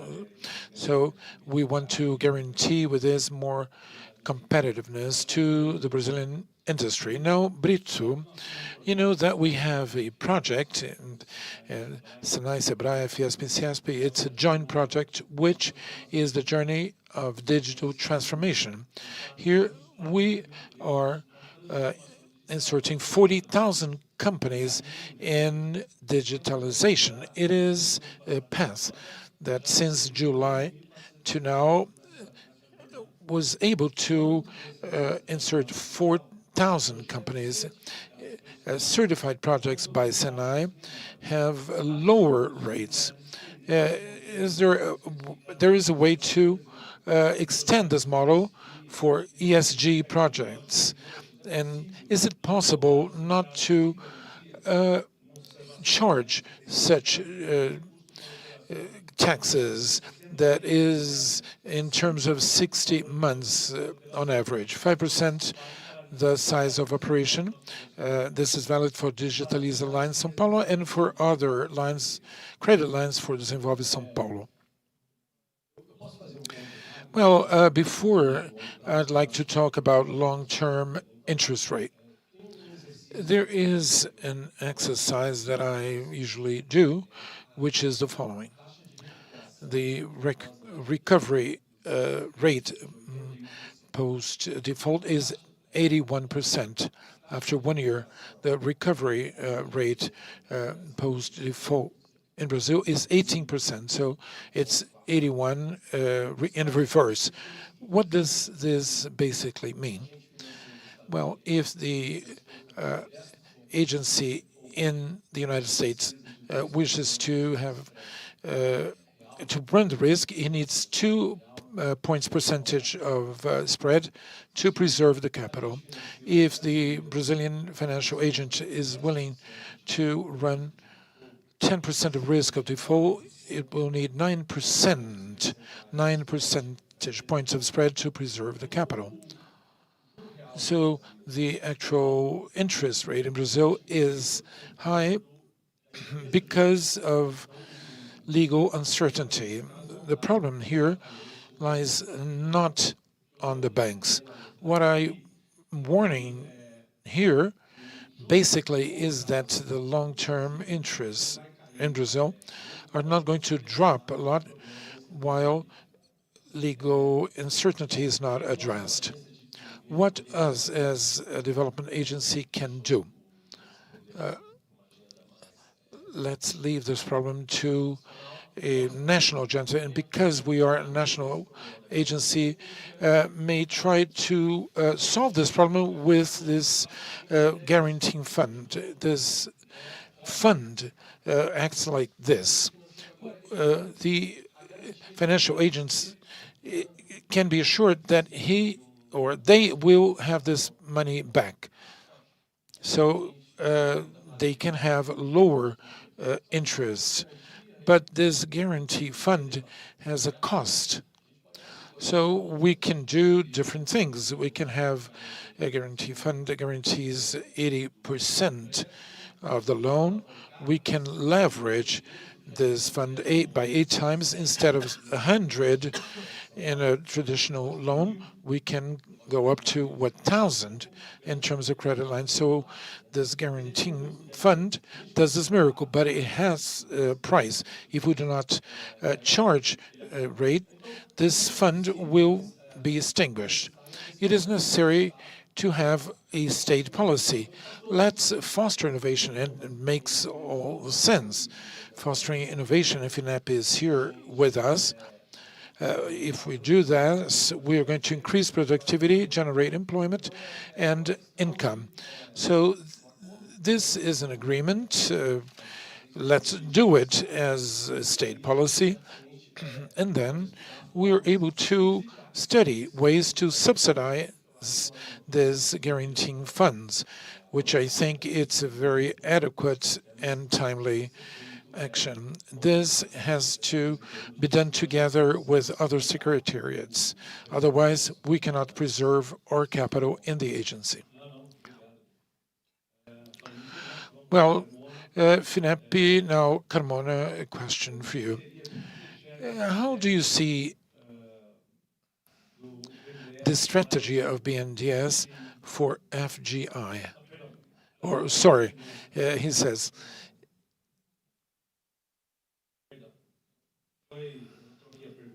I mixed up the questions here. He says, the recent measure that changed the TJLP by TF, we've all been celebrating this change. And FINEP, will FINEP extend this measure to fundings or financing already contracted? Yes. This has been already in practice as to the ongoing contracts, and will be applied the new TR, which is a major achievement. Unlike BNDES that changed to TLP, FINEP used TJLP throughout those years, but now the cost of loans TJLP that could go up to 9.9. With the TR, it goes down to 5.3. This is one of the government's measures related to lowering the price of credit that impacts a lot in terms of financing and innovation. To this measure, adopting TR, there's another measure, which is the integral recomposing the National Fund for Science and Technology, which is a fund of the Brazilian state geared at innovation. After many years, we are having back all this fund again. We're talking here about 10 billion reais for exclusively for innovation and technology. This is a positive point that I wanted to bring up. It seems that we have new conditions to fund innovation in the country. After all, with NFCT, it will allow us not only to employ half of this fund in cheap credit, that is the credit of to 5.3 is actually the least expensive credit that we have in Brazil. The more intense the innovation action, the lower the credit line. At the same time, the reduction of NFCT allows the use of another instrument, which is highly important to develop critical technologies in Brazil, which is economic subvention, non-reimbursable. And I'd like just to add and say that there's a new strategy of science, technology, innovation in Brazil is being formed. Recently, Luciana Santos, the Ministry for Innovation and Technology, launched the guidelines that foresee the support of those resources, especially in its biggest part for big structural projects in Brazil, besides what has been discussed with BNDES, which is to resume the Innova plan. President Mercadante mentioned about this, the composition of resources. Gordon is going to talk about this. We had the news that BNDES is going to have some resources with TR rates that will allow the composition of resources for a great program to foster innovation in companies. In brief, I believe a positive scenario is there to finance innovation in our country. And now, the same question to Gordon. The question was for you, what BNDES strategy for FGEI, and also will the bank be able to facilitate access to your financing? But first I would like to make a quick comment for you to understand. When President Mercadante says that BNDES is back, it is back to support industry. The BNDES will be the bank to foster new industry, more modern industry. In between 2000 and 2010, 40% of the funds of BNDES went to the industrial sector. In the last 6 years, this dropped to 8%. Last year, it was less than 0.5% of the funds that went to industry. In 2010, the BNDES allocated billions of dollars for exports. Last year, it was only in millions of dollars. BNDES is coming back to support the industrial sector. This will allow industry innovate, invest, and export. And this is one of the reasons why we are here. So I would like to make a few comments on some of the important topics that were raised here. Though, first of all, yesterday the Senate approved the TR interest rate for innovation in digitalization of the bank. This was a partnership with the Ministry of Finances with the support of Executive Secretary Galípolo. And this means that for the next 4 years, 20 billion reais will be available at an interest rate of 2%. So what used to be an 18% interest rate will now drop to 2%. So 20 billion from BNDES and another 20 billion from the funds. That means 40 billion reais has been allocated to innovation. And this funding, if it's well organized and well distributed, will take the country to another level. We also launched a credit line of 2 billion reais in order to enable companies to invest, so that these companies will get their receivables in dollar terms, and the companies will only undertake the cost of the spread, and this will result in a very low rate to invest in Brazil, will enable companies to buy machines and equipment, expand their output capacity, and this credit line will be expanded as demand rises. And some other actions are also in the pipeline, and it's important to comment on this. Alexandre Abreu will comment on these new credit lines later on. But he conducted a financial re-engineering, and now there is 21 billion for small and medium-sized companies. So this is another credit line. So this will help the SMEs and the mid-sized companies to invest. And as a result, the economy will rebound in terms of growth. I have a question from the audience. Do you think you'll be able to adopt the digital bank model, meaning that operations will be conducted directly without going through on-lending agents? I think I will ask Alexandre to answer this question at the next panel discussion, but BNDES has worked with a lot of synergy with FEBRABAN, which is the National Federation of Banks, so that all of this can be centralized. And they're also working internally to be a more digital bank. So yes, we want to be a digital bank, and this will do away with lots of red tape. And of course, the BNDES will avail itself of the capillarity that exists due to the framework of the Brazilian banking system. We're also negotiating with National Sinai the copy of the model of this digital newsletter so that it becomes a national policy focusing on the digitalization of small and medium-sized companies. So this will copy the successful program that was implemented in São Paulo. And finally, I will talk about exports now. It's an initiative that's very dear to me. I know that we're very tight in terms of times, but we have 40 bills of law to forbid the BNDES from supporting exports. In countries around the world have similar institutions as the BNDES that provide support to the export sector. BNDES and its policies, the BNDES must have this kind of policy.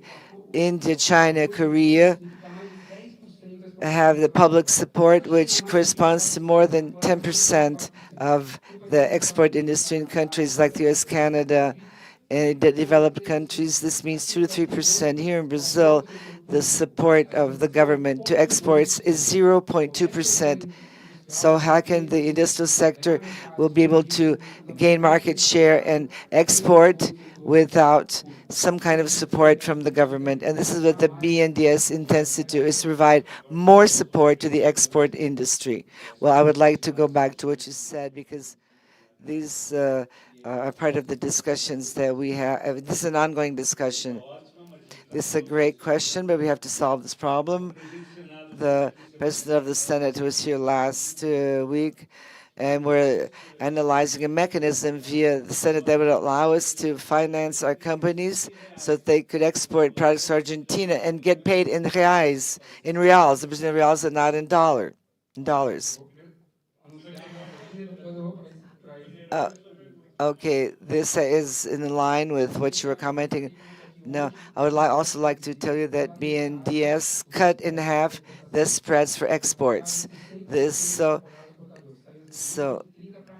went down from 1.3% to 0.5% for those who export machines. So the BNDES supporting the Brazilian exporter. This is a very important measure that was taken, and we will continue doing so.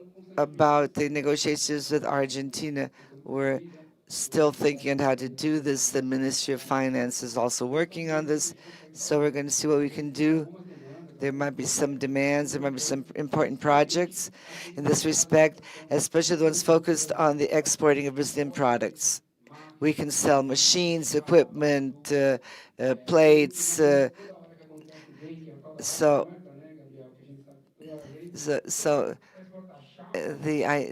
export plates and tubes and valves made in Brazil. This is another issue. The idea is to sell Brazilian products, help Brazilian companies, and all of this can be paid in Brazilian reais. So this is just to show the importance of the export center for Brazil. We do not have a solution yet for the case with Argentina, but we're working on this. But above all, the message that I would like to convey to you, BNDES is back. The BNDES is back to support a more innovative industry and to help on establishing strategies in this respect. Would anybody like to make a comment? Then Galipo, I have a question for you. What is the government's willingness to create incentives for the transformation industry?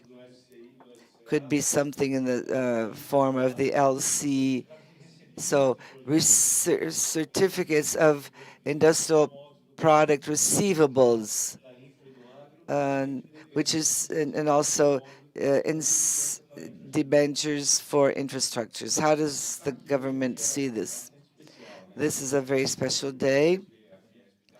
First of all, Fiesp is taking back its leading role that it always had, and this goes back to the person who started Fiesp, and it goes back to the time that Brazil had a leading role in terms of discussing development-related issues.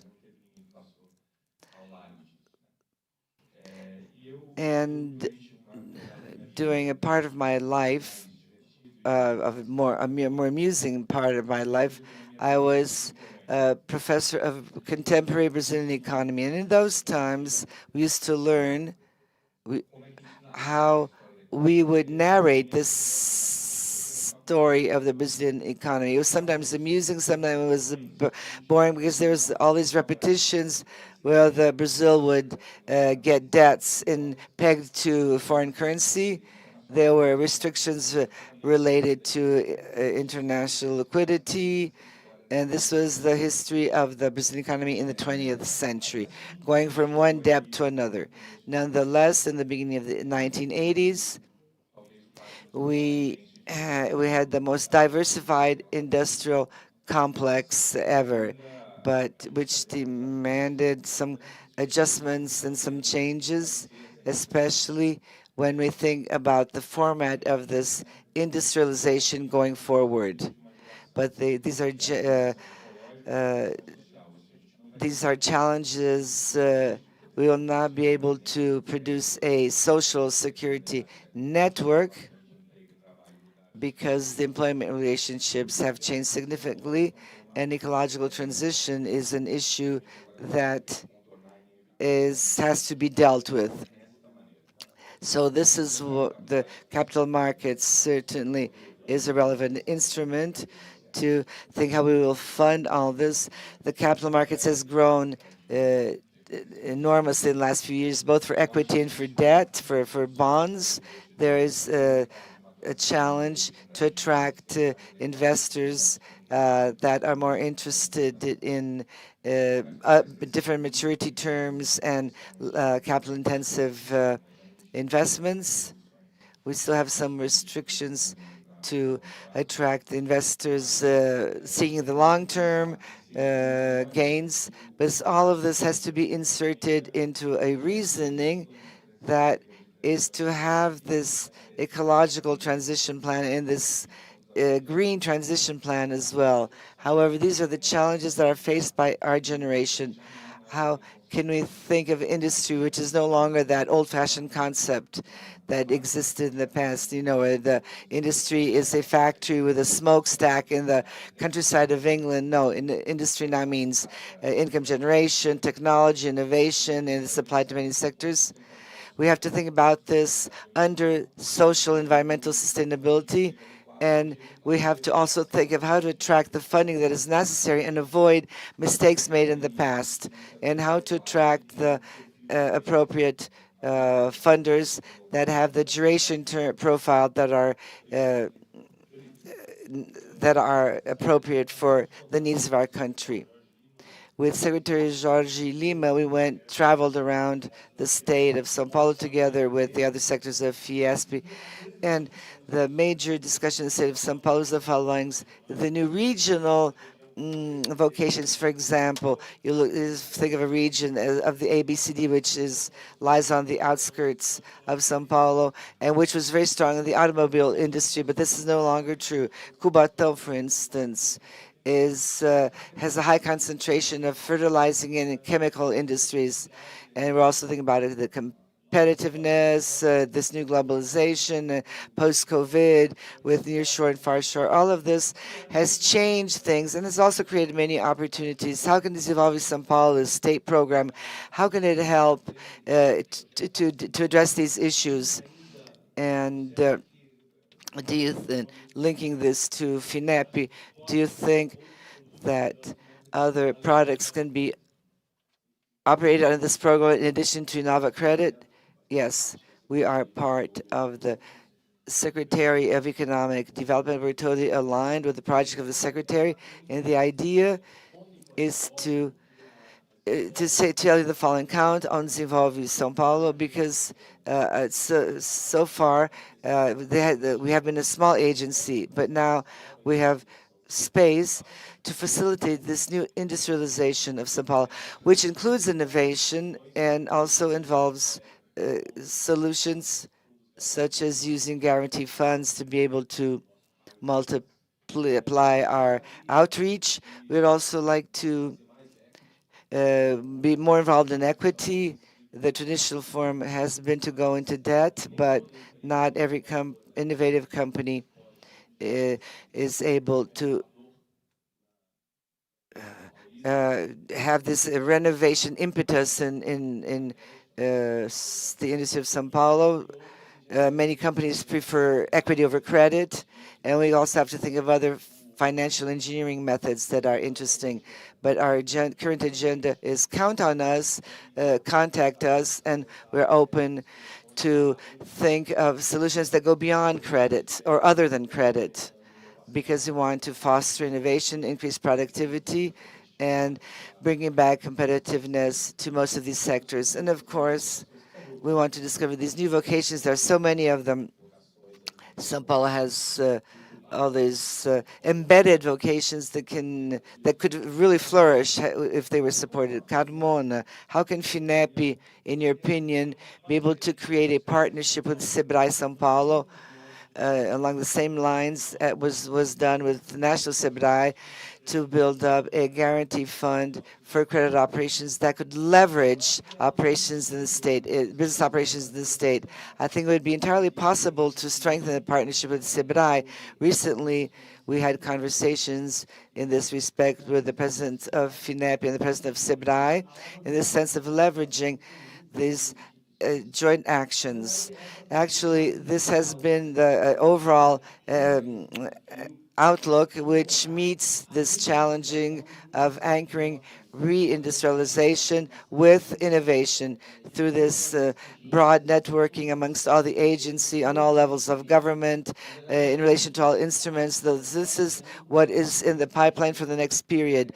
Today,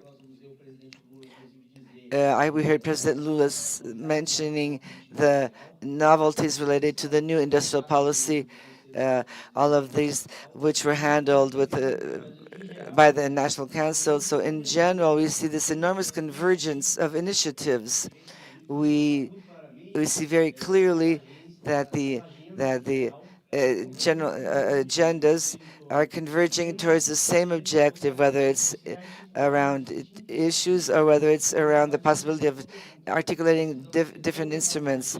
So all the agencies and all the ministers, and we have to have this broad arrangement that will be able to move forward this national innovation system based on this new industrialization impetus of the country. Thank you, Carmona. I see there are many opportunities in this respect. I think each one of us are doing a great job, but now we are no longer able to work alone. So we have to work for integrated solutions. And now I will ask Gordon. Gordon, you already mentioned this in your previous answer, but I would like to explore another detail in terms of the priorities of BNDES's actions over the next 3 years and how the transformation in industry is part of the strategy. Day before yesterday, there was news that the government will adopt an industrial policy which will focus on agribusiness, health, infrastructure, digitalization, decarbonization, defense, housing, and mobility. And so these strategic priorities, will they avail themselves of lower interest rates, as was recently the case of the funding of innovation efforts? Will there be other priorities, for example, for small and medium-sized companies? Could you say something about this? Well, this is the role of the government, besides discussing, putting into practice innovation and industrial policies. I believe this is a role of the states. We had some debates that showed this well. Before, it was not so clear the United States would do that via NASA, and now it is clear. They are doing industrial policy just like China and now South Korea. Brazil needs to go back doing its industrial and innovation policies, and this is what Brazil is going to be doing through the Ministry of Finance. The ecological transition, SDI, are the two bases that we have discussed in the governments. There is 7 emissions together with the Ministry of Finance. have been the core of this policy. The idea is to put together all instruments. The idea is that instruments work together and to deliver the best in industry. If you put together FINEP, BNDES, and other financial tools under one big umbrella, you're able to deliver a more innovative green industry that generates more jobs and have international visibility. This is what we're building together with the government. We're going to have this participation, not only of the government, but also the civil society. This is where BNDES will be within all the innovation policies of the government, and the differences of spread will be discussed, including SMEs. Just like this involved, BNDES acts in this respect. Thank you very much. The time is almost up. I would just like to ask our panel members to give the final message to our audience here. Well, my message is an optimistic one. Of course, we're living a more complex period of the international economy, complex and challenging, but Brazil has collected advantages that should be highlighted. First is that this period of an assembling of the high interest rates and others brought back some of these programs that Latin American countries used throughout the 20th century. When you look at our similar countries, Brazil has a significant upside, which is a positive legacy from President Lula previous mandates, which puts us in a different level from other countries. If we compare to developed countries, the process of increasing interest rate has led to doubts and questions about systemic crisis, with questions about it. In the case of Brazil, this does not happen. There is no any kind of threat towards the rigidity of the Brazilian financial system. With the idea of reshore, near and friendly, Brazil is an example to the world because of all the advantages it has, the size of the market, the fact that we do not have energy problems. On the contrary, we have upsides. We don't have any conflicts. And I believe that even if the world becomes more challenging, comparatively, Brazil tends to be better if compared to their peers and other investment alternatives. I foresee a positive cycle to the country, and we have never had so much in our hands to produce this change. Well, following the same line of thought of Gabriel, we are very optimistic about especially the state of São Paulo. The state of São Paulo has a huge market. We have been sought by people who are interested in investing in the state of São Paulo, both in Brazil and abroad. What we want to do in the next years is to do this crowding, to think about solutions to attract investors who want to reduce risk by investing here in Brazil. São Paulo is everybody's favorite apple in the eye, which is increase in productivity, growth, and innovation. Your final remarks, Carmona. Well, I would like just to, first of all, greet this House by conducting this seminar. Fiesp synthesizes the idea of only having a strong country if we have a strong industry. This mirrors a new consensus that Brazil may have. First, we have to look at the world as it is today, how the world is today.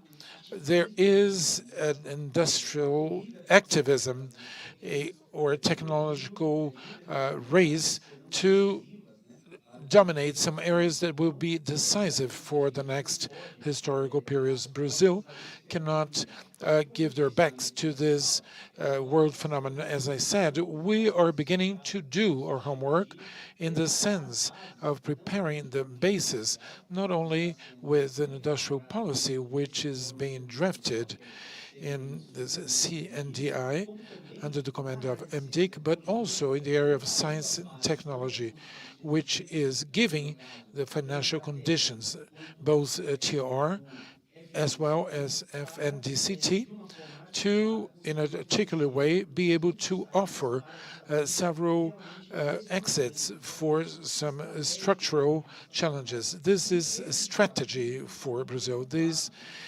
strategies are very well drafted. You talked about the 7 points that are being discussed at CNDI and other points that come up, but they're all convergent. I am very optimistic about it. I believe we have the conditions that our country, little by little, creates a new consensus on the urgency of reindustrialization anchored on industrialization. In the previous cycle, we were able to get out of one of the forms of the world to become one of the major industries of the world. Thank you, Carmona. Now I pass the floor to Gordon. I'd like to wrap up by stressing what I have already said. We have to work heavily for reindustrialization or new industrialization, as our president says, and BNDES, together with our partners, will put Brazilian industry as its priority. We have several measures, actions, the credit lines for export, restructuring of IPA, NGI, and we closed a partnership with Sebrae. Sebrae wanted to become a bank, and now they are over this idea. We want to have a credit line specific for small companies.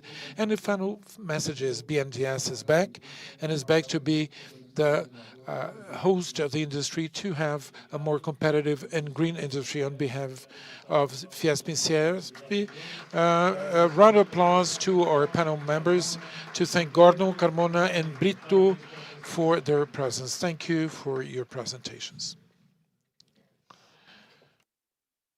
We thank the participants of this panel and kindly ask them to return to the seats in the auditorium. We're going to go on with our event.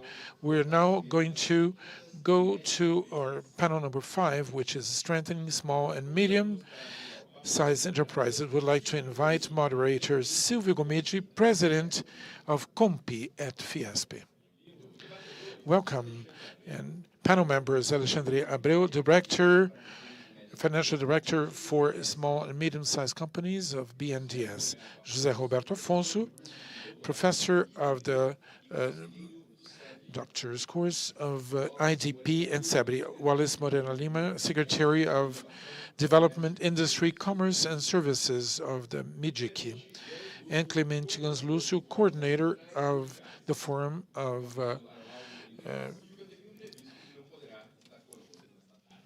Trade Associations.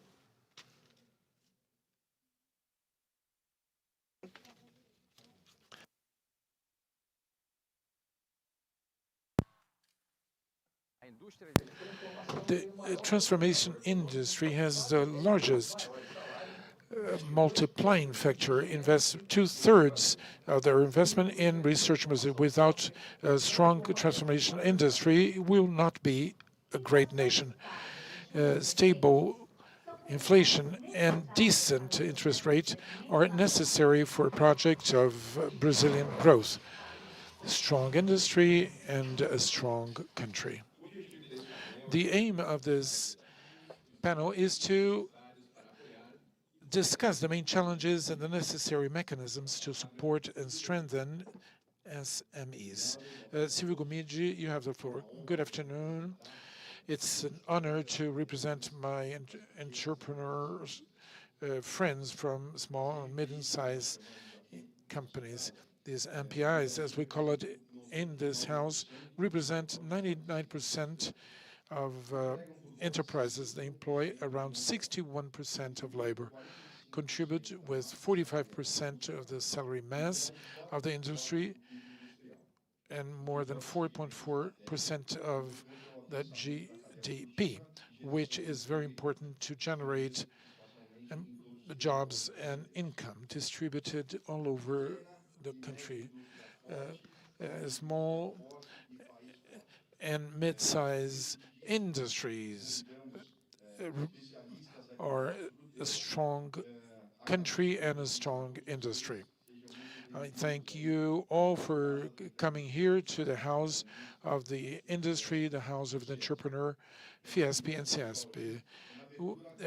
In the beginning, we had scheduled each one to make a brief presentation, and afterwards we go to the questions that we have collected.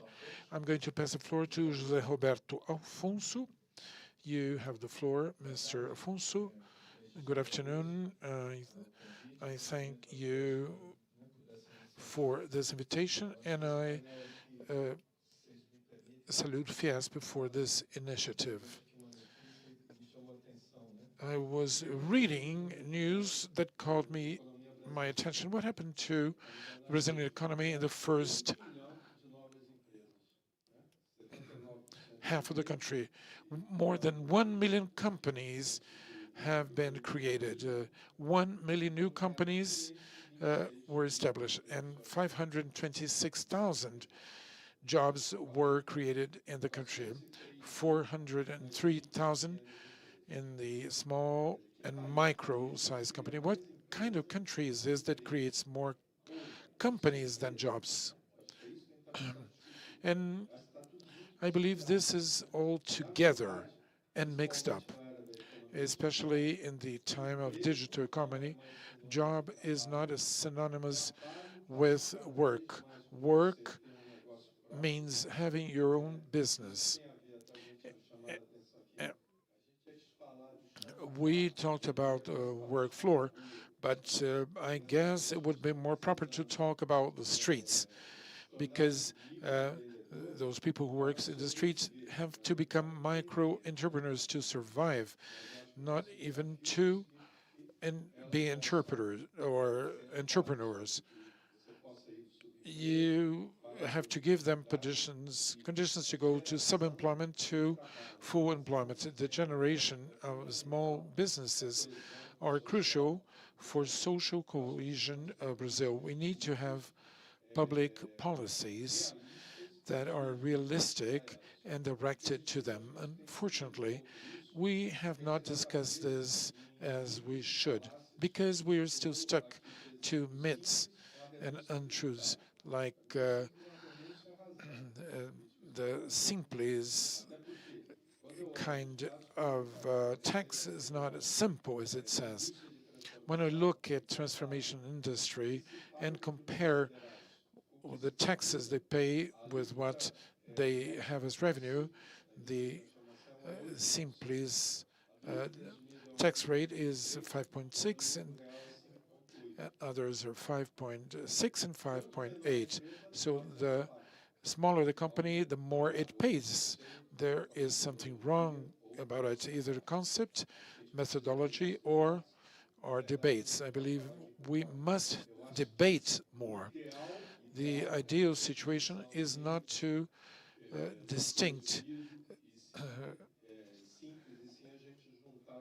presumed profit and Simples, because all of them contribute to the tax authorities. And why do we have to put them together? We need to have data.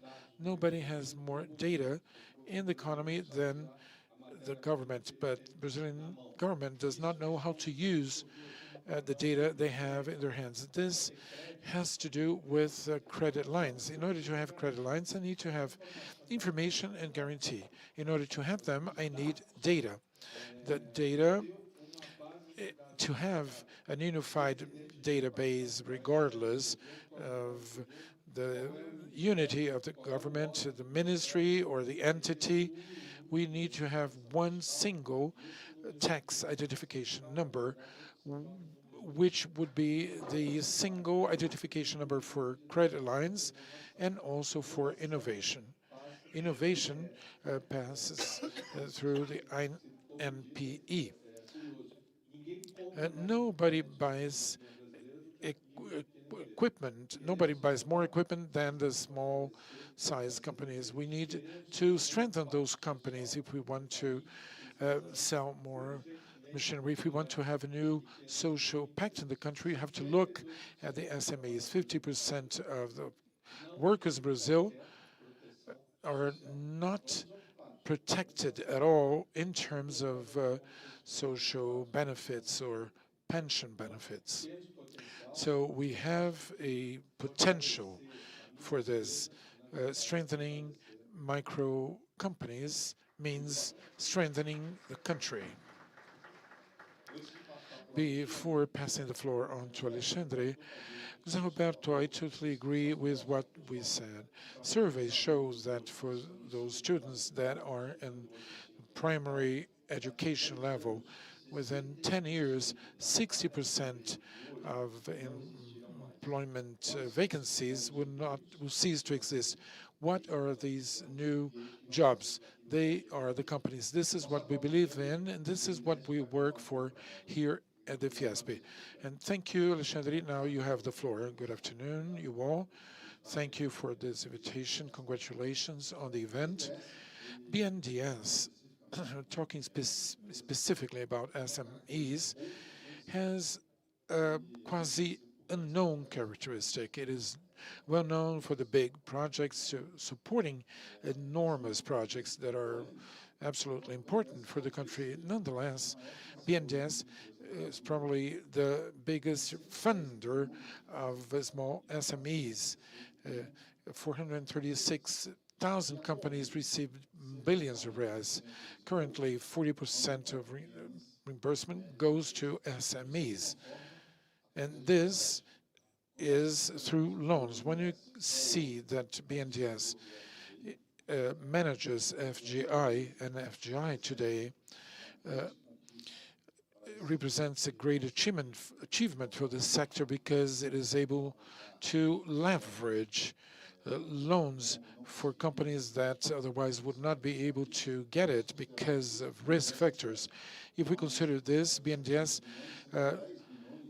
loan funds 70 billion and 10 billion just last month, according to the changes we did in this funding strategy. We understand that we have a lot of opportunity to work on in terms of improving the credit for SMEs, and this goes through a reduction of interest rate, but also to improve the bank spread rate.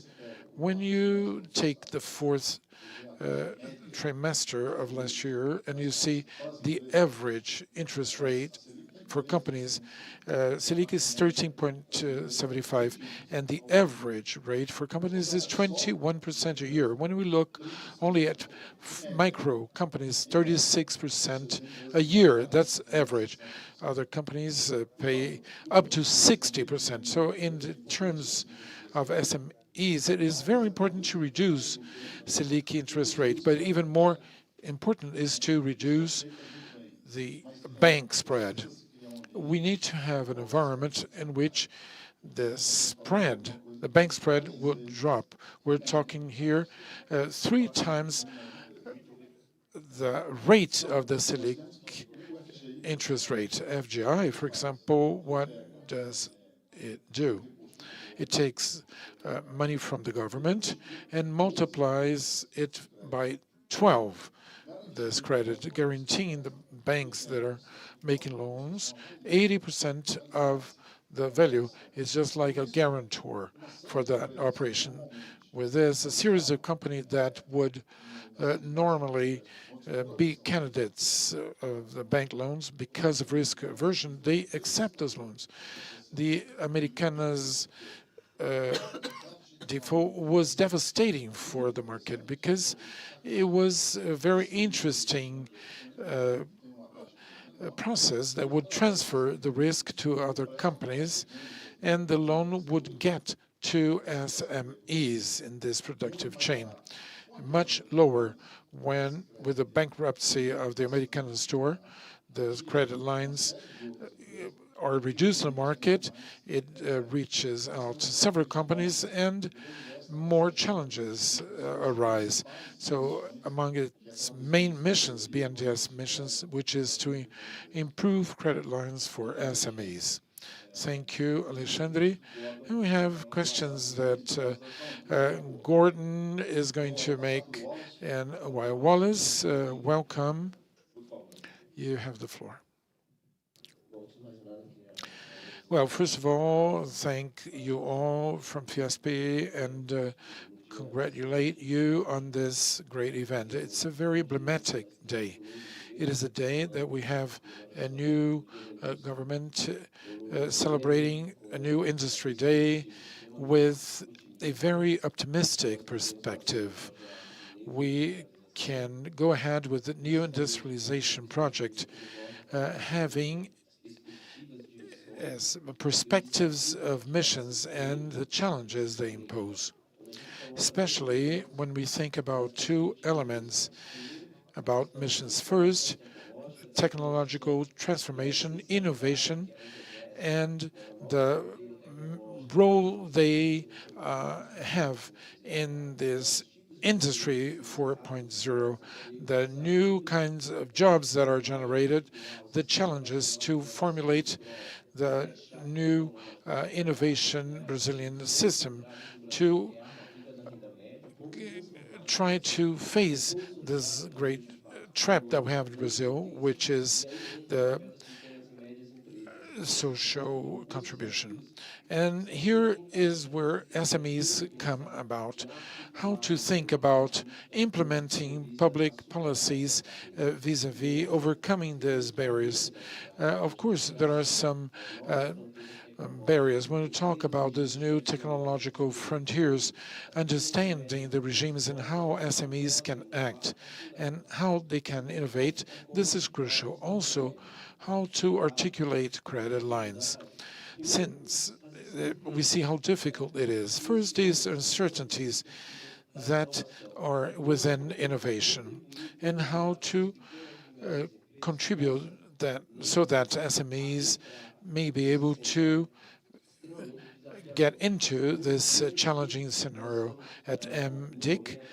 Today, we are articulating with SENAI, SEBRAE, and BNDES an upgrade of Brazil, of the most productive companies in Brazil. Professor Mariano Laplan participated in this transition team, and this was a major concern, to put SMEs as fundamental and strategic players in this process. At the time that we were discussing the recover of MDIC, we were talking about reindustrialization. The Vice President Minister, Geraldo Alckmin, brings into the debate the principle of new industrialization, something that Professor Coutinho and Laplan brought at that time about the strategic role the SMEs have. This all gains more relevance. We have a specific secretariat for SMEs. At the same time, discussing all this, we have articulated with BNDES, MDIC, SEBRAE, and SENAI to promote an upgrade for the most productive Brazil, the fostering digitalization at first, and then to see how SMEs be part of the smart factor. I believe these are all important factors. When we talk about new industrialization, we know the strategic role SMEs play, recognizing the market structures that are imposed with this. This is not a coincidence. You mentioned digitalization, Wallace. The president of CSP commented in the previous panel he's the that he and the president of Josué had to digitalize the industries in the state of São Paulo. This project has been led by Professor Luciano Coutinho with the participation of Sinai. So the idea is to conduct the diagnosis of all companies. This is a no-cost program, and in the sense of making investments available for these industries. And this is a very ambitious goal. The idea is to analyze 40,000 industries in the course of 4 years, but I'm sure this objective will be achieved. Clemente, the floor is yours. Thank you for being here. Good afternoon. It's a pleasure to be here in the name of the Central Sindicais. Congratulations for the quality and relevance of this panel discussions. I would like to say that this toxic environment of low productivity, low investments, drop in productivity and drop in investments, increase of inequality, it's an explosive environment when we look at the challenges of the SMEs and when we look at it's the effect that this toxic environment has on income and jobs and for the development of our country. Our country needs projects, our country needs a strategy, and it also needs a transformation plan. Any transformation strategy necessarily demands learning how to deal with this toxic environment that was mentioned previously. And to this end, it is necessary to come to an agreement on what the project is all about, what is the strategy, and what is the plan, what are the projects, strategies, and plans. And this politically is the result of a social agreement, of a social contract, so to speak. Brazil urgently needs, and I expect that today's event will be an important step in this sense, but Brazil urgently needs a social contract that foster income distribution, value aggregation, and structural transformations in our country.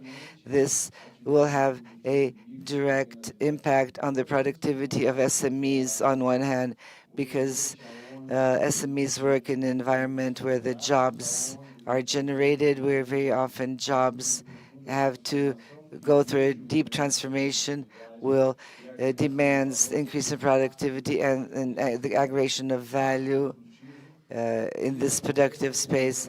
And this has to happen in a smooth manner, and this demands the direct participation of workers in this endeavors. And this participation has to be based on commitments that are agreed upon during negotiation processes at the workplace. Our proposal is that Brazil has to modernize its employment relationships so that negotiation can be enhanced, that trade unions be also to be highlighted, and this will lead to the economic and social transformation of this country. I would like to leave the message that our trade unions are ready to build up the social contract, that we are willing to work to achieve this social transformation. We are ready to modernize our collective labor agreements and labor negotiations. We can no longer wait for all of this to happen, and I certainly hope that this event will be the engine that will drive these structural changes forward. Many of these structural changes will have a great impact on the economic dynamics of SMEs.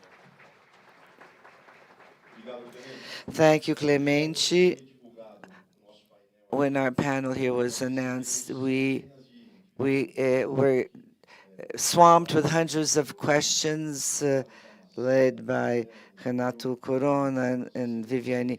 We were bombarded with hundreds of questions from Vicente, Pedro Evangelidos, from entrepreneurs who are here with us today.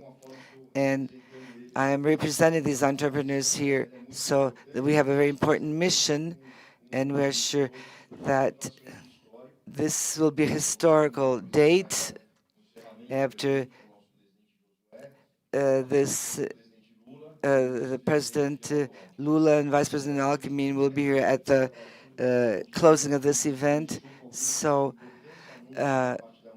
important announcements were made this morning by President Marco Danche, and therefore this is a very important date for our country. So now let's talk about the Simples Nacional, which is a tax. We are sure that this kind of tax structure facilitates the lives of entrepreneurs. Of course, it's very important that all of this go hand in hand with the tax reform. The first question goes to Roberto Afonso. There's three quick questions. Are there international experience that are similar to Simples? What are the benefits that the Simples tax brought to SMEs?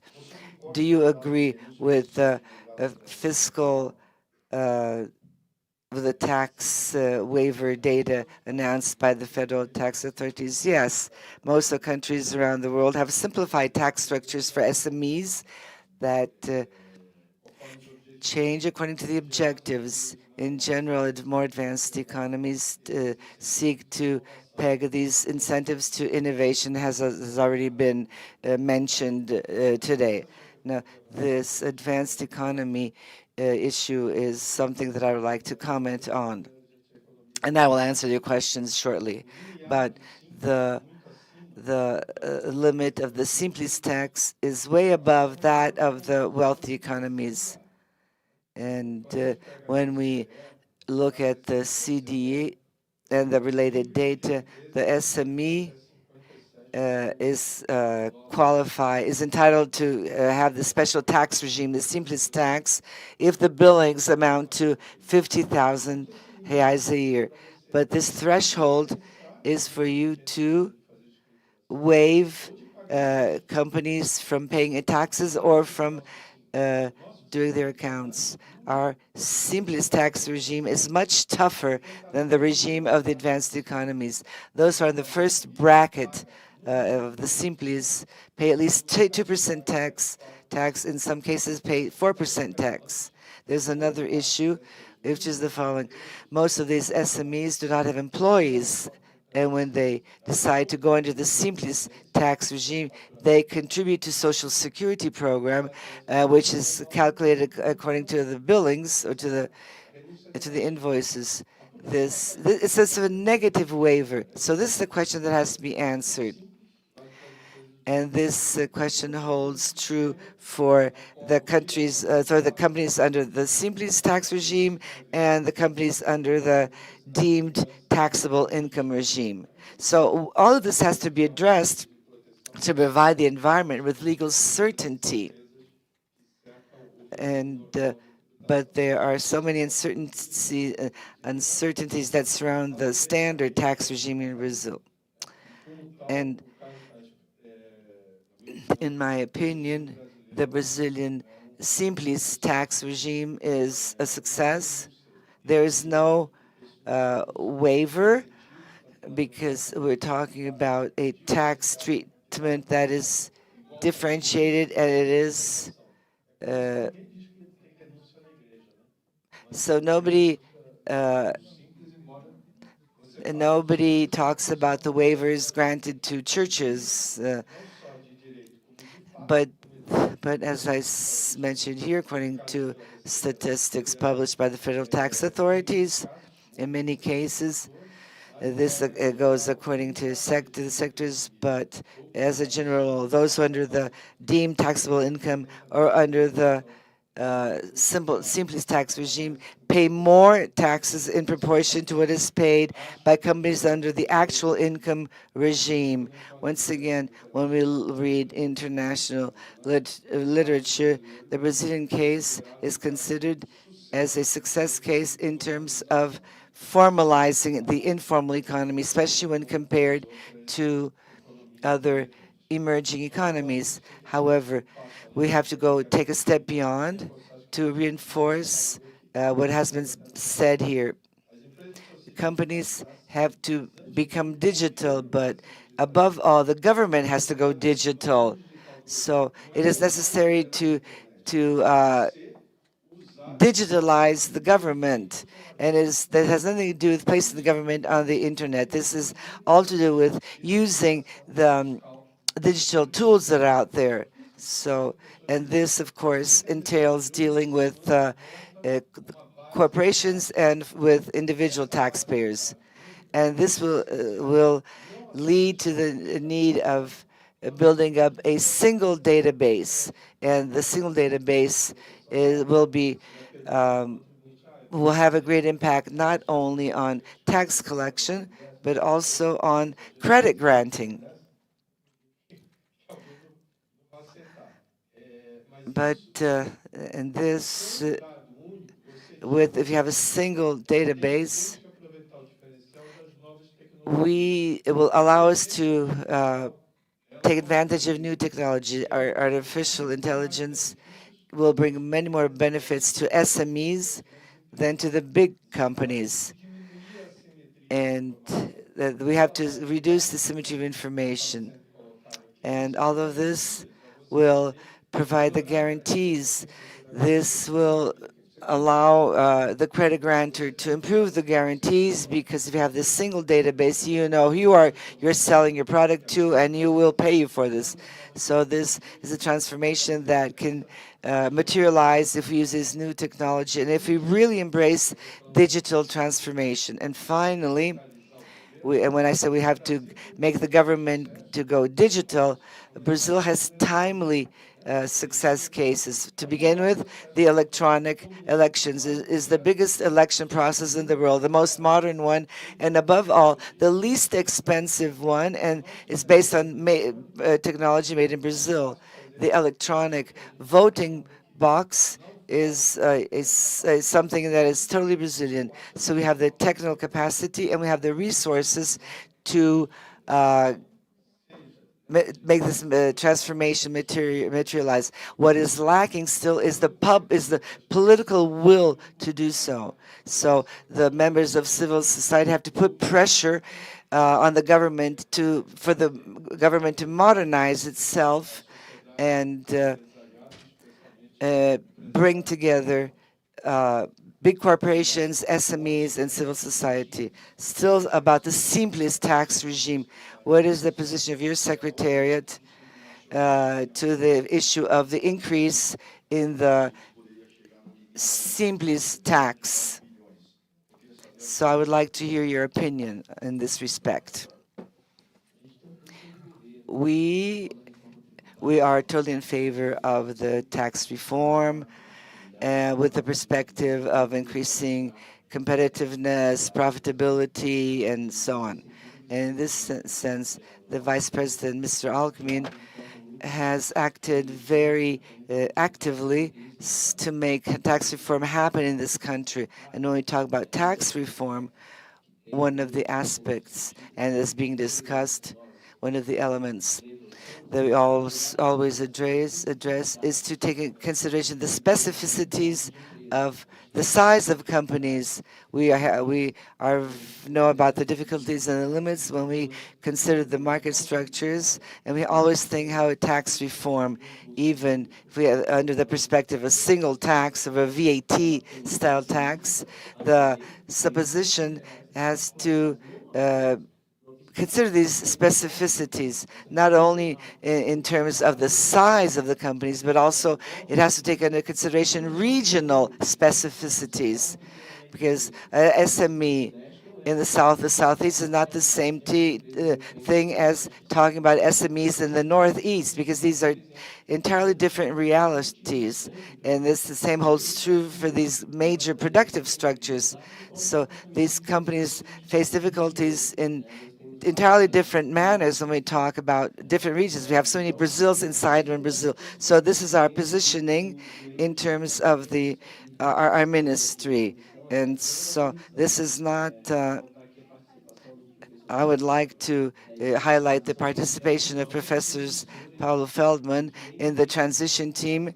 And he was one of the advocates of the Ministry of Industry and Commerce to go back to focusing on SMEs to a much greater extent than in the past. And I would like to mention the importance of Professor Feldman, especially in the building of a special secretary for SMEs. In the terms of the simple tax regime, there's an important element on which we have worked in the ministry, is how to insert more SMEs. If I'm not mistaken, at a certain point, up until 2018 or 19, when I did research about this, in terms of absolute figures, almost 75% of companies that exported was SMEs. But in terms of value, this 75% did not get to even 5%. So the same way big companies and big market structures rely heavily on the internal market. And here I have to say that we do not have a sustainable development and growth. Perhaps international market is an alternative that will strengthen those companies. We have to think of how to foster this company, how this tax reform can contribute so that these small and mid-sized companies are more competitive, internationally speaking, by adding value to them. I'm going to ask now Alexandre. It is a question, but feel free to answer the other questions pending. What is the strategy of the bank to expand the use of the FGI? The Fiesp loves Pronampe and other. During the pandemic, we served over 5,000 entrepreneurs here at the Fiesp. The entrepreneurs would call here because they could not speak to the bank. And Fiesp, through the credit line department, we connected those 5,000 entrepreneurs with 25 financial institutions. And Pronampe was crucial for the success. When we took over last January, FGI was going to be finished by the end of December. And as a consequence, operations would go down. And this would be a big loss for BNDES. We worked heavily together with Congress entities, and Fiesp also helped us a lot. FGI was permanently approved. This was a major achievement, especially for SMEs. Right after that, we were able to see that we should have more funding. We're undergoing all this discussion about the tax reform, but because we were fundless, we saw that there were banks that needed more and others less. And there was this possibility of BNDES as a manager to redirect or redimension the loans. In April, we redimensioned those limits, and 21 billion credit line was opened. Money so that banks could give as a loan to their clients. If there was a possibility to government to invest more funds, what would be the answer? So there's 21 billion in less than 1 month. Over 10 billion reais have been loaned. This shows that this is a powerful mechanism to help SMEs in a broadly way. We expect that at some point expand those funds and continue serving SMEs. If the government invests 1 billion reais in FGIs, you generate 12 billion reais as credit. That's the proportion of advantage we have in the scarcity of resources. When there is a big risk aversion on the side of banks, this is one of the most powerful tools we have to help SMEs. Thank you, Alexandre. Now, Clemente, what is your proposal to reinforcement, access to resources at competitive costs to finance SMEs? Of course, this impacts all the partners and audience you have here. The guaranteeing and access mechanisms should be structured by the state and public policies as part of a project to develop, innovate, and expand the productive capacity and export capacity. As several instruments and tools and mechanisms have been presented that should be updated and expanded, be it a strategy for productivity. This is a platform to leverage our development trajectories. I believe it is crucial that we have the capacity to leverage an increase of productivity through innovation. The productivity gap between big and small companies is 1 to 10. This does not envision any sustainability of growth in the mid and long term. We know that social contracts require a robust industry able to generate jobs and income, and to have this productive aims lies on being able to offer credit lines to those institutions. We have to see that these entities be fast and have the proper mechanisms and be able to facilitate the access to this credit, all within a security system to support this credit.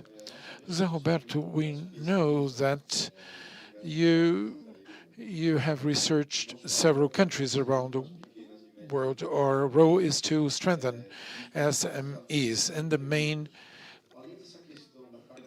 challenges and mechanisms, besides digitalization and tax burden, what else can we use in Brazil, things that were successful in other countries? Well, I would insist again on looking ahead. And of course, it depends on the historical, social, and economic situation of each country.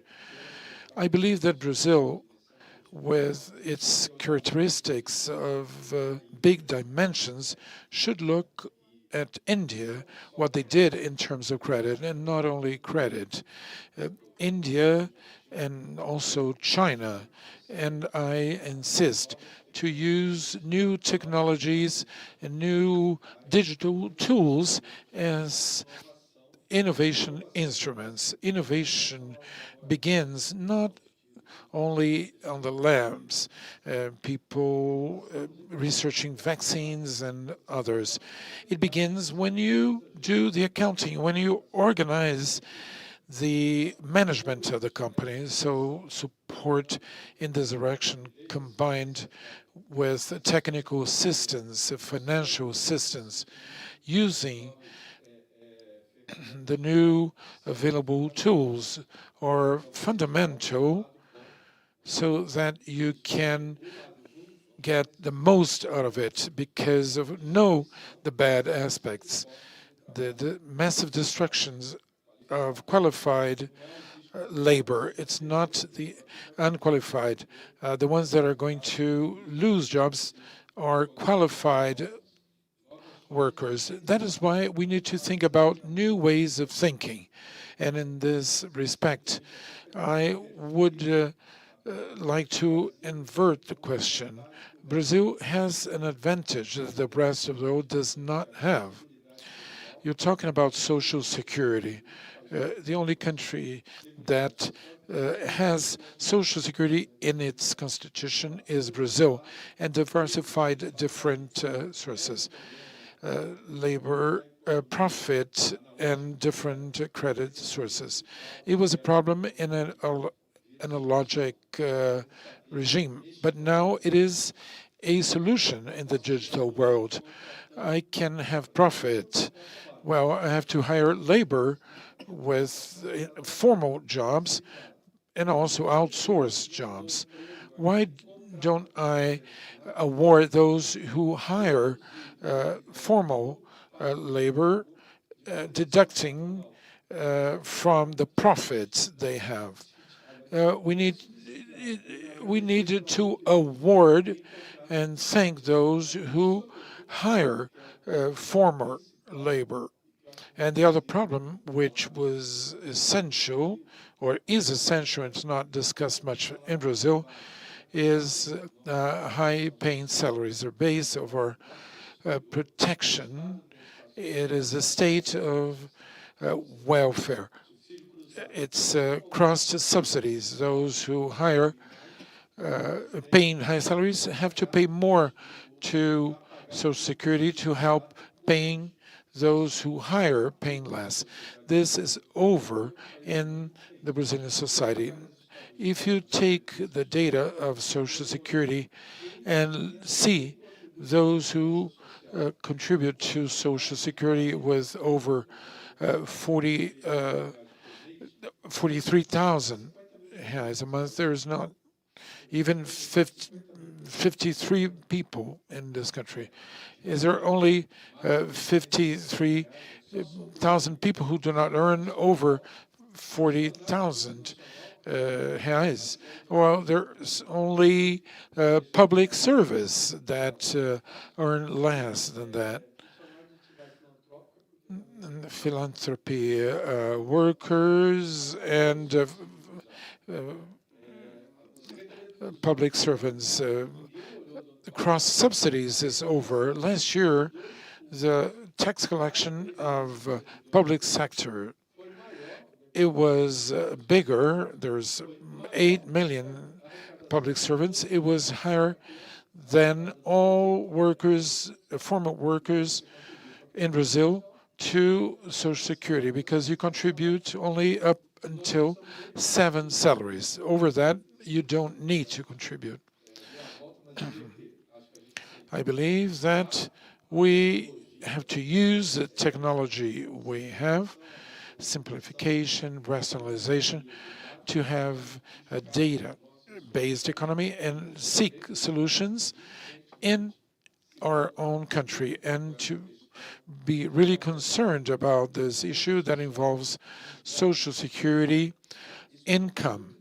And this is all mixed up, and this what the small producer has as income is considered profit. And also the concepts themselves with this new economy are mixed up. We have to study all this over again. We have to look at the data to draft diagnosis, more analysis, and more consistent public policies that meet the future's challenges. Wallace, you have an important role in the Ministry of Industry. What government initiatives you see to improve the strengthening of this segment? Well, the Ministry of Industry plays an important role, but all the process and actions from the ministry is interministerial. We do not act alone. When we talk about policies like for health care. We talk to the Ministry of Health and likewise with the Ministry of Labor, also with Sebrae and Senai, now leaving the sphere of government and having a dialogue with representative entities. When we talk about the industrial base, we talk to the Ministry of Defense. All policies of the Ministry of Industry is done interministerial. We do not act by ourselves. We act as a government, especially on those that we were working with at Industrial Development Center. Under this perspective, we want to discuss those proposals to better understand how we can contribute to SMEs. One of the questions we're working on, and here talking about digitalization, we have just launched the first digital platform in Brazil of data for e-commerce. In this first stage, this digital platform presents data regarding what has been traded in this country, between countries or inside, between states or inside the states. What are this data? We want to work between ministries and have dialogues with the Treasury and other ministries to improve or enhance what we have to offer. We have discussed this broadly in Brazil with some e-commerce platforms, how they act. When we have this information, we have to think about government digitalization and to think about the best public policies in order to coordinate the actions, especially towards SMEs, because big companies do not face the same difficulties, but SMEs do so. We have used some instruments that we have, and here we're thinking about digitalization. We have used the example of Fiesp in São Paulo for ways to act at the Ministry of Industry. Well, Alexandre? Every time that this is a compliment. Every time we had meetings with the people from BNDES, ever since the time of Professor Luciano Coutinho and the previous government, now with Mercadante, the quality of the people who work there is absolutely unsurpassed. So your competency, your professional background, and the products that you offer, they're different products. They're specific products. But a question arises in the day-to-day. We feel that this is still a distant reality from us. Talking to several colleagues, we see BNDES as a huge opportunity with incredibly attractive interest rates, but still there's a difficulty for us to get this credit. So thanks to these technological advances, the example of the fintechs, couldn't the BNDES lend funds directly to SMEs? So how can Fiesp and CIESP help in this case? I know this is not an easy challenge. Yes, this is the first thing that I thought about. Why don't we do the on-lending directly? Why do I have to pay the spread of the financial agent who will intermediate this credit facility? BNDES today is all the banks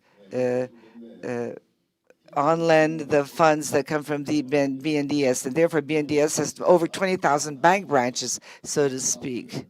But first of all, the big issue is the credit risk analysis when we talk about direct lending. Corporations have audited financial statements, but when we talk about SMEs, the situation is different. Concurrently, we started a project in this respect called MP Digital, which is digital SMEs.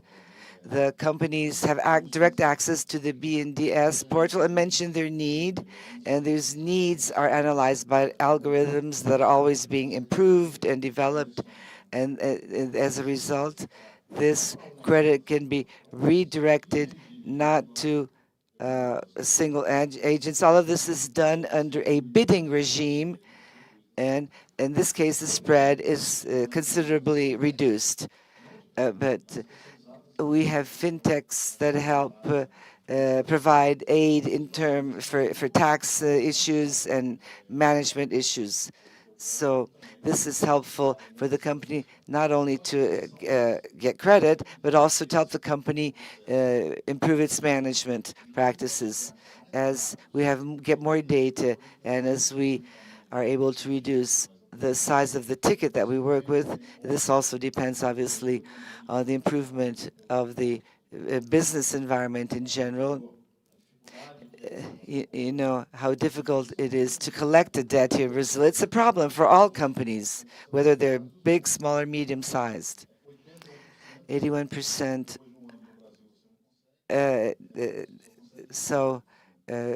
In the United States, is the contrary. It's much easier to collect a debt in the U.S. than in Brazil. And this, as a result, the bank spreads are much higher because it's so difficult to collect debts. So we have to take action in this respect to correct the situation. We have to, first of all, we have to deal with the interest rates that is available to the SMEs. But is our intention to smooth things out in this respect? It's a difficult task, but the way to do so includes digitalization. Do you think that we could come closer to you, help you in this endeavor? Yes. Fiesp is always a great partnership. We have some agreements that we will also sign other agreements using your network across the country to help companies in their management practices. So we're looking to reduce the risk as well, but that's the way to go. In the meantime, there are things that we can do to help SMEs, which is to make available credit lines through the financial agents. This is something that works very well. And the GI is a fantastic mechanism in terms of risk reductions. Clemente, the SMEs are along the entire productive chain. They have to invest in machines and equipment to increase their productivity. The technological competency, in addition, also has to be taken into account, as we have to also take into account management skills. So how does this impact what you represent? The proper answer to this question is the possibility of preserving jobs, of generating jobs, and therefore, in the case of industry, it lies in the effort to develop the productive environment for SMEs. Every time that we are weakening our productive capacity, every time we generate the possibility of unequal and disloyal competition, when we change the conditions for SMEs to develop their output capacity and competition, equal competition practices, when we do so, we are weakening their capacity to generate income, jobs. We also weaken their credit lending capacity. So when think of the transformation that we want to implement in the country to face the problems that we have from the social point of view, all of this demands a structuring of the capacity, industrialization of our economy, the capacity to aggregate value, and the capacity to produce in this territory, which is the result of the labor force that exists in this country. We also have to work on the development of the productivity and the skills, and this is a key element for all of this. Therefore, our possibility to transform everything lies in the capacity of our labor force and to make this force more productive in relation to technology, and this requires strategies that would allow us to be competitive from the point of view of meeting the demands of the domestic market and also to meet the needs of exports. It is absolutely crucial to do this with the SMEs, given to the difficulties that were addressed here, and therefore it is absolutely crucial to have political, economical arrangements that are able to make this journey feasible. Wallace Clemente, Alexandre, and Zé Roberto, we have come to the end of our panel discussion. Thank you very much in the name of President Josué for being here, and I am certain that this panel discussion was very productive for both our audience here and for our virtual audience as well. And once again, we hope that what we heard today will still remain in effect in the years to come. Thank you again for joining us. Thank you very much for our panel discussion members. And please, we kindly ask you to go back to your seats. We ask all of you to wait in your seats so that we can welcome the President of the Republic.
Pedimos a gentileza que Please go back to your seats. We kindly ask you to go back to your seats. Olha o que tem de fotógrafo, dá uma olhada, você viu? O que será?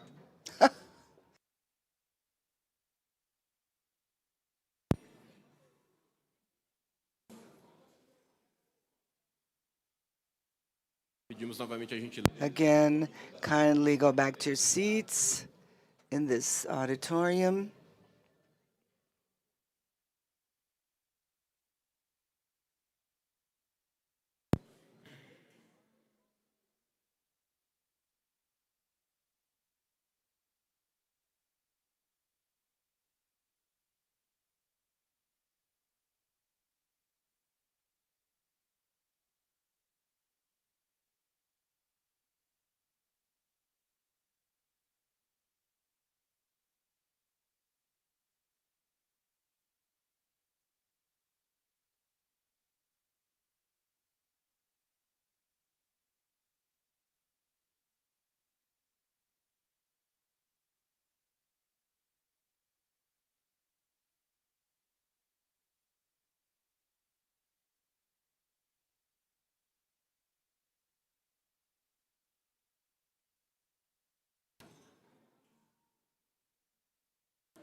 Senhoras e senhores, anunciamos. Ladies and gentlemen, we would like to announce the arrival of His Excellency, the President of the Federal Republic of Brazil, Mr. Luiz Inácio Luiz da Silva, accompanied by Mr. Geraldo Alckmin, Minister and Vice President of the Republic, the President of the Senate, Rodrigo Pacheco, the President of Fiesp, Josué Gomes da Silva, Ministry of Finance, Fernando Haddad, Minister of Management and Innovation of Public Services, Esther Dweck, of the President of BNDES, Aloysio Mercadante, the President of CNI, Robson Braga de Andrade, the President of CSP, Rafael Servoni.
Brazil needs to have a modern industry, a digitalized one, committed to low-carbon industry, and to be able to integrate the international value chain and focused on research and technological development.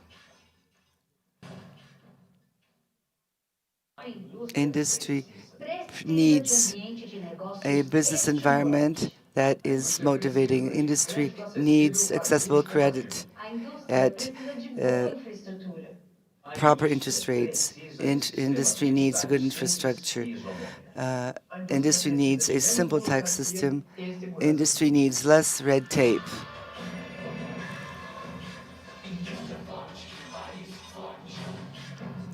A strong industry makes a strong country. I would like to invite the president of Fiesp, José da Silva, to come up to the microphone. Good afternoon, ladies and gentlemen. I would like to greet the President Luiz Inácio Lula da Silva.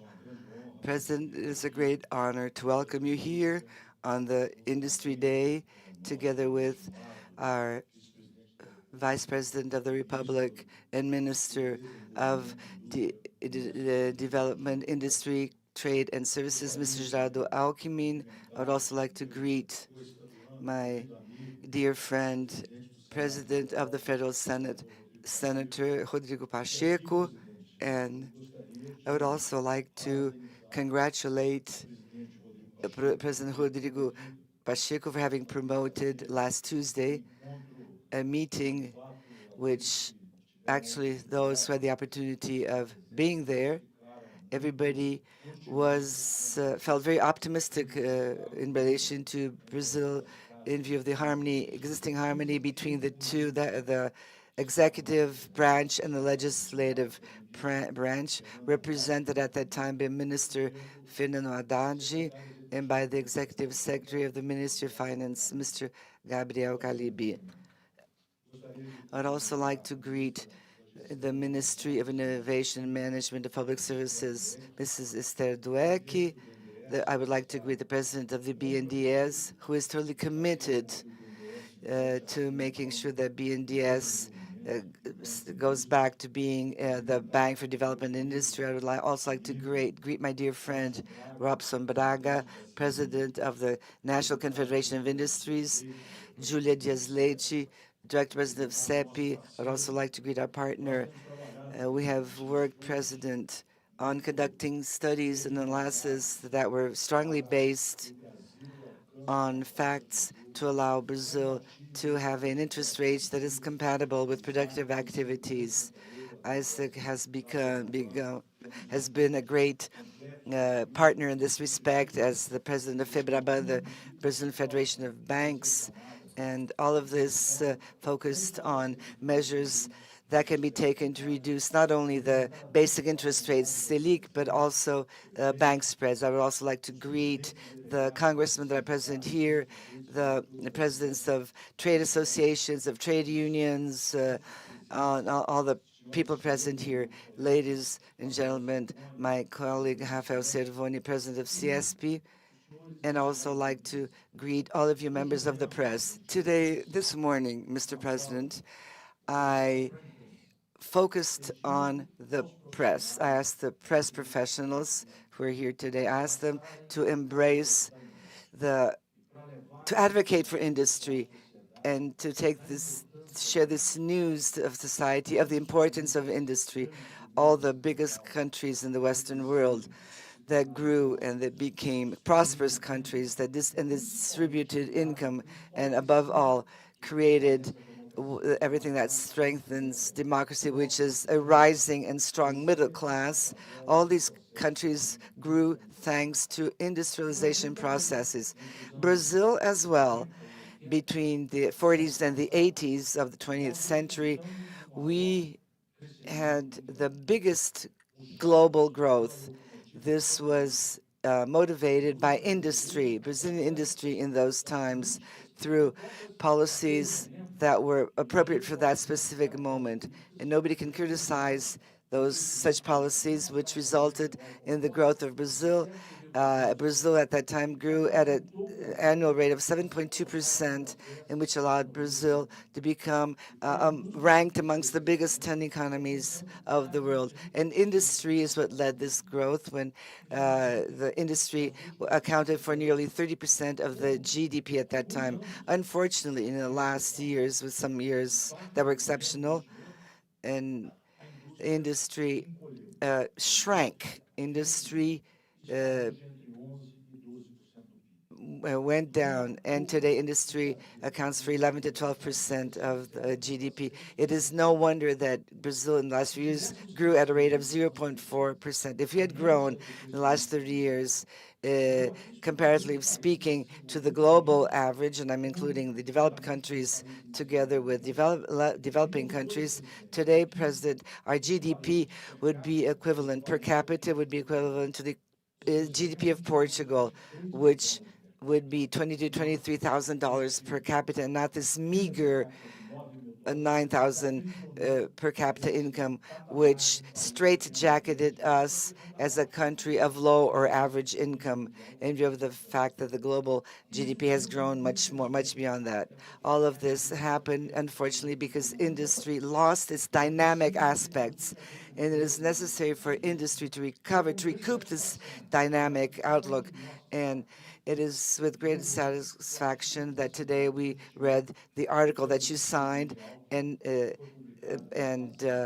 that you signed together with Vice President Alckmin, an article which each one of us would sign as well if we were invited to do so. But we have to put what is in paper into practice, and this is what we are dealing with today on this day that celebrates industry. And the government is providing eloquent demonstration that it wants to put all of this into practice, given the fact that you are here today, represented by you, Mr. President, by Mr. Vice President, by Aloysio Mercadante, by Mr. Fernando Haddad, by Ms. Dweck, and together with the Congress. We know that you will take on the responsibility of advocating for and voting for the most important measures, beginning with that fiscal framework that was voted on the same day as the lunch that took place at the home of the President of the Senate. The tax reform will correct one of the biggest distortions that exist today in our tax regime, because our tax regime penalizes not only industry, it also penalizes our growth. This tax regime has to be urgently modified, and the best thing to do is to implement the VAT tax. A tax has been implemented in over 100 countries around the world. This VAT tax will relieve the burden on investments.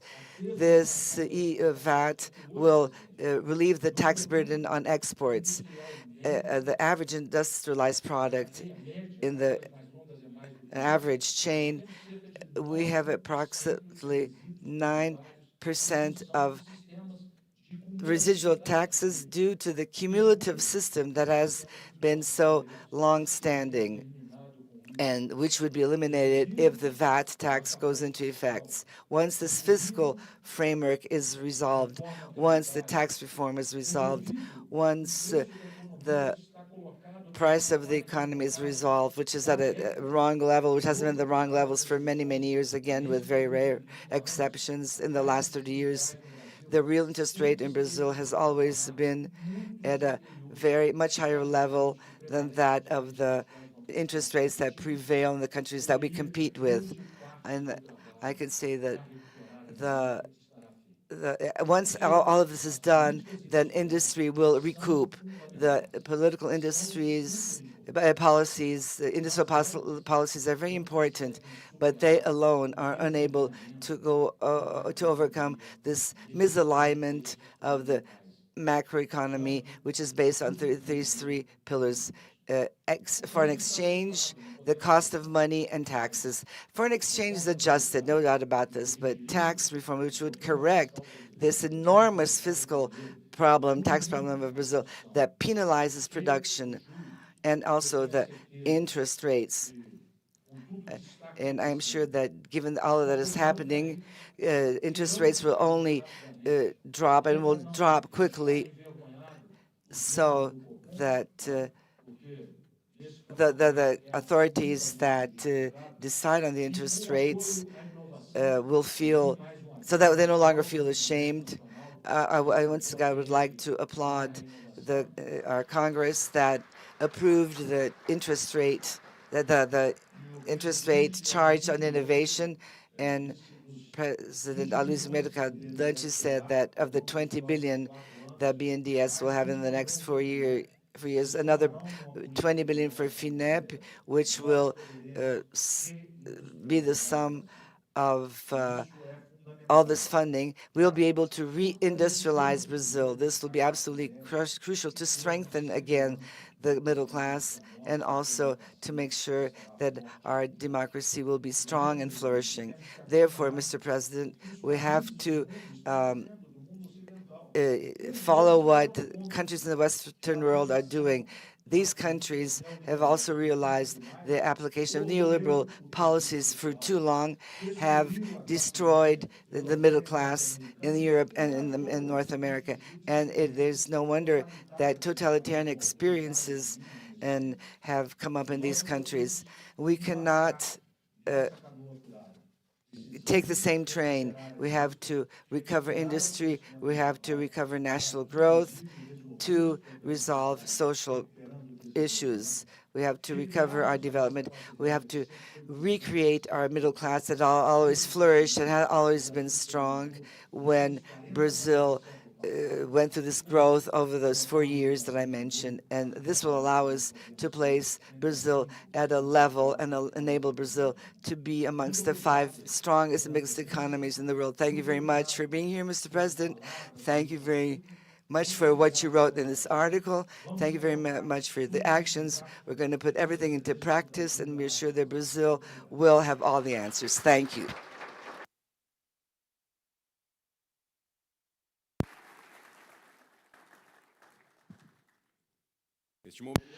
Now we're going to listen to the Minister of Finance, Mr. Fernando Haddad.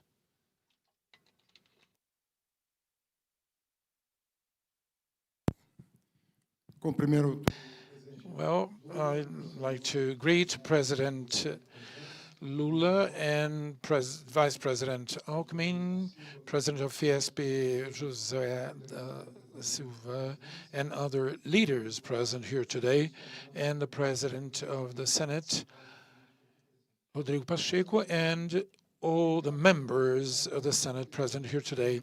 There is little more to add to Josué's words. He presented a government plan, which is our plan. We know the role of the industry for the national development. All the efforts we have been done so far means to guarantee macroeconomic rates, interest rates, and future drop in future interest rates. The 200 base bonds below the last 2 months, competitive at good levels. Growth rates have been experienced, especially for the financial sector. This shows us that we are on the right path, replacing an anachronic fiscal rule by one that meets the interests of a developing country, and a tax reform which is even more modern, that introduces in our system a VAT that virtually resolves the vicious of the current tax system that, in my opinion, is the major villain for the low growth in our productivity. There's no way of growing productivity with our tax system of today.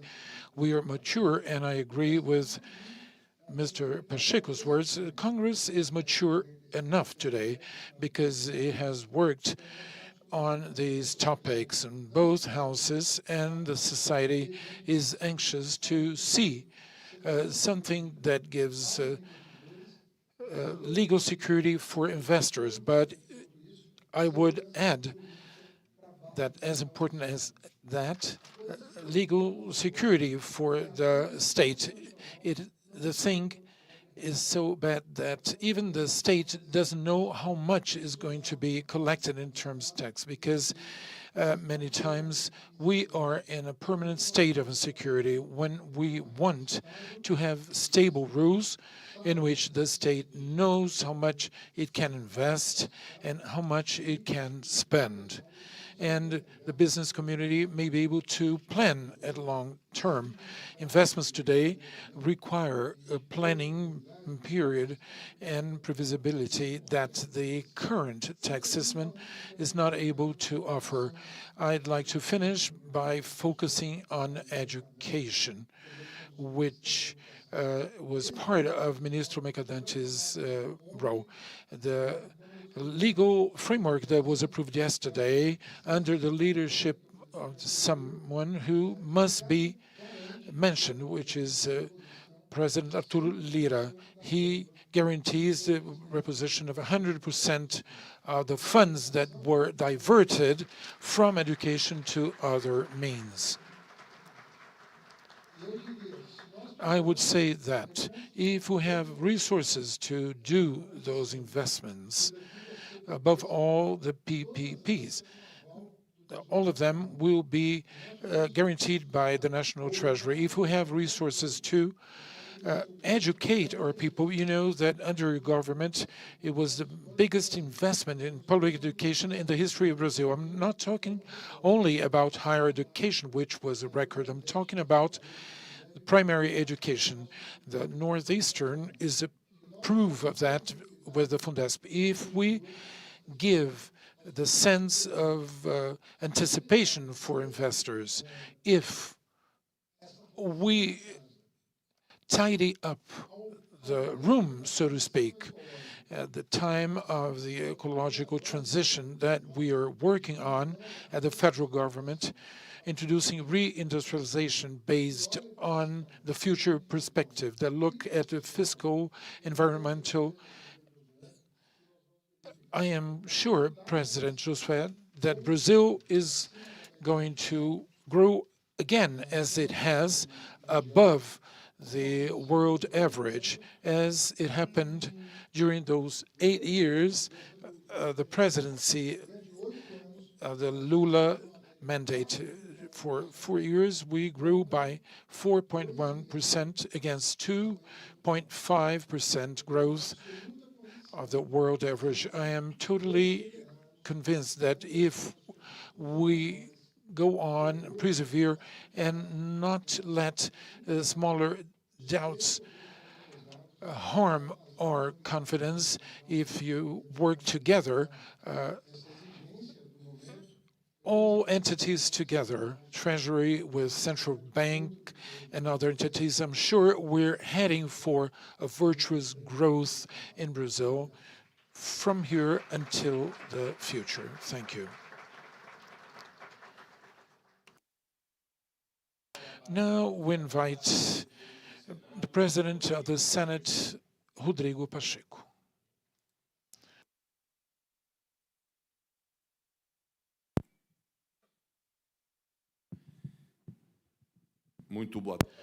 Good afternoon, everyone. I would like to greet especially the Fiesp family on the Industry Day, the 21st of May. I would like to greet Mr.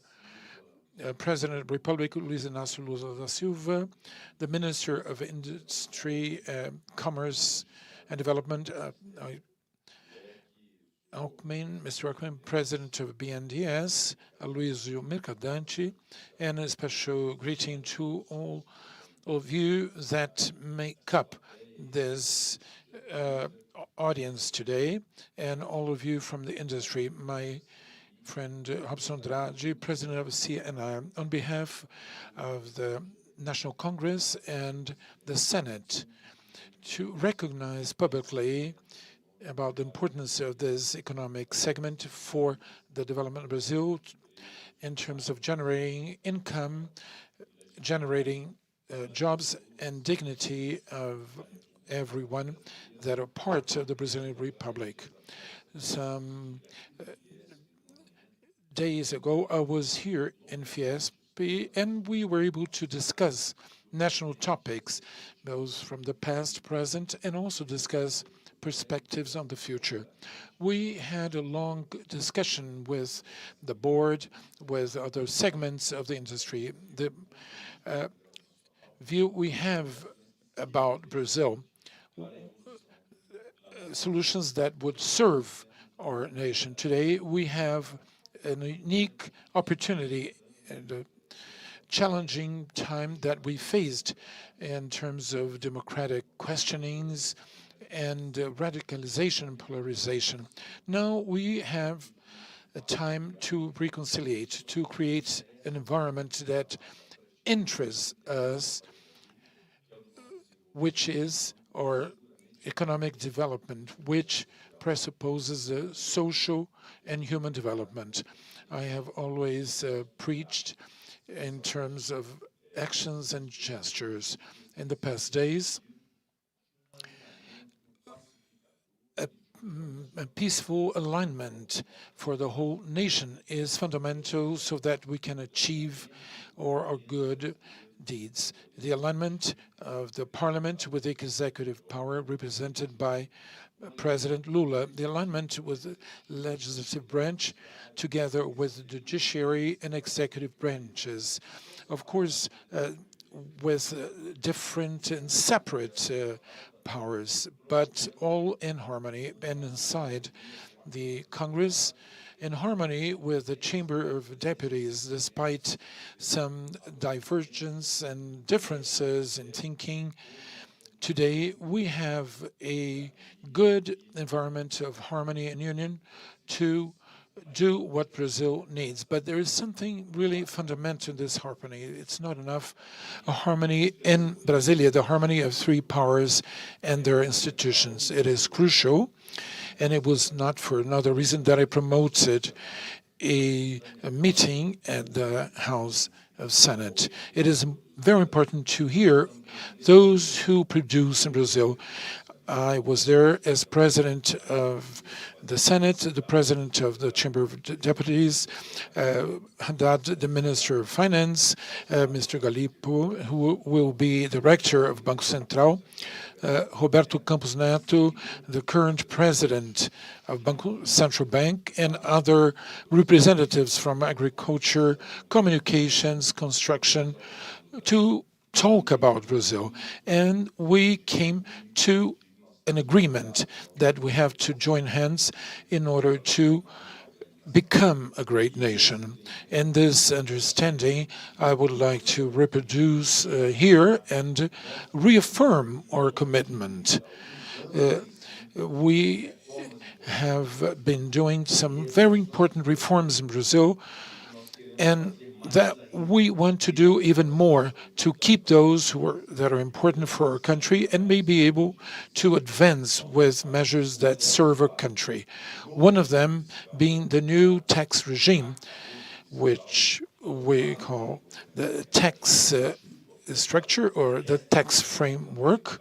Today, it was approved by an ample majority, and it's going to go to the Senate, so that very briefly, perhaps in July, we'll be able to submit to the President of the Republic for his sanction. We want to express a wish of the Brazilian society, which means investment in social and public policies, so that we can go and supply the deficiencies of our poor population. In parallel, the most desirable reform by the society is the fiscal or tax reform. If we ask here if our tax reform is good, whatever the segment, I'm sure everyone will answer that our tax system is not good and needs to be changed.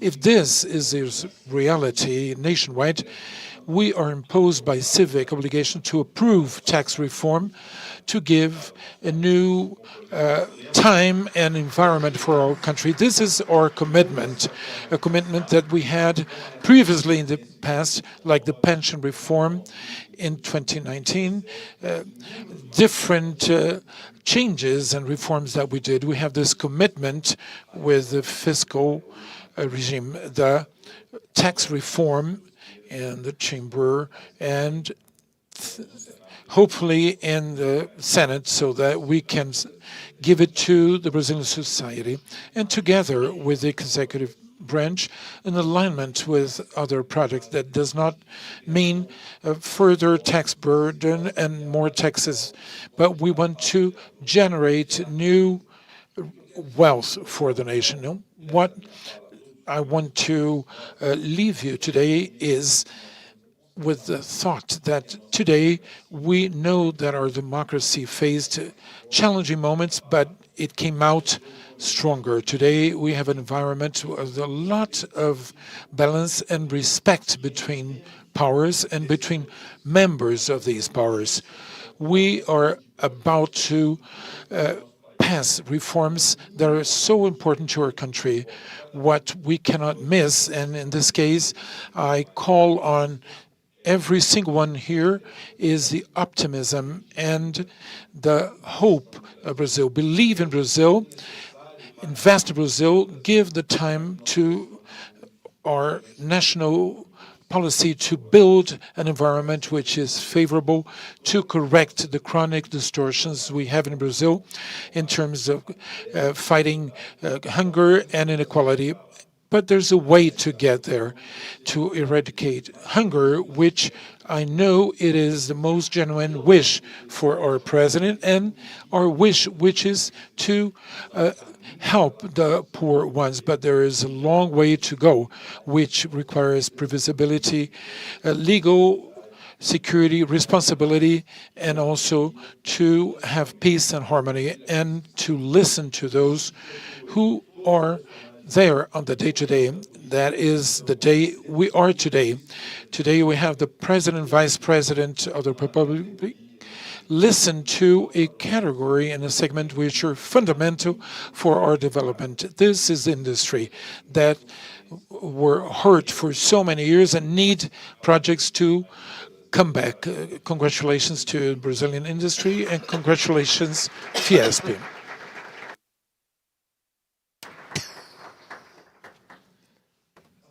Now I'd like to grant the floor to the Vice President of the Republic and Minister of Development, Trade and Commerce and Services, Mr. Geraldo Alckmin.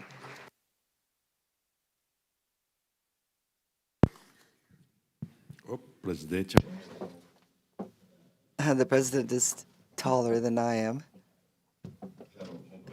I'd like to greet President Lula, President of the Senate, Mr. Rodrigo Pacheco, Minister of Finances, Fernando Haddad, Minister Esther Dweck, Minister of Management. I would like to greet the President of Fiesp, Mr. Da Silva, as well as Mr. Mercadante, Mr. Robson Andrade, President of CNI, and I would like to greet all the members of Congress, Senator Eduardo Suplicy, the mayor of the city of São Bernardo do Campo. I would also like to greet former Minister Furlan.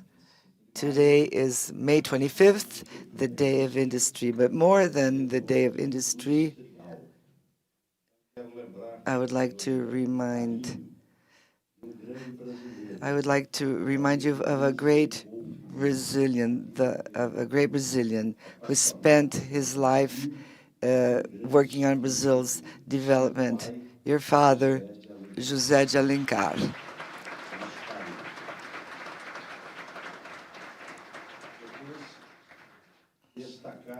I'd also like to highlight the fact that President Lula started the day today listening and talking to people during a work meeting in the morning. He had a meeting with National Confederation of Industries and with representatives of productive sectors. Also had a meeting with various labor unions. So this is what Brazil needs: conversation, a dialogue, understanding. And his day is ending at this event of Fiesp, a day which was full of presentations and conversations and dialogues in the search for the best solutions. This new fiscal framework is the result of this collective construction, which I believe will take place as well in relation to the tax reform. Last year, I went with Mr. Haddad to a small company in the city of Sumaré, 50-employee company, and we asked them, what do you need to progress? And the answer was, improve the tax system. Then we went to another company in the city of Bebedouro. We made the same question, and the answer was, improve the tax collection system. Then when we went to other surrounding towns, went to a company with 1,000 employees, and the same question was asked and the same answer: fix the tax system. The reform of the tax structure in Brazil will be an important step to push Brazil forward. Josué reminded us very well. There are three pillars: foreign exchange, interest rates, and competitiveness. In 2020, inflation was higher than it is today. 4.07%, and the inflation is going down. In 2020, inflation was higher than it is now, and the basic interest rate corresponded to 2%. How can you explain lower inflation and a basic interest rate which stands currently at 13%? Of course, this has a negative impact on economic activities, but the fiscal regime will be very helpful. The future interest rates is already dropping. I would like to highlight BNDES today. BNDES has just announced major significant funds. BNDES has acted intelligently. It is providing less expensive funds without relying on the national treasury. The BNDES has done this for the agricultural, for the farming sector, and now the same thing is being done for industry. 4 billion reais will be allocated to exports in dollars, so at a much lower cost, and it'll also be allocated to investments. And 20 billion reais will be allocated to innovation and digitalization. So this will enable us to take this great leap forward in terms of modernization and digitalization. Another 6 billion have already been announced for the inter-harvest, and some more funds will be made available to SMEs. I would like to thank Mr. Pacheco, President of the Senate, because in addition to the guarantees, he has always appointed the reporter in this respect, Senator Everton, and the tax reform bill will be voted very shortly. This will bring down the cost of credit, and I would like to add as well that we have to work on for the CCR to come back. Ever since the 80s, we all said reciprocal credit agreements. If I sell 10 billion to Colombia and Colombia sells 8 billion to me, though we have 18 billion that has to be financed. With this reciprocal credit, I only have to finance 2 billion. The other 18 will be financed amongst us in Latin America. We also have the BRICS participating in this funding pool, and this will be very helpful to foreign trade, especially here in our region. But I would now like to express how happy I am to be here together with you, and also tell you that I have no doubt that we will enjoy good moments, and industry is a crucial partner in this endeavor. The industry will allow us to aggregate value and will enable us to move forward even more. Since I coughed, that is a sign that I have to stop talking. Antonio Carlos used to say that. Antonio Carlos, not Mr. Magalhães, but Antonio Carlos Andrade, who was president of the Chamber of Deputies. Mr. Andrade was very strict in terms of keeping time within time limits. And when the time limit was surpassed, he would cut the mic. And when the speaker was doing very well, Andrade would say, let's also turn off the speaker's mic. So a warm hug to all of you.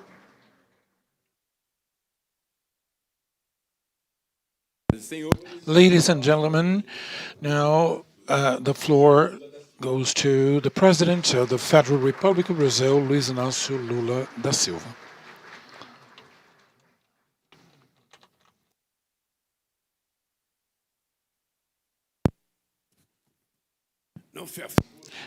Don't be scared, I'm not going to read all this.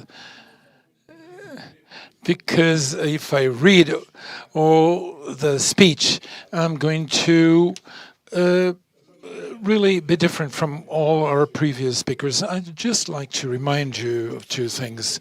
Many times we wake up in the morning and we think the world is coming to an end. When you read the news and all of a sudden you know what really happened, the serious things that are announced that leave part of society in panic did not play out. I was participating on the G7 meeting. We had more bilateral meetings one day than the previous president did in 4 years. We talked to 10 countries on Saturday and 10 countries on the following day. The perspectives as to Brazil is much bigger than the one that we saw in my first term. People are expecting a lot from Brazil. They want to have meetings with our business community. I guess next year is your time to go on a road trip selling the projects that we have in order to forge partnerships.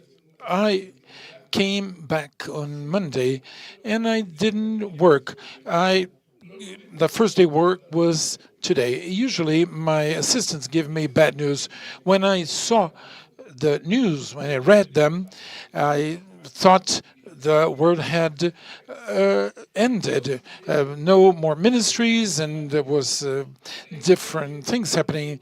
And when I read through, I saw that it was not like this. The Commission on the National Congress decided to change things, which is almost impossible to change the structure of a government. Now, the game began. We're going to talk to Congress and see what we need to do. We cannot really be scared with the politics.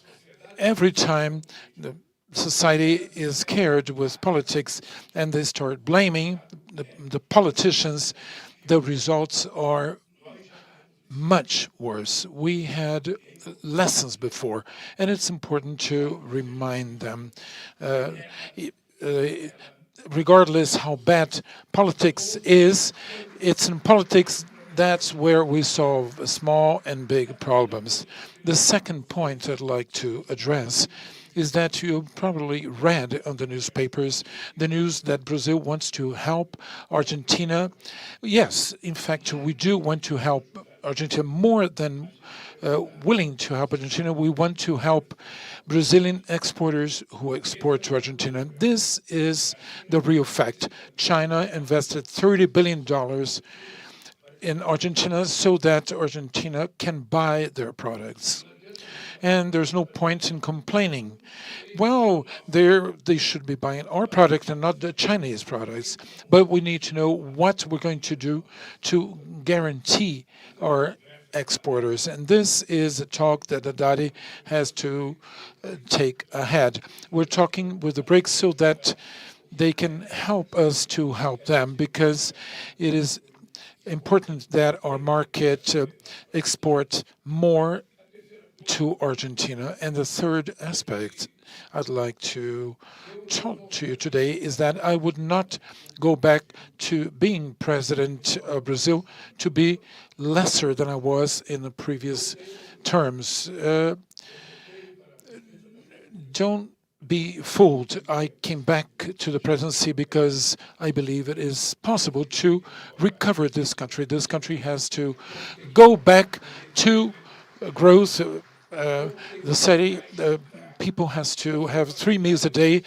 We have to have more universities, more technical schools to improve our fundamental rights. And everything is not spending. It's a necessary investment so that we be competitive, internationally speaking. It is important to have it clear because everybody here knows, and sometimes we pretend that we don't know. When I left presidency in 2010, we know that the automobile industry forecasted the production of 6 million cars by 2015. We are in 2023, and the automobile industry is not producing even 2 million cars a year. And we know that 60% of the cars sold last year were sold lump sum because there's no credit lines to finance them. And the low middle class is not buying cars because the so-called popular cars are not popular cars anymore. They're middle-class cars. So this is the country we have to fix. I was reading data here. In 2021, the construction industry generated $377 billion in works and services in construction. And this figure is 33% lower than what it was readjusted in 2014. 33% lower than what we had in 2014. So if we look at job and generation, it's the same situation. If we look at the salary mass, it's the same situation. And so what do we have to understand? That we need to have an industrial policy. As Celso Marinho said, it has to be an active industrial policy. It has to be competitive and modern one that takes into account technological advances, that takes into account the need for this energy transition that's so much in the spotlight, that we take into account everything that is new. But if Mario Henrique Simões used to say that to have a strong country, we have to have a strong industry. And to do so, we have to have strong workers getting fair salaries so that they can consume the products that these workers produce. The third issue that I would like to address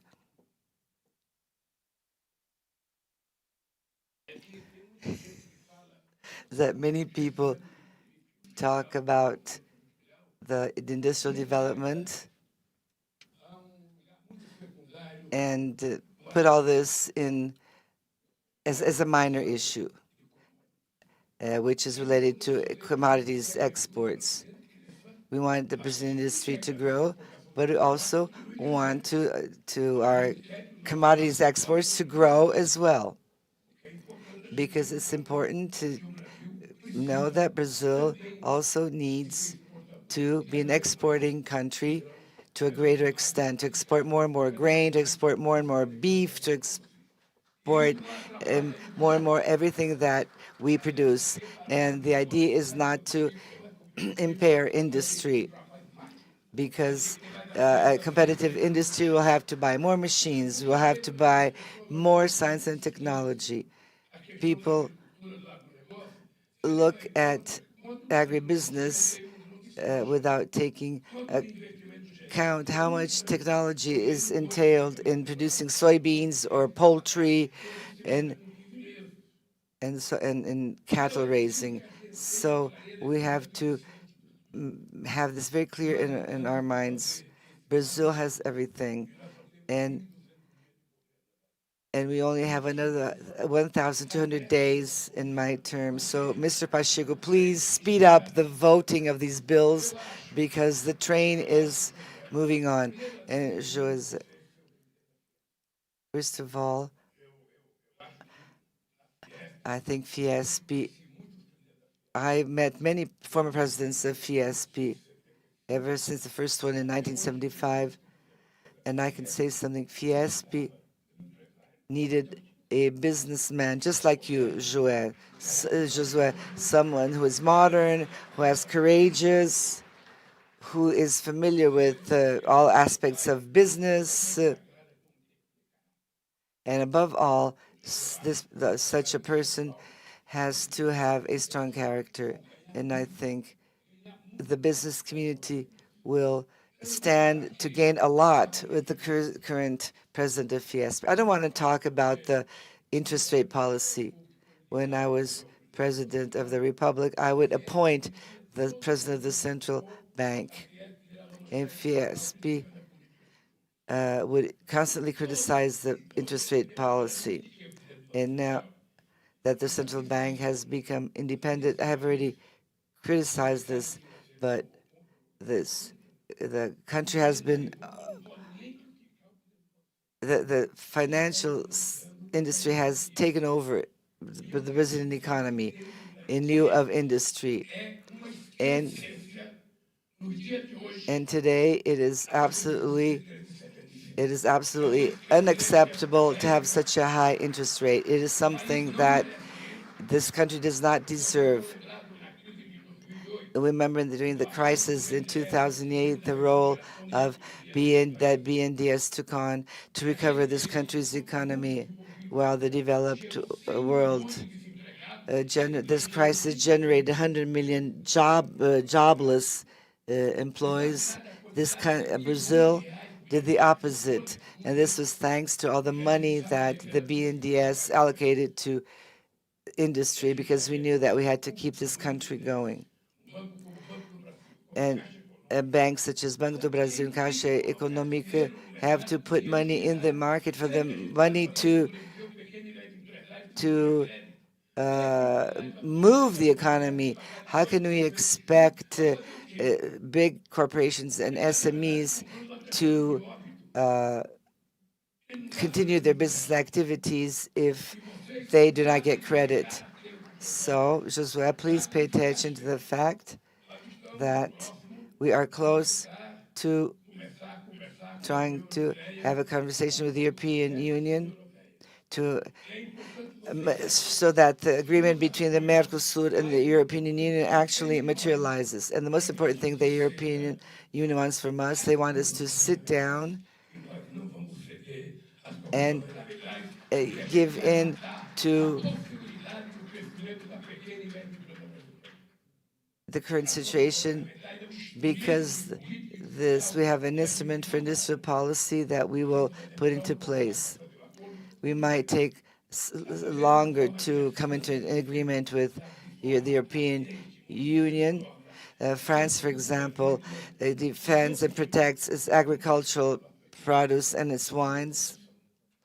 And so Brazil has to do the same. So, my dear colleagues,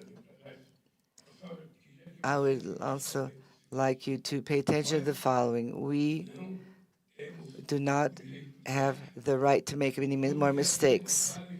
I will say the same thing that I used to say in 2003. We cannot make mistakes. We do not have the right to do so.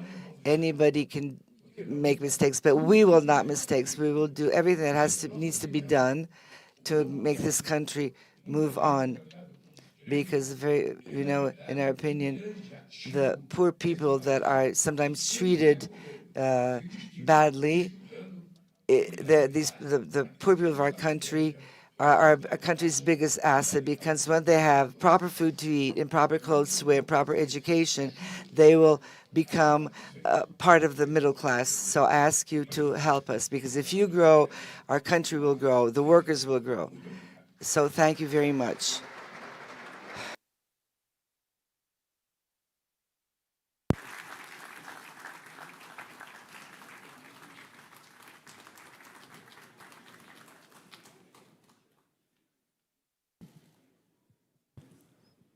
Agradecemos a presença. We thank all the authorities present here today at the closing of this event, and we kindly request all of you to remain at your seats until the leaving of the President of the Republic.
Guardando.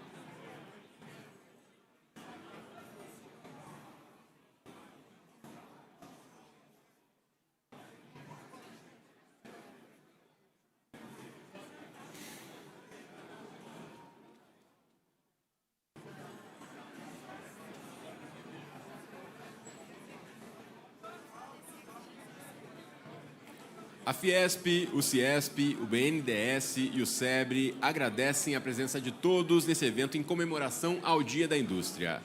Tenham todos e todas uma excelente noite.